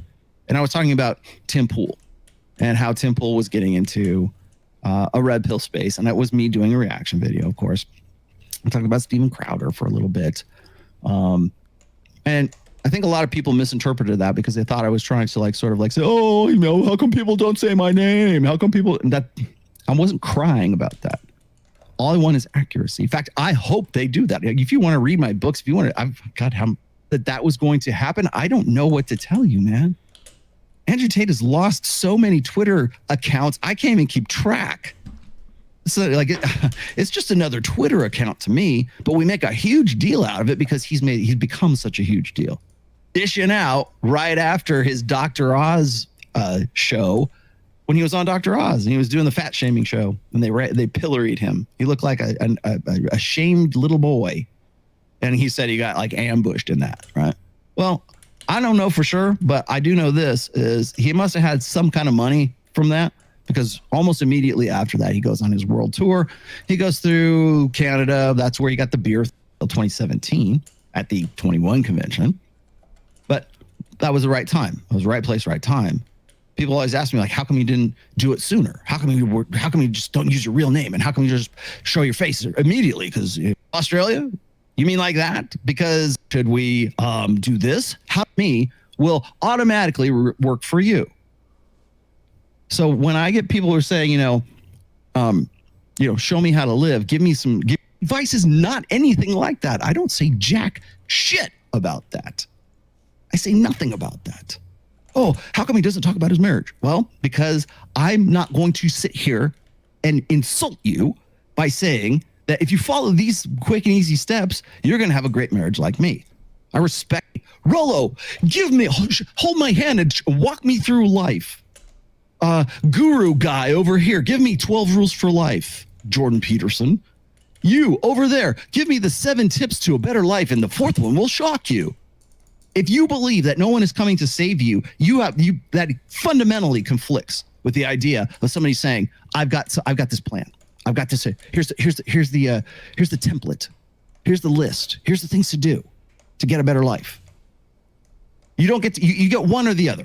You get to say, no one's coming to save me, and I'm the one that has to go and solve my own problems, build my own life, use these tools, use this data, use this better red pill awareness to have a better life. But how dare you ask anyone, me or otherwise, show me how to live, give me some concrete advice, show me how I should do this, give me some fucking solutions. No, because you know where those solutions are? They're in you. They're in you. And I know that sounds like, positivity porn right there, but they are literally in you. You're the one who has to use these tools to your best advantage. I don't know what your strengths are. I don't know what your weaknesses are. It will be irresponsible of me to say, we're going to equip you. We don't help you. That's apply here. I don't have anything against Destiny. I realize. Oh my God, we finally got there. Aaron Clary. Jesus Aaron Christ. He's going to give you advice, right? He might say, hey, get in the military, or he's got some fatherly and uncle advice, I guess, Uncle Aaron advice. But as far as I know, he's not like trying to be your savior. I am not your personal Jesus Christ. Neither is Aaron, neither is Ryan, neither is Rich Cooper, neither is John MLD. No one is your personal Jesus Christ. You have to say no one is coming to save you. So you've got to find some way to save yourself. And I'll tell you this, you'll do that better if you're better equipped. And that's what this is about. That's the difference between a praxeology and an ideology.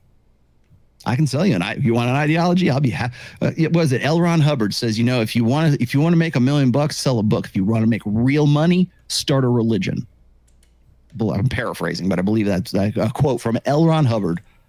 Dianetics, Scientology. Wow. Do you not think I could do something like that? Absolutely I could. But he uses powers for good. My superpowers for good, not for evil. Wow, thank God. To help you guys out, because I want to create. I don't want to destroy. Yeah, we got it. Well, with that said, let's move along a little bit here. To a destroyer. I'm gonna get rid of Sana finally and get rid of this finally. And let's see. Patrick Bet David has served his purpose. I think I'll pull him out of the stream too. So we're going to get into Destiny here in just a moment. But before we do, actually, you know what? I think I'll wait. I've got one more video that I got to insert into the rest of this. But I want to sort of riff on this for the rest of this show. Again, standard caveats apply here. I don't have anything against Destiny. I realize he's a cuck. I'm not saying that as to be mean. I'm just saying that's an observation. He says it himself. I watched all. Okay, it's so pointless to ever go back and forth on this. So my understanding is that hold on. What a cuckold is you've got like the biological definition, which is where like I think a cuckoo raises like another bird's child or some shit. And then some people will extend that over to like people, where if you raise another man's child, you're quote unquote a cuck. But the now cuck is expanded in the red pill community to mean anybody in an open relationship is a cuck. That's not really what a cuck is. But I mean, if it makes you feel better to use the word, I mean, go off, sis. Look, all the Fresh and Fit stuff. I watched the Sneeko stuff. I've never heard Destiny refer to himself as a cuck. In these communities, if you're in any kind of open relationship on the girl's end, to them they're a cuck. It's basically, to red pillars, cuck is what progressives use the word fascist or racist for. So anybody they don't like is a fascist or racist. Anything that these guys don't like is like a cuck. Or anybody whose girl is, maybe it's even if they've ever fucked anybody, who knows? In a way, you're a cuck or whatever. But yeah. All that stuff, I'm well aware. I thought it was people like watching their partner get fucked. Traditionally, a cuckold is generally somebody that likes watching their partner get fucked, and there's usually an aspect or an element of humiliation to it that makes the sexual fetish work. That's what cuckolding means, or cuck queening if it's on the girl's end, as traditionally is a sexual fetish. But for these guys, cuck is just a word that they can use to feel better about attacking anybody like an open relationship. With anything, again, this is a premiere. This is this is not a live broadcast. This is just me and you today. I understand. I saw this stuff. So you're not surprising me with anything. I get it. Oh, don't you know he's a cuck? Yeah, I know he's a cuck. Don't you know about his wife? Yes, I know about his fiance. Oh, open marriage? Yeah, I got it. Stop. Okay. Whatever your opinion is, I want to focus on what he's getting into right here. Nice. So this is not a flame or an attack on Destiny, but I do want to, I think it would be educational to understand how I come to the conclusions I do in this video. So let's get started here. All right. For women, I see a lot. Someone in chat asked what hot wifing is. I think hot wifing, has a lot of overlay with cucking, but I think, doesn't hot wifing more specifically refer to like loaning your wife to guy friends you have? I think is what hot wifing is, but I don't know. There's like, bro, it's like, when you get into like the crazy sexual fetishes, it's like electronic music. There's like 750 trillion different subgenres. I'm not gonna be able to tell you what every single one is. Go fucking Urban Dictionary that shit. Okay. A lot of loneliness on the horizon. Okay, so by the way, he's criticizing a clip. I want to say this was, God, when was this? This was this year. I want to say it was like February or March of this year. And I don't say that to be like an asshole. Hold on, wait. Am I supposed to put the cargo pods in the cargo? Or how do I... No, that's not working. Because it's saying cargo section is 0 out of 100. I say that as sort of a warning. I think a lot, like whenever a guy says, "Oh, you're gonna be lonely and cat lady, and you're gonna have box wine and whatever," like, and you're gonna be a spinster is basically what they're saying, and it sounds like revenge. It sounds like guys are either too happy or they're too pissed off or too sad about like the state of women. I just go down to nuts and bolts, and I outline this actually in book 4 as well. There is a study by Morgan Stanley Financial. They did you can go find it too. It's online. It's called The Rise of the She Economy. And in that sort of research, they postulate that by 2030, women between the ages of 25 and 44, something like 52%. I hope I'm getting my numbers right. Something like 45 to 52%. It's over half. Yeah, over It is going to be over half of women of marriageable age will be single for the rest of their lives. They will not. They will not reproduce unless they get unless they get artificial insemination. But they will not. They will be unmarried and childless during those ages by 2030, which is like a very, very steep incline. In fact, they are so certain of this that they did this research on Morgan Stanley so their investors would know what to invest in the coming decade. Wow. So they're invest in box wine, right? Invest in cat toys. Invest What are we on right now? What are we reacting to? It's not a joke, guys, when we say this. In ovum freezing, in reproductive technology. And pet dogs. Yeah, cats, dogs, whatever. What is going to be hot in the future, and this is what you can expect, and so this is what you should put your money into. So if we're already making predictions of where we should put our money, I think we need to look at why this is the way it is. Now, if you go and you follow the logic of Bloomberg or Morgan Stanley, Forbes, whatever, they will say this is a great success. This is a glowing, great progress of humanity. Well, finally, women are independent. You hear women say, like we heard last night from the 20-year-old girl, I want to give up my independence, right? Okay, I wanted to say this, but I didn't. Independent of what? Independent, if you're independent of something, what were you dependent on that you're now independent of? Right. And whenever we hear this, remember I was telling you about how we've been hearing the same jingo, the same lingo from feminists for a long time. That's one of them. I want to be a strong, independent woman. Okay, independent of what? Independent of men. That's what it is. And they've already achieved that. There's more women in college right now. They're making more money now. Women control way more money than men do. Yeah. So when you're talking about like the bullshit of the gender pay wage. Hold on, real quick. Sorry, before I permaban you from chat. The facts are with the red pill. That's why Desi won't debate Rollo. I'll talk to the Rollo dude anytime. I got 8,000 viewers. If he wants to hop on, we could chat. I'll do it anytime. I think I've tried to reach out to him before, or I think I tweeted at him or something, but he never responded. But if he ever wants to talk, that's fine. He's the one premiering videos, reacting to a reaction from me, okay? If he wants to chat, I'm always open to talk. I'm streaming for probably 5 or 6 more hours a day. Gap, whatever it is. It's not endemic sexism. If there's any gap, there's a gap in spending. There's a gap in control and authority over that spending. Women are the number one consumers in Western societies. He was in his own comment section making up excuses not to debate you? Wait, no shot would he do that. Not a red pillar. Wait, can you link that? I can do it.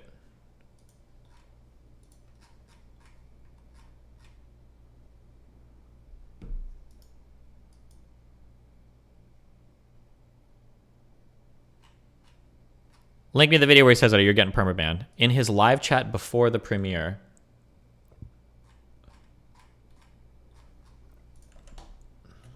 Oh, fuck. You might have lucked out.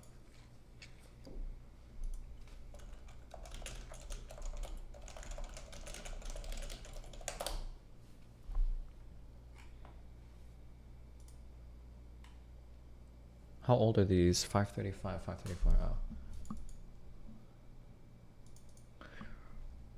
Rollo said that he won't debate someone that's not familiar with his work.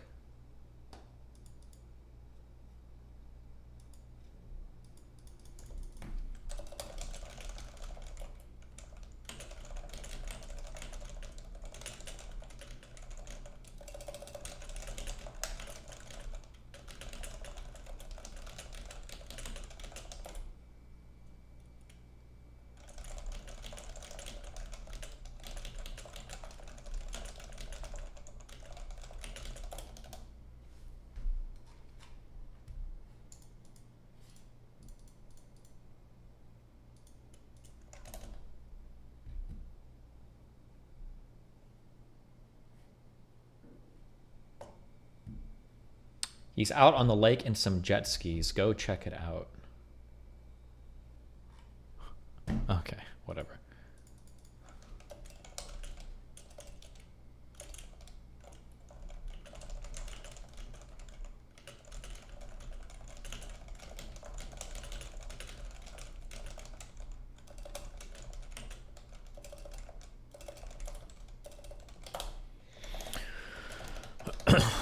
it is. Bam. But they also control, and again, another stat in the book is over the course of a family's history, women will control 90% of that family's wealth. Yep. That's car expenditures, that's college, that's we're going to go on vacation, we're going to buy this TV set. Okay, I mean, like, oh God, I had to listen to myself. Sure, maybe, but all of this is like presented in like kind of a weird way. Like if the woman is the one that, and I think this is generally true, women are generally the ones that do the home shopping. the shopping. So I mean, like in a way, they kind of quote unquote control the wealth, but it's a little bit misleading. They're not the ones earning the money, and they're shopping to like pay for the family, right? It's not like women are getting all the like 80-90% of the wealth and then buying like Gucci bags. I mean, I guess maybe some are, but this kind of stuff. Okay, that's fundamentally false. I've got stats here. I'll throw up. Actually, I always put this one up, and it's too. Well, I'll start with this one. Okay, so actually, I'm pulling them out real quick. I thought he was gonna pull up a study, and he pulls up a fucking infographic. But okay, dude, let's see what we got. Later. So here it is. I don't know if you guys can see that. I've got another one I'll have to blow up a little bit here too, but I'll just read this one out too. This is pretty easy. Economics of feminism. Women control 51% of all personal wealth in the United States. What does that mean? Control all. Okay, let's see if we can do. Let's do some real reading. Okay. All right. What are we talking about here? The truth is, women wield a huge amount of influence over the economy. Okay. What are we looking for? Okay, this is source 4 is the footnote. So let's scroll down and see what we're talking about here. Okay, FA Mag, women 51% wealth. I don't know what the fuck kind of source this is. It's just linking a website from 2020. Okay.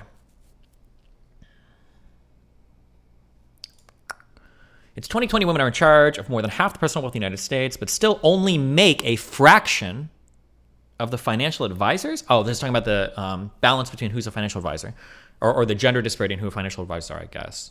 I don't know what this website is. Okay. This needs to change according to Faisa Stafford, president. Oh, also, yeah, to be clear, in the video that I was responding to, he said 90%, also not 51%, but that's fine. Even 51%, I don't think is right. I don't think they're earning 51% of the money. I don't think that's true either. I'm just trying to figure out what they mean by control wealth. Women control 51% of the personal wealth in the U.S., an estimated $22 trillion worth, she said, citing research by New York Life Investment Management. That number is expected to jump 30% to nearly 29 trillion. 96% of women have a primary or shared responsibility for family financial decisions. At the same time, women tend to want other women as their financial advisors. Firms have multiple mindsets. Individual firms. Okay. New York Life. Okay. 51% women. Well, can we find this fucking study? What the fuck even is this?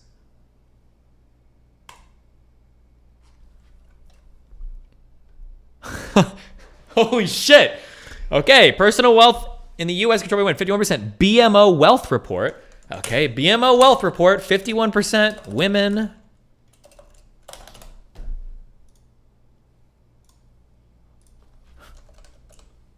Okay.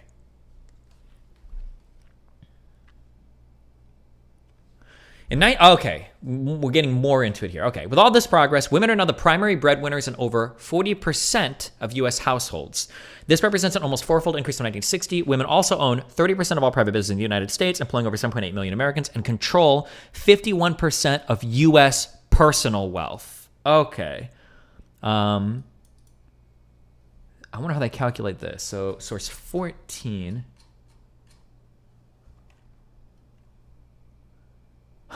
I like how it keeps going farther and farther back in time. Originally, we were sourcing like a 2020 thing, or this was like a 2020 article, and then this thing is sourcing like a BMO report from, was this 2015, I think?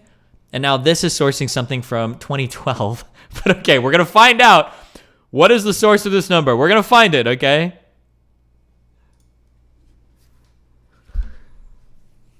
We're getting there. Ah, fuck me, dude. Okay, hold on. I'm making fun of him, but it's fair. This is okay. Like, you can't always find a source. You can't always dig something up. You can't always whatever. But we need to be intellectually honest when we're talking about what does women control 51% of personal wealth in the United States mean? We know they're not earning over half the money, right? We know that's not the case. People listening to Wayback Machine.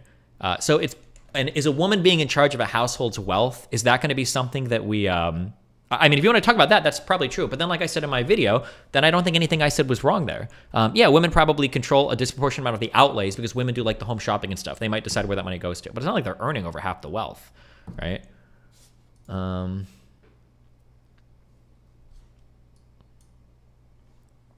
Here's what he said to dodge you. Let me get to it in the video. Chill. Jesus fucking Christ.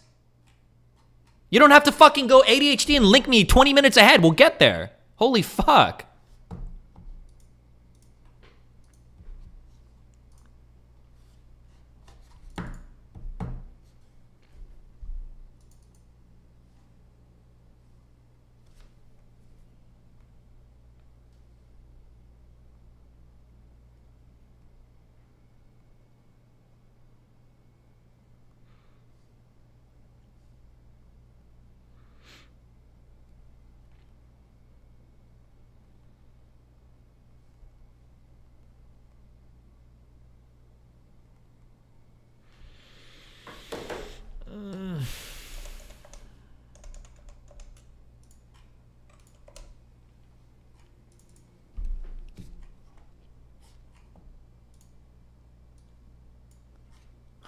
Jesus fucking Christ.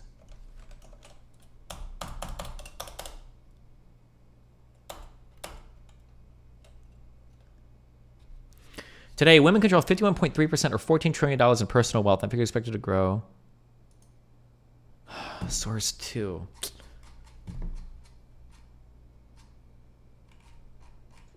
Did it put... Are there no... Oh, 2. This is from 2005?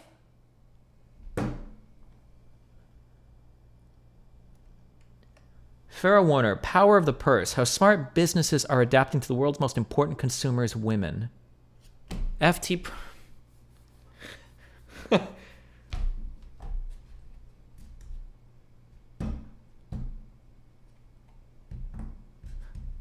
It's like Russian nesting dolls, actually. I'm gonna be fucking like, here's a print of the New York Times in like 1894. Like,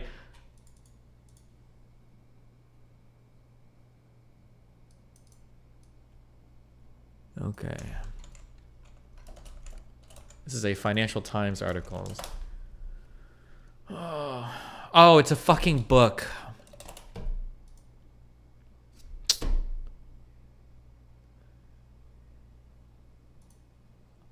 Women now drive some 80% of all buying decisions. By 2010, they'll account for half America's private wealth. $13 trillion. A few remarkable companies have learned how to refocus on women, and it's doing so, blah, blah, blah. Okay. Holy shit. What a... Okay. I'm going to assume that my original assumption is correct because I know it is. This isn't saying women are earning 51% of the money. It's probably saying that a lot of women are in charge of household expenditures. So if you've got a wife and she's the one that does all the shopping, they're counting her as being in control of the wealth. I'm 99% sure that that's what's going on here. No, not 99% sure. I'm like 85% sure that's what's going on because traditionally that's how it's spoken about. If he wants to find a source saying something different, then by all means, he can knock himself out. But I'm not... Like... Bro, when your source is a fucking infographic, okay, it's time to reality check, okay? it's a little cringe, but all right. Jesus. Women control 51% of all personal wealth in the United States. Control. Okay? Over the next 40 years, women stand to inherit $28.7 trillion in intergenerational wealth. Okay? Women save 9% of their salary on average, almost a full percent more than men do. Okay, that's the United States. So those are a couple of data points I wanted to. What am I supposed to take from any of those data points? Nothing. We haven't made it. I don't even know what I'm supposed to do with this, but okay. To make you guys aware of, that's number one. The other one is, and I'll just show you guys this and share the screen. It's easier to do. Hold on. Someone in chat said, "Isn't it even better to control money you didn't earn? Like if women earn 0% of the money, control 100% of it, wouldn't we consider women to be much more powerful than men?" No.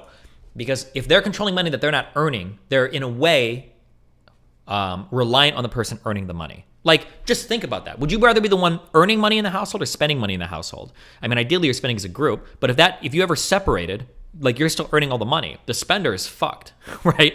I mean, you can argue there are ways where it's like, oh, well, it's cool to spend money if you don't do any work because women are lazy, blah, blah, blah. If you want to argue that way. But the reality is that in any household situation, I mean, like, you can do like a, children are spenders of money and children don't earn any money. Would you rather be the child or the parent, you know? The women have a dependency there on the men who are earning the money. You could say that, oh, fuck, I had another point I was going to make and I just forgot it. But, yeah, I mean, you generally, you'd rather be earning the money. Oh, like, you could say, like, here's a thought experiment. Well, if you were a man, would you want to switch places with a woman where she's out working and you're earning all the money? No, most of these red pill guys think that makes you a fucking loser, you know? And also, it's not like women are like unanimously making these purchases with no input from the husband, right? Like, if the woman is saying like, oh, we need dishes and we need cleaning products or whatever, the husband's probably signing off on it. He's like, yeah, of course, that's fine. And then she goes and buys it. Now, is the woman like in control of the money there, right? Just the way that it's being put here, it almost makes it sound like the guy is out slaving away, earning all of his income. And then the woman's like, oh, cool, thanks. This is some good money for my Prada that I'm about to go get. Like, that's what it makes it sound like. But maybe he'll be more nuanced. We'll see.